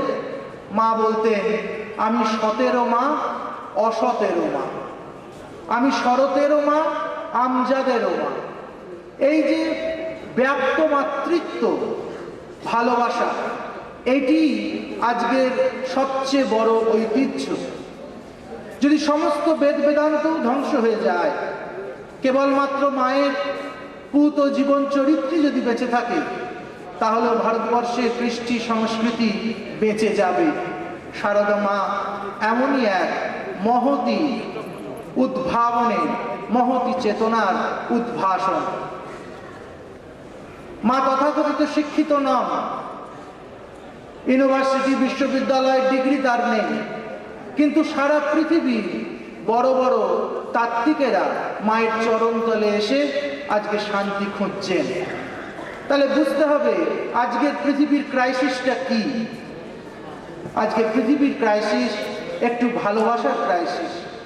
আমরা মানুষকে ভালোবাসতে পারছি না, মানুষের হৃদয়ের কাছাকাছি আসতে পারছি না, মানুষকে অন্তরের সঙ্গে গ্রহণ করতে পারছি না। কিন্তু ভারতের ঐতিহ্য, ভারতের সংস্কৃতি এই ভালোবাসার সংস্কৃতি। এই ভালোবাসা দিয়ে একদিন আমাদের ঘরের ছেলে বিশ্ব বিজয় করেছিলেন। বাঙালির হিয়া অমিয় মথিয়া নিমাই ধরেছে কায়া। বাঙালির হৃদয়ে কোন অমৃত মন্থন করে তিনি কায়ারূপ ধরেছিলেন? সে অমৃত ভালোবাসা, সে অমৃত প্রেম, সে অমৃত অন্যকে কাছে আনার অমৃত। তার কীর্তনের দলে আমরা জবন হরিদাসকেও দেখেছি সম্মানের সঙ্গে স্থান পেতে। অথচ আজকে তুচ্ছ মত, তুচ্ছ পথ, কৃষ্টি এবং সংস্কৃতির বিভেদ নিয়ে সারা ভারতবর্ষ জুড়ে রক্তোৎসব শুরু হয়েছে, তাণ্ডব শুরু হয়েছে। শুধু ভারতবর্ষ নয়, আজকে সারা পৃথিবীতে আমরা দেখতে পাচ্ছি মানুষ মানুষকে হত্যা করছে, মানুষ মানুষকে প্রাণ নিচ্ছে। কিসের জন্য? সামান্য প্রতিষ্ঠার জন্য, সামান্য অর্থের জন্য। যদি ভারতবর্ষের কৃষ্টিকে, সংস্কৃতিকে বাঁচাতে হয়, সবার আগে আমাদের অন্যের যন্ত্রণাকে উপলব্ধি করতে চেষ্টা করতে হবে। মা তার জীবন দিয়ে দেখিয়ে গেছেন। মা যখন বাগবাজারের বাড়িতে রয়েছেন, একদিন হঠাৎ রাতে খুটখুট শব্দ পাওয়া যাচ্ছে। কি ব্যাপার? শরৎ মহারাজ উঠেছেন, দেখছেন মা একটা খুন্তি দিয়ে বাগবাজারের বাড়ির নিচের তলাটা তখনও বাঁধানো ছিল না এখনকার মতো, সেখানে খোয়া টোয়া ছিল, সেই খোয়াগুলো একটা একটা করে তুলছেন। শরৎ মহারাজ দৌড়ে এসে বলছেন, মা আপনি কি করছেন? মা লজ্জা পাচ্ছেন, বলছে বাবা তুমি শুতে যাও, এই একটু ইটগুলো তুলে রাখছি চলার পথে। কেন না সেদিন মা সকালে দেখেছেন এক ভক্ত ওই খোয়ায় হোঁচটকে তার পা থেকে রক্ত বেরিয়েছে। এমনি করে মা নির্জনে নির্ভীতে আমাদেরও চলার পথে সমস্ত প্রতিবন্ধকতা দূর করে দিচ্ছে। আমরা যদি মায়ের চেতনার আদর্শে উদ্বুদ্ধ হতে পারি, তার ভালোবাসার আদর্শে যদি উদ্বুদ্ধ হতে পারি, তবেই আমাদের কৃষ্টিকে, আমাদের সংস্কৃতিকে আমরা বাঁচাতে পারব।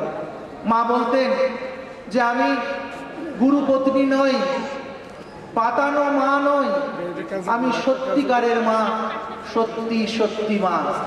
জানবে তোমার কেউ থাক আর না থাক, তোমার একজন মা আছে। আজকের এই পবিত্র দিন, যে দিন আমরা মায়ের স্মৃতিতে উদ্দেশ্যে উৎসর্গ করেছি, ভারতীয় কৃষ্টি এবং সংস্কৃতি রক্ষার ক্ষেত্রে যেন আমরা এই শপথ নিতে পারি, ভালোবাসায়, প্রেমে অন্যকে রক্ষা করতে গেলে আসুন এই একতার বাণী আমরা আমাদের পিতৃপিতামহরা যা বলে গেছে সেইখান থেকে যেন সংগ্রহ করি এবং একত্রিত হয়ে আজকে সারদা মায়ের নামাঙ্কিত এই পুণ্য দিনে এই শপথ নিয়ে ভারতবর্ষের কৃষ্টিকে, সংস্কৃতিকে রক্ষা করে আমরা অভ্যুদয়ের পথে যাত্রা করব। শান্তি শান্তি শান্তি। আমরা আন্তরিক ধন্যবাদ জানাই স্বামী পরমাত্মানন্দনাথ ভৈরবগিরিকে। আমাদের next speaker is from Mahabodhi society, Ven Ginalia Panorama. On behalf of the Mahabodhi Society of India and its General Secretary Dr. D. Revatatero and all the other members, it's better to place before you about the life and happiness for all human beings. The Buddha has said, this is the words which he has mentioned about the peace. Leave the past alone. Don't worry about the future. Don't cling to the present and you will achieve calm. Now I am talking about desire. The cause of suffering is selfish desire, whether it is the desire for pleasure, desire for revenge, or simply desire for a lone life. About the bonds, there is no fire like lust, no grief like hate. There is no net like delusion. on river-like craving. These are the words about understanding which Lord Buddha has mentioned.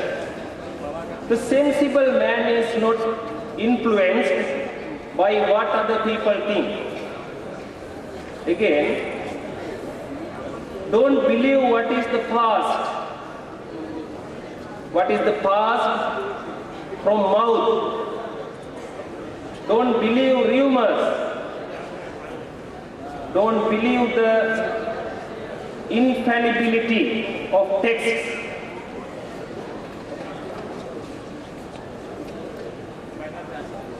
This is about kindness.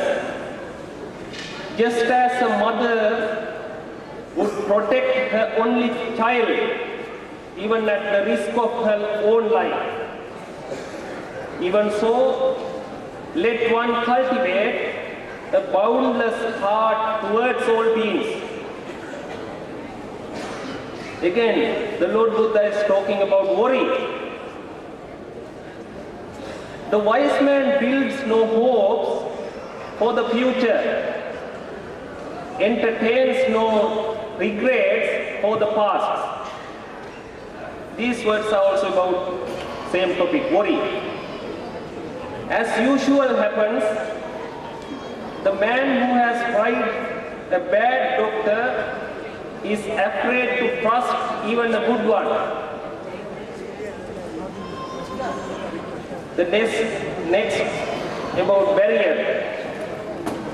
Everything is more injury to him who does it than to him who suffers it. A faithless blind man who has no thought of the afterlife is capable of all sin.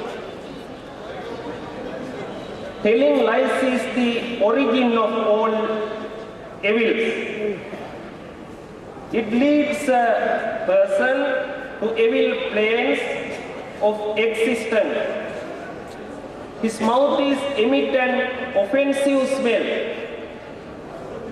and what he says will be disliked and despised by others. These are the explanation about sorrow, birth, old age, disease and death, grief and despair, separation from friends, the company of this life once, non-fulfillment of desires.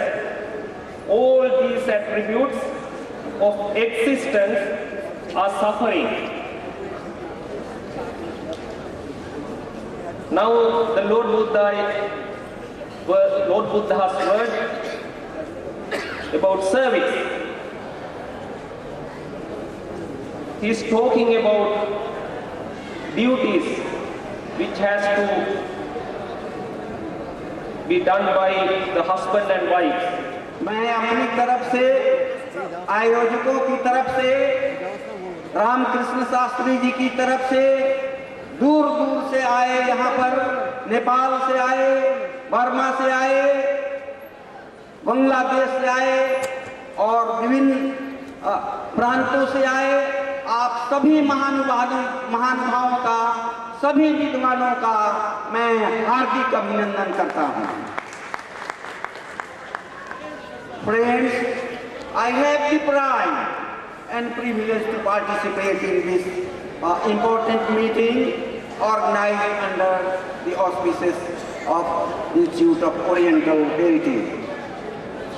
I feelingly thank the organizers and especially Dr. Ramakrishna Shastri Ji for inviting me and for giving me this occasion. Friends, we are living in hard times. The problem of peace has enveloped the whole world. The problem of individual peace, the social and the cultural peace, and the spiritual peace. Friends, the rishis are rare, righteousness is scarce, the divinity is dear, the morals are outmoded, ethics has become extinct, and the intellect is perverse and intuition is buried. It is right time, therefore, for the astrologers present here, the intellectuals and the academicians present here in this house to share the quality concern and to find solutions for the world peace. Friends, you just remember what R.L. Stevenson has said. He has said that man is success who has lived well, who has loved truth and accomplished his task, who has lived the world better than he found it, who looked for the best in others and gave the best he had. So friends, we are the teachers. Some of the teachers are sitting here before me. So the teachers command a high degree of trust and authority over the students. And this trust and authority can be sustained only if the teacher performs his job role to the best interest of the students and to the best of his capability. So friends, you just remember Swami Vivekananda has said that Uttishtat Jagrat Prapya Varani Bodhat. Arise, awake and stop till your desired end is reached. So friends, some of my young friends are sitting here before me. So I have to say a few words to you, sir. So you are the most important human resource of the society. दोस्तों, जो भी सामाजिक परिवर्तन हो और जो भी चतुर्दिक विकास के लिए युवा वर्ग जो हमारे सामने हैं, उसको आगे आना होगा। आप हमारे देश के अमूल्य मानव संसाधन है और कल का भारत आपके हाथों में है। दोस्तों याद रखें, इतिहास गवाह है, जब जब क्रांतियां हुई हैं, रूस की क्रांति हो, फ्रांस की क्रांति हो या चीन की क्रांति हो, युवा वर्ग आगे आया है और समाज को एक नई दिशा प्रदान किया है। दोस्तों, आज हमारे बीच परिवर्तन की आवश्यकता है और दोस्तों मुझे अंत में सिर्फ यही कहना है कि इस परिवर्तन को आपको लाना होगा।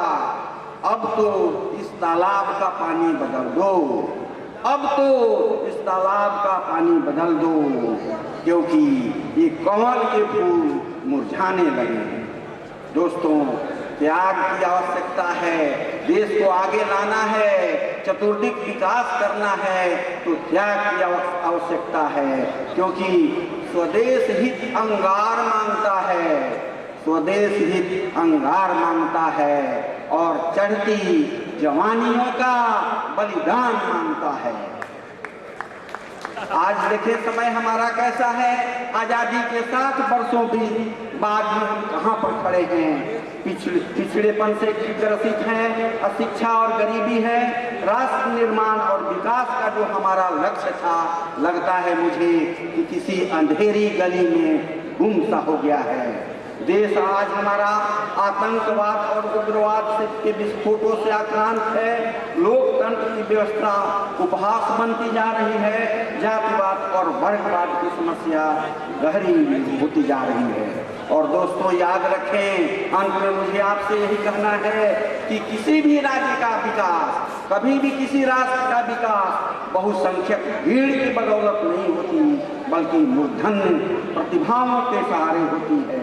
इसलिए दोस्तों, राख की ढेर में आग है अभी बाकी, राख की ढेर में आग है अभी बाकी, आँच दे दो इसे वो पवन चाहिए। बंगाल में जो राष्ट्रीय चेतना की चिंगारी जली थी, उसे हमारे युवा अरविंदों ने जलाया था। अमर शहीद खुदीराम बोस उस समय जब शहीद हुए थे, उनकी उम्र मात्र 18 वर्ष की थी। इसलिए दोस्तों, जब जब नए परिवर्तन हुए हैं, सामाजिक क्रांतियां हुई हैं, तब हम आगे आए हैं और हमने एक देश को, अपने राज्य को एक नई दिशा प्रदान किया है।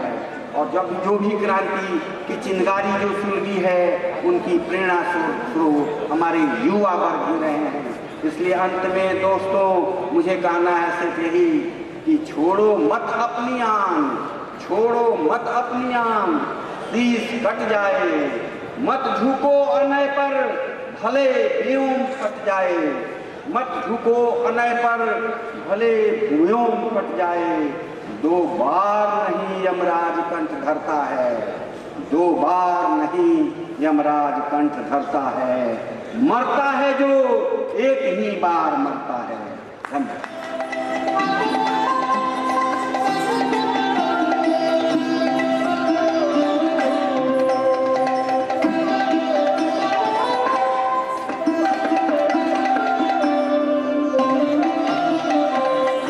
भज बजरंग पंकज कलितम ब्रजवनिता कुच कुमकुमललितम वंदे गिरिधर धर पद Kamalam Kamlakar कमलांचितममलम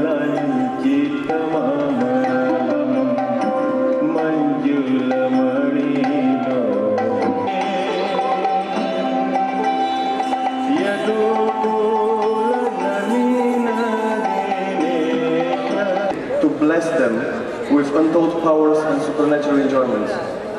The textual source of term Tantra goes back to the 3-5th century BC in Shri Sutra, a corpus of ritual instructions for Vedic specialists and priests.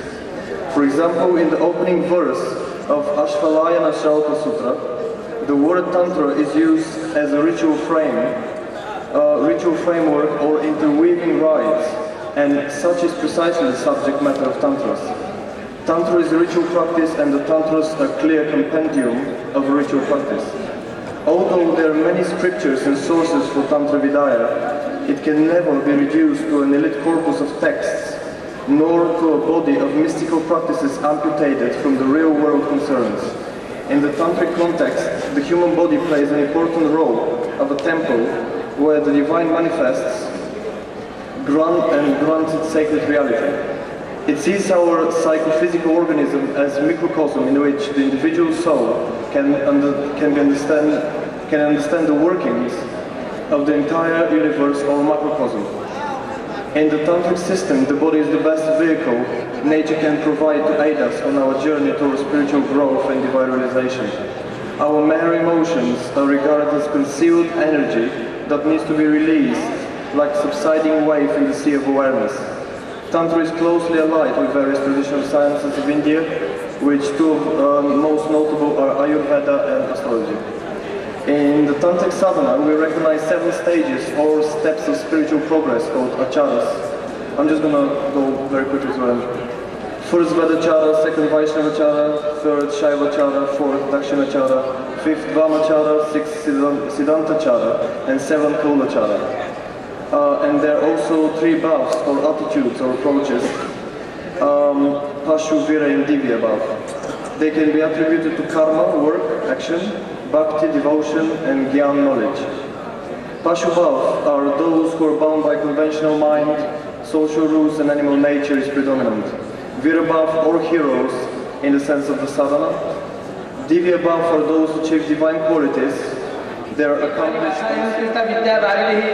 नियमित छात्रः द्वात्रिंशत्तमे ज्योतिष प्रातविद्या सम्मेलने संलङ्कृतः सभाध्यक्ष महोदय भारतः सर्वकार्यस्य विशिष्टतिथि यस्य केन्द्रे बृहस्पति शुक्रबुध मध्ये एकोपि नास्ति तथा दशमस्तु मंगल नास्ति सोनरो किं कुरु भवति अर्थात् किं भवति कर्तु न शक्नोति उक्तान्त यस्मिन् प्रणवेव नरो किं कर्तु न शक्नोति तथापि नरो विशिष्ट विद्वांस राजनेता कलाशास्त्रेण साहित्याचार्य व्याकरणाचार्य उद्योगपतिः त्यागी दानवीर प्रभाते किं तदा कार्यस्य उक्तान्तः विषय ग्रहकृत्य सम्मेलन किं कर्तु शक्नोति अन्ते मया राजयोग विषयावलम्ब्य यथा सम्भव तत्र पञ्चशते कौण्डल्यः अवलोकसन्धानानाम् अनुसन्धानात् विद्यावारिधि वाचस्पति पुरीतको स्मि मध्ये अत्रनिकेषु त्रुटसु तदा विश्य अत्र संप्रस्तावितंसो मां निर्दिशन् यथा भविष्यन्ति विश्वस्मि विरमामि दानिम् इति धन्यवाद। For giving me this opportunity. Please read my paper, please listen, and please react. This is all chapter 2, verse 47 of the Gita, particularly given one part, as if it is the most important. Karmaneva adhikaratya mahapalayam kadachana mahakarmapalayam sthitu mahate sangotpakam. Most prevalent translation put the meaning of these verses: you have the right only to work, you have no right over that which thereof. Do not aim your work for results, do not have anything to do with inaction. Methodical examination and understanding of the verse was made. Putting the verse in prose order and examining the grammar. Appreciation of the consistency of the rest of the book, appreciation of the context, observation of how the teaching was followed by the disciple who said, Karishye Vasananta. The verse form is followed for the beauty and for the economy of words. It is first necessary to put the verse in prose order and also supply the words left implicit in the verse. The verse has 4 limbs. Karmaneva adhikaratya mahapalayam kadachana mahate karmapalayam mahate sangotya karmani. The use of ma and the 3 padas make a clear indication that the whole construct is in imperative mode, linked and not left, not in affirmative mode. Supplying the implicit verbs and other words, the 4 parts have to be first put in the full term as Karmani eva adhikara te attu. Kadachana ma phaleshu te adhikara attu, not atti. Because ma is coming, it should be attu. Ma is equivalent of mat in Hindi. You don't say mat hai, it has to be mat ho, mat rakho, adhikar mat rakho, not adhikar na hai, or na adhikar ache. It is not like that. It is adhikar na ho. Therefore, in respect of the fruits of action, the directive in the verse is, do not exercise your right on the fruits of action. That one should not be mindful of the result, and one should not be result-oriented. Was the war fought with exclusive concentration of shooting arrows, unmindful of whether the enemy is killed or not? Far from that. There is clear strategy of killing. 2 examples will suffice. Jayadratha was fought with a vow to kill him that very day. It was a peculiar case. He could not be just beheaded.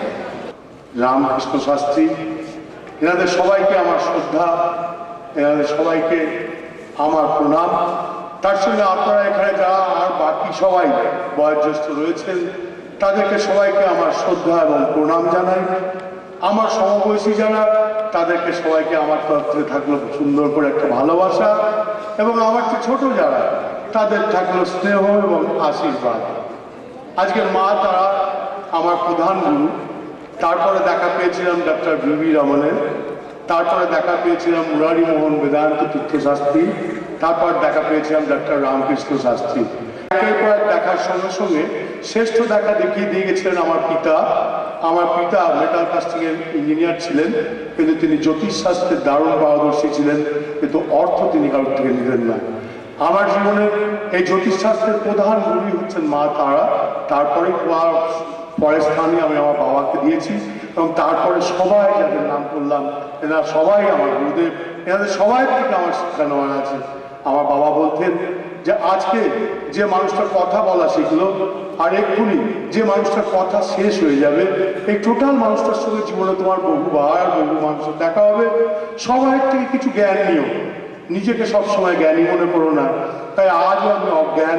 যদি আমার কোনো কথা বলার মধ্যে কোনো ভুল ত্রুটি থাকে, তাহলে অজ্ঞান বশত বলেছি মনে করে নিয়ে আমাকে ক্ষমা করে দেবেন। Ladies and gentlemen, as I had an occasion to speak in the last 30th Astrologer Conference at Calcutta. Similarly, today I have got an opportunity to deliver my speech as the representative of Kiran astrologers, Pal Masters and the people of Nepal. Sevaro Namaskar. The original Kiran astrology seems the ancient period that had been active in the Himalayan region of Nepal and India.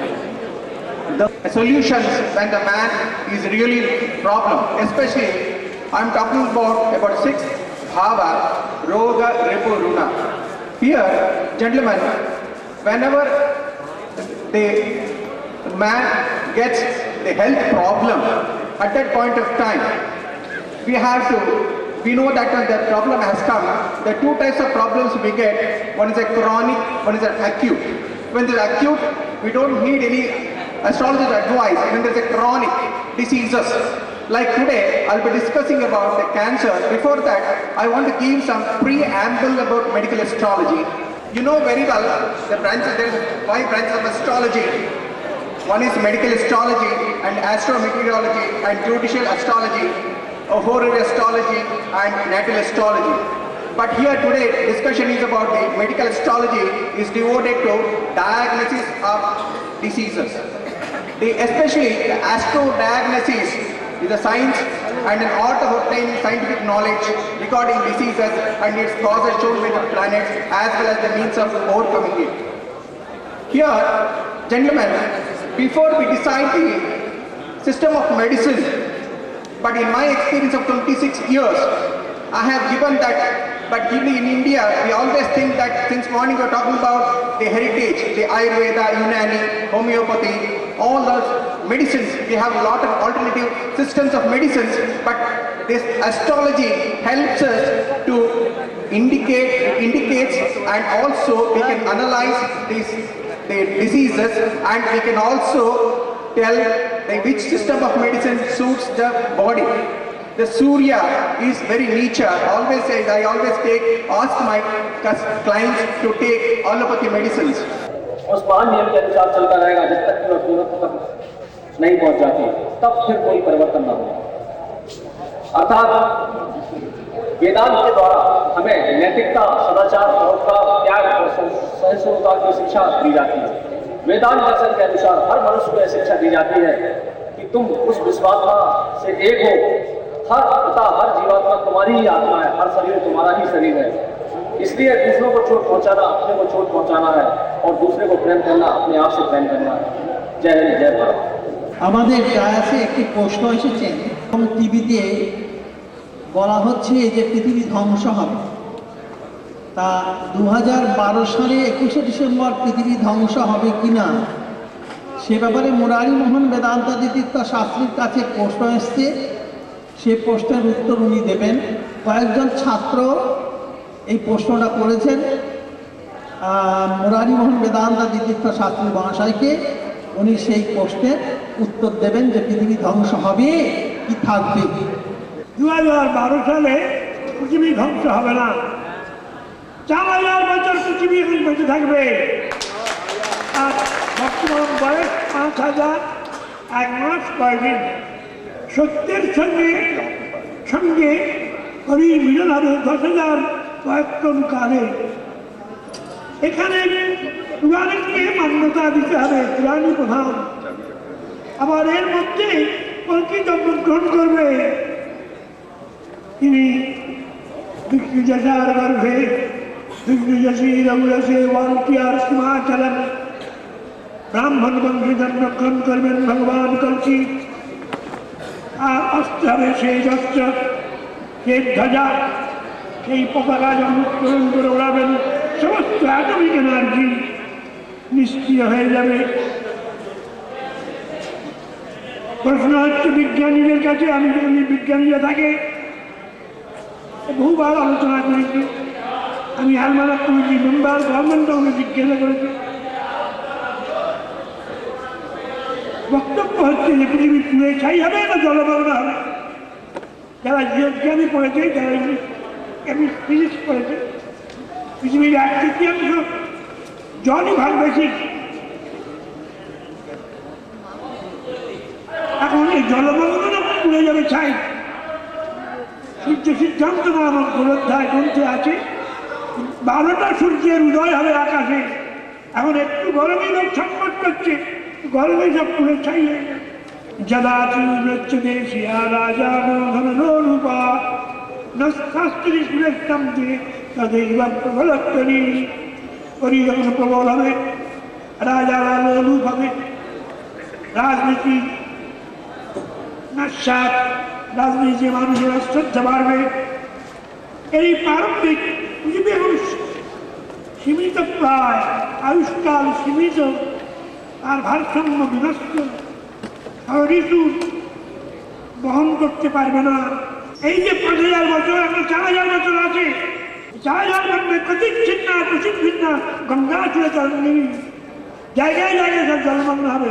America প্রভৃতি অঞ্চল যেখানে জলের প্রভাব বেশি, এই বিভিন্ন জায়গায় জায়গায় জলমগ্ন হবে। ভারত ভূমি পূর্ণভূমি, আমরা সাহিত্য পড়েছেন, হিমালয়কে যে ভূমি বলেছেন কালিদাস। এই গহ্বরের মধ্যে সব দেবতারা আছেন। অ্যাজ পার এক্সাম্পল একে দাস, গভর্নমেন্টের পর্যটন বিভাগের সেক্রেটারি, তিনি আমার কাছে 1 মাস আগে এসেছিলেন।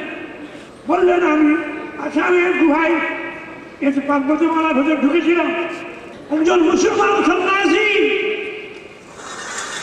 সে গহ্বরে মিলে সাধনা করছে। তাকে জিজ্ঞেস করে তোমার বয়স কত? আমার বয়স কি করে বলতে পারছে না। আমার বয়স কত জানেন? এই অশ্বত্থামা আমার কাছে এসেছিল, যেমন মাথায় বলতে জ্বালা করছে, মাথায় তেল যাও।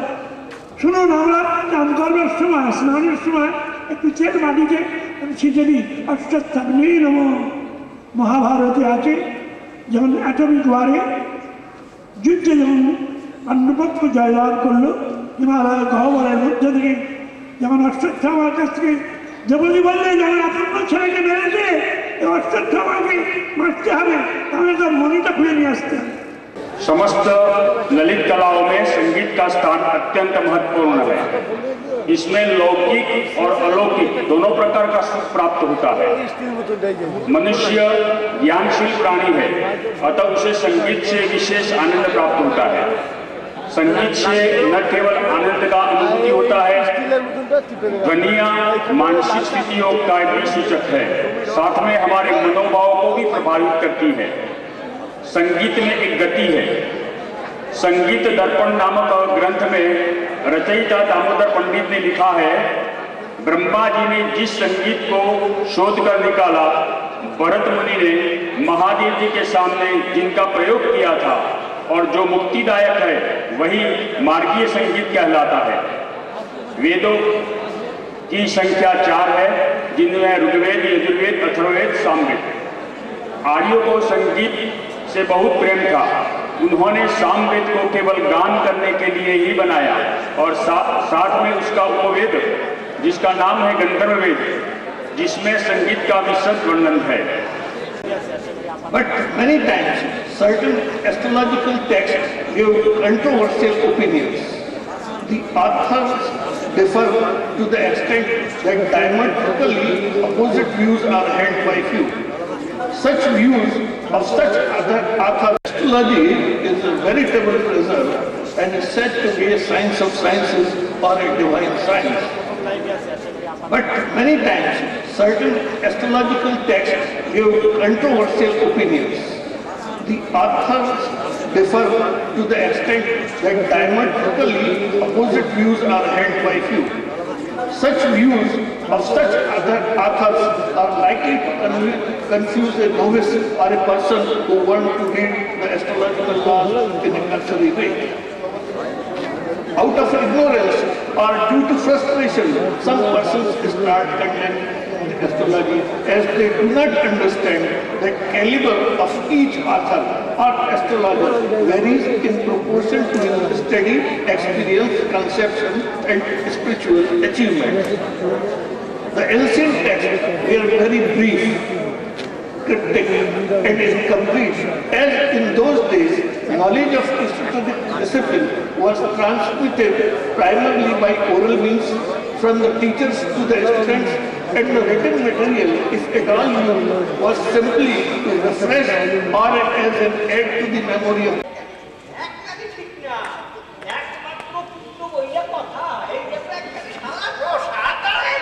রসাতলে যায় ছাপ ও যদি বলে আমি বাঁচবো এভাবে আর জীবনটাকে চালানো যায় না বউটা হয়তো বিধবা হবে কয়েকদিন কাঁদবে আমিও কাঁদবো দুজনে মিলে খুব কাঁদবো বউটাকে দিলে হবে বুঝতে পেরেছো এভাবে কি করা যায় না অতি কষ্টে বললাম আমি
আজকে কি কিছু খাবার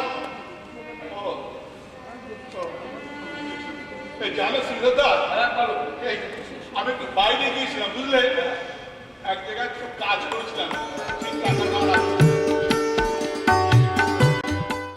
by the foreigners throughout so many centuries, even after from 10 centuries, and we only got our independence in the middle of our 20th centuries. That is about 10 centuries where we were under the dominion of foreign rulers, and we lost our individuality, our political independence, and we were reduced to a economic pauper. So many ways they exploited us. But Swamiji dreamed that India's past was glorious and India shall not die. India is not going to be abolished. It will rise, and its rise will be havoc. Its future will be more glorious than its past that he dreamed. And now we understand how Swami Vivekananda could foresee all this. Now people are trying to understand that during those periods, so many scholars, so many historians, sociologists, they thought that like other nations, those who are dominated by the British imperialists, all were going to be extinct and they were converted to their religion, to their civilization, to their education.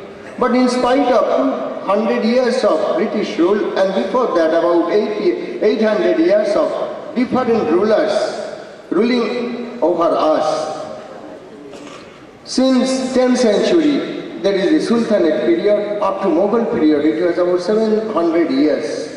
And then another 200 years of British domination. India could not be converted to any Christian country or an Islamic country. It was a Hindu, and it is Hindu, and it will be a Hindu country. But that Swami Vivekananda, his master, Sri Ramakrishna, knew that the future India or the future world will embrace all religion as true. That Swami Vivekananda heard from his master. He knew from his master's life that he was initiated to different types of gurus in different types of religions even during his lifetime, and he discovered that all religions are true and all leads to the same goal, that is the realization of the self, realization of God. That is the ultimate. That's why every time Swamiji praised Indian culture, Indian heritage, he took it to the West when he knew that once it is accepted in the West, people in the West admire the Indian culture and heritage once again, then it will have a great mark in Indian minds. That actually happened after his Chicago lecture, after he came back to India. In the meantime, that he found that India was rising.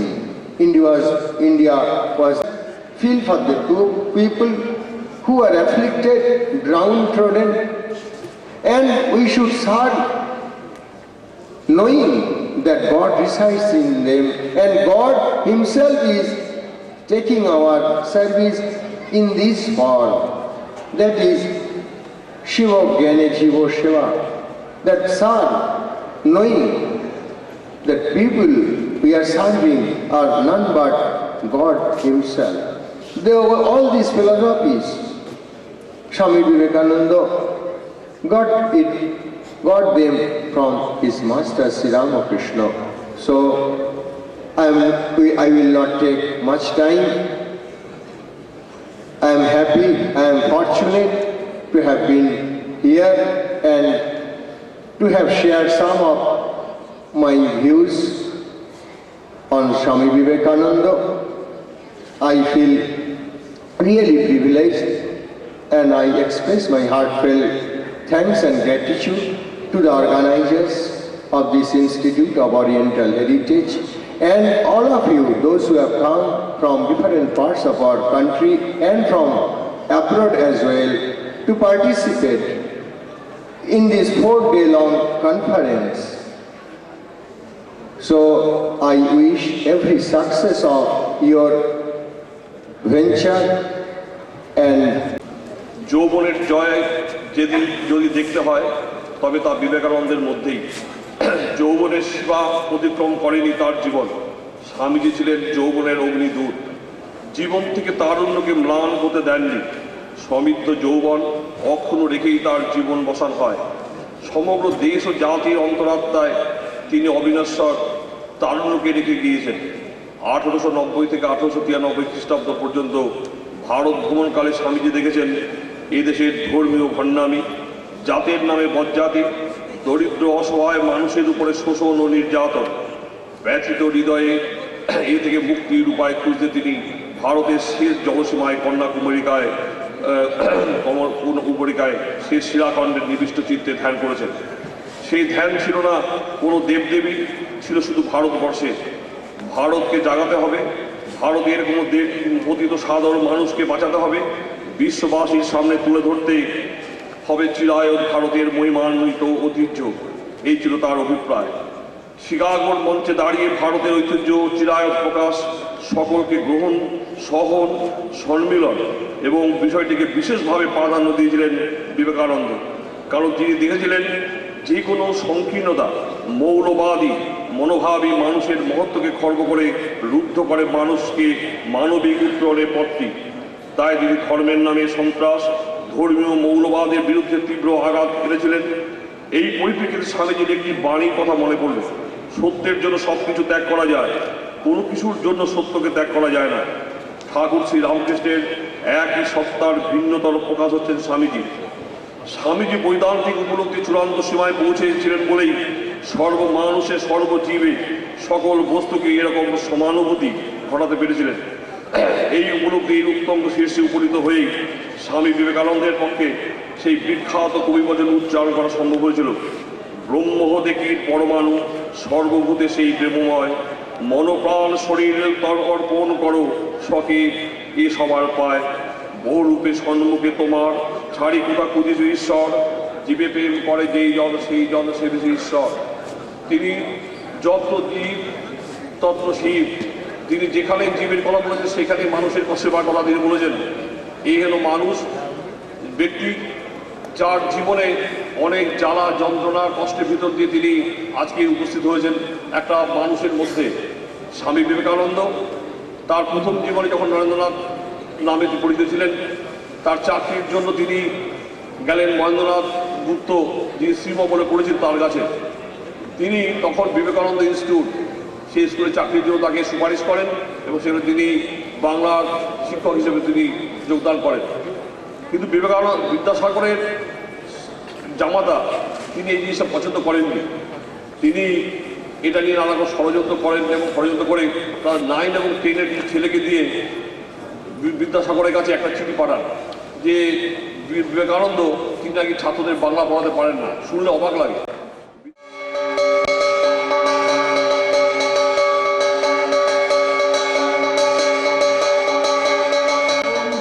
শারদাং দেবীং রামকৃষ্ণং জগদ্গুরুং পাদপদ্মতয় সিক্ত্বা প্রণমামি মুহুর্মুহ। বিশ্বজ্যোতিষ বিদ্যাপীঠ এবং Indian institute of oriental heritage প্রতি বছরই এই ভ্যালিডিক্টরি session এবং আমাদের এই Indian institute of oriental heritage এবং বিশ্বজ্যোতিষ বিদ্যাপীঠ থেকে যারা প্রাক শাস্ত্রী, শাস্ত্রী, আচার্য, বিদ্যাবারদী, বিদ্যাবাচস্পতি প্রভৃতি পরীক্ষায় উত্তীর্ণ হয়েছেন সেই সব ছাত্রছাত্রীদের সম্মানসূচক উপাধি প্রদান করা হয় এবং আজকে সেটা প্রদান করা হবে। আমি একটু ভুল করেছি। আমাদের মধ্যে উপস্থিত আছেন আরও একজন বিশিষ্ট ব্যক্তি, তিনি সংস্কৃত শিক্ষা পরিষদের সভাপতি ডক্টর মানবেন্দু বন্দ্যোপাধ্যায়। ওনাকেও এই সভায় উপস্থিত হওয়ার জন্য আমি ধন্যবাদ জ্ঞাপন করছি।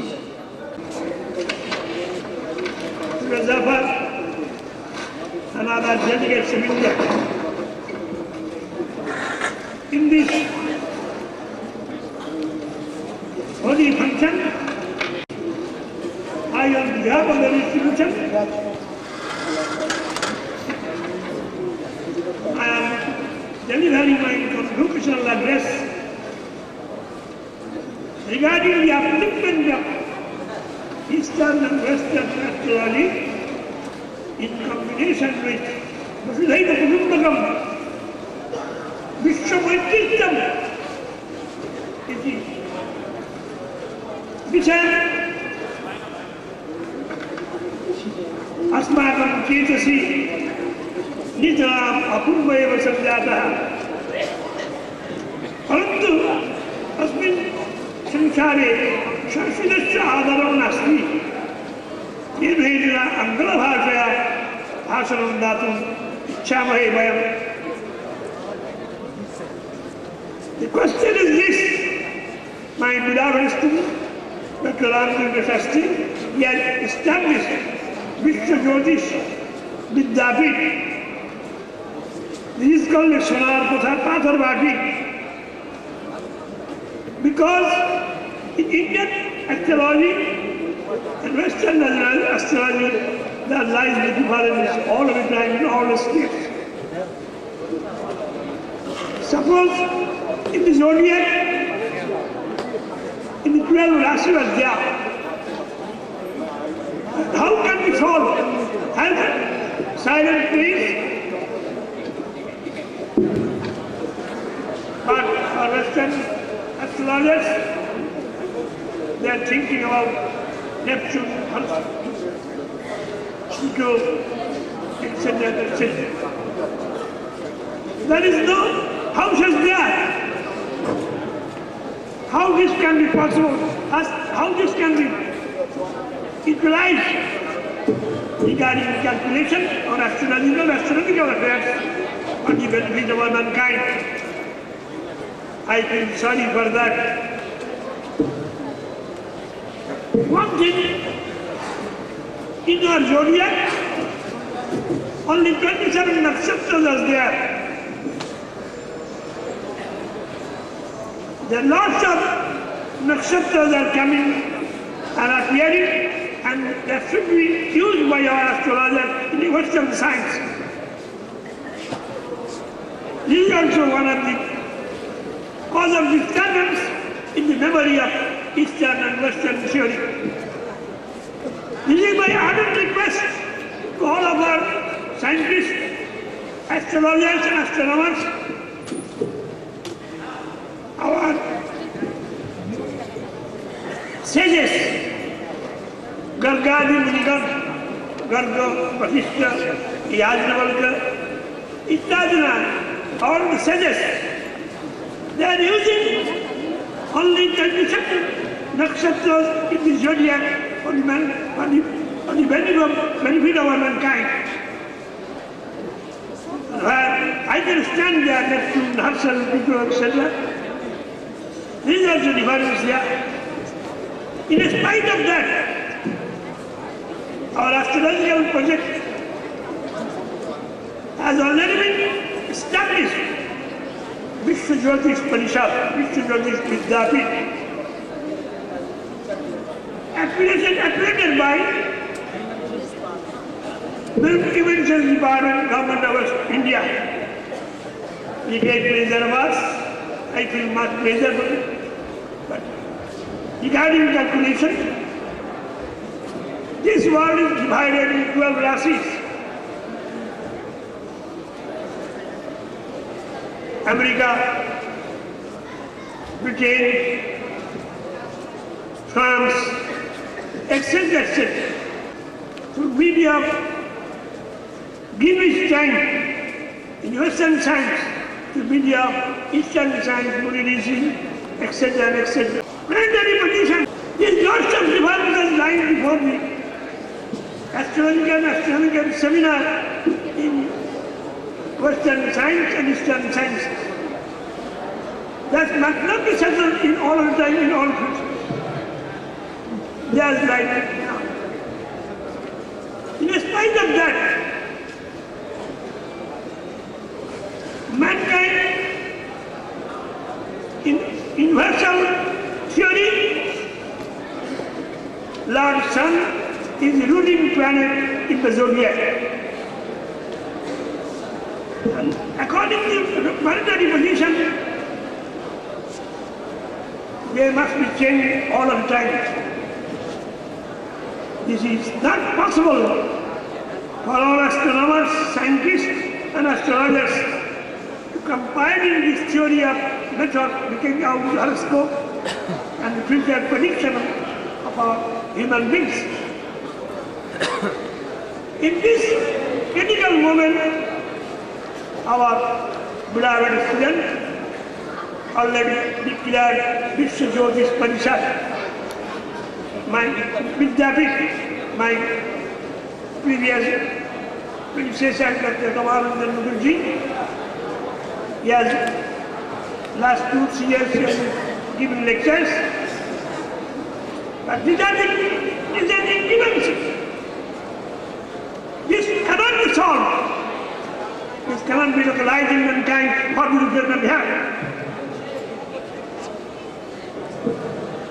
Sapalam Javishamsastram Chandrakam Jattasakshinam. यदि सफलता के लिए हम लोग चंद्र सूर्य का ज्योति का निर्माण के लिए हम लोग ध्यान कर रहे हैं, मुनि ऋषि लोग ध्यान करते हैं, वेद मुनि ऋषि का प्रवचन, चतुर्धारी ब्रह्मा का प्रवचन, and other scientists by microscope, by the telescope, they are calculating, they are fixing the position of the sun, moon, Jupiter, etc., etc. चलबे ना शुद्ध जीव शुद्ध रखो, जीव दिए जा बेरबे एकदम से एक्चुअल करेक्ट तो लगेंगे आज भी सही बच्चा है सही बच्चा को सही बच्चा मतलब यो विद्या सितो विद्या मतलब यो विद्या how can we solve महाबोधाय जति शास्त्री जति आचार्य all are useless. You do yourself your sadhana not to reading and writing, but eternal peace, eternal. These are eternal. So, at the last moment, I feel pleasure. We have experienced as appointed me as a pro-vice chancellor. I am an old fellow. I am one of the novice person. In spite of that, I feel pleasure. God bless you and God give them blessings for their upliftment. Jagishwari to Midyana Adhyatami Adhyatabhujam.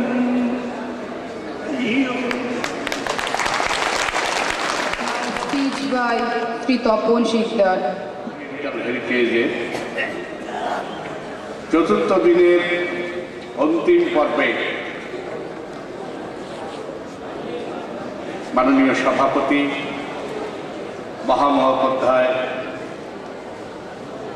Murari মোহন বেদান্ত তীর্থ শাস্ত্রী, মাননীয় doctor Ramakrishna Shastri,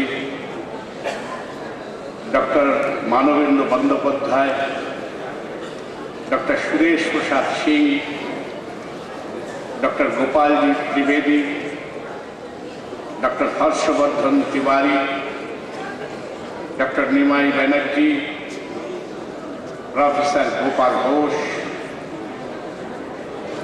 Shri Kamalendu Bhattacharya and Shri Gopal Chakraborty, मंचे उपस्थित अन्यान्य विदग्ध व्यक्तित्वगण, भारतवर्षेर विभिन्न राज्य থেকে আগত জ্যোতির্বিদ, বাস্তুবিদ এবং অন্যান্য বিষয়ের সুদক্ষ পণ্ডিতগণ, ভারতবর্ষের বাইরে থেকে উপস্থিত শ্রদ্ধেয় প্রতিনিধিবৃন্দ, আমি অনুরোধ করছিলাম যে বক্তব্য দীর্ঘায়িত না করে আমরা পুরস্কার এবং প্রশংসাপত্রের পর্বে চলে যাই। কিন্তু আমাকে বলতে বলা হয়েছে, আপনারা জানেন যে 4 দিন ব্যাপী সম্মেলন এক একজন নামে উৎসর্গিত করা হয়েছে। প্রথম দিন লোকমাতা রানী রাসমণির নামে, দ্বিতীয় দিন শ্রী শ্রী ঠাকুর রামকৃষ্ণ পরমাংশদেবের নামে, তৃতীয় দিন বিশ্বজননী শারদামণির নামে, চতুর্থ দিন অর্থাৎ আজকের দিন স্বামী বিবেকানন্দের নামে। স্বামী বিবেকানন্দের যখন তিনি দেশে প্রত্যাবর্তন করছিলেন, তার শরীর অত্যন্ত অসুস্থ ছিল, এতটাই অসুস্থ ছিলেন যে তিনি চলবার মতো অবস্থায় ছিলেন না। কিন্তু তিনি যখন তৎকালীন মাদ্রাজ, এখনকার চেন্নাই রাজ্যে উপস্থিত হলেন, শ্রীলঙ্কা থেকে, বিশেষ করে জাফানা থেকে, যখনই তিনি জাহাজ থেকে পদার্পণ করলেন মাটিতে পদার্পণ করার পর তার সহযোগীরা বললেন যে স্বামীজির সমস্ত ক্লান্তি শ্রান্তি শেষ হয়ে গেছে। স্বামীজিকে জিজ্ঞাসা করলেন, আপনি বিশ্রাম নেবেন না কর্মসূচি চালিয়ে যাবেন? স্বামীজি বললেন, আমার মাতৃভূমি স্পর্শ করার পর আমার সমস্ত ক্লান্তির অবসান ঘটেছে, আমি এখন শুধু কর্মযজ্ঞেই নিজেকে যুক্ত রাখতে চাই। তো এই যে দেশপ্রেম বা মাতৃভূমির প্রতি যে শ্রদ্ধা, এমনিতেই ভারতবর্ষ মাতৃশক্তির আরাধনায় প্রতি। শ্রী শ্রী ঠাকুর রামকৃষ্ণ পরমাংশদেব সেই মাতৃশক্তির ভিতর থেকেই জাগ্রত করেছিলেন নূতন এক দিশা, সারা বিশ্বকে নূতন পথে ধাবিত করার এক মন্ত্র, আর সারা বিশ্বকে জয় করার সমস্ত শক্তি প্রদান করেছিলেন তার শিষ্য স্বামী বিবেকানন্দ। অনেকে স্বামী বিবেকানন্দের সমালোচনা করেছেন, অনেকে নেতাজি সুভাষচন্দ্রের সমালোচনা করেছেন। নেতাজি সুভাষচন্দ্র স্বামী বিবেকানন্দেরই ভাব শিষ্য। আপনারা হয়তো অনেকেই জানেন, যখন মাত্র 14 বছর বয়স সুভাষচন্দ্রের, তিনি বিদ্যালয়ের ছুটিতে ভ্রমণ করতে গিয়েছিলেন হিমালয়ে। তিনি আবার তাকে সরিয়ে দিলেন, বলপূর্বক সরিয়ে দিলেন। সুভাষ অশ্রু বিসর্জন করতে করতে তার সবাইকে নিয়ে চলে আসছে বাইরে, দুঃখ করে বলছে বন্ধুদের যে আমি এত বড় হতভাগা যে সামান্য আবার ভেতর সেই গুণাবলীও নেই, এত মানুষ সন্ন্যাস গ্রহণ করছে, আমি সন্ন্যাস চাইলাম, আমি কি সত্যি অযোগ্য? সেখান থেকে সোজা চলে এলেন কাশীতে। কাশীতে তখন রামকৃষ্ণ মঠ ও মিশনের অধ্যক্ষ রাখাল মহারাজ, ব্রহ্মানন্দ, স্বামী ব্রহ্মানন্দ। রাখাল মহারাজের কাছে এসে প্রণাম করে বললেন, আমরা থাকতে চাই এখানে কয়েকদিন। ঘটনাচক্রে সুভাষের পিতৃদেবের সঙ্গে রাখাল মহারাজের বিশেষ সখ্যতা ছিল। রাখাল মহারাজ বললেন, বেশ তো কদিন থাকবে? বলে আমরা 3-4 দিন থাকবো। বলে বেশ, অবস্থান করে।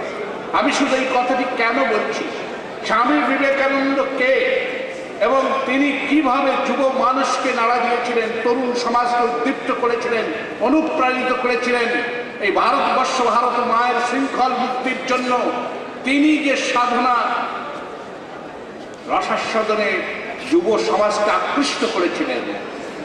সুভাষ বেরিয়ে আসলেন। হঠাৎ একদিন সন্ধ্যা আরতি হচ্ছে, ঠাকুর ঠিক শ্রী রামকৃষ্ণ পরমহংসদেবের professor Gopal Shastri, Indian institute of oriental হেরিটেজের চেয়ারম্যান, আমাদের বিশ্বজ্যোতিষ বিদ্যাপীঠের pro vice chancellor Pandit Murari Mohan বেদান্তাদি তীর্থ শাস্ত্রীকে সম্মান জানাবেন।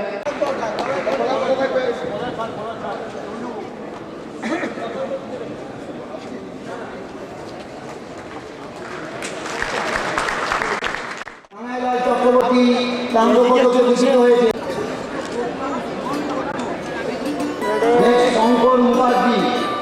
শঙ্কর মুখার্জি রৌপ্য পদকে ভূষিত হয়েছে।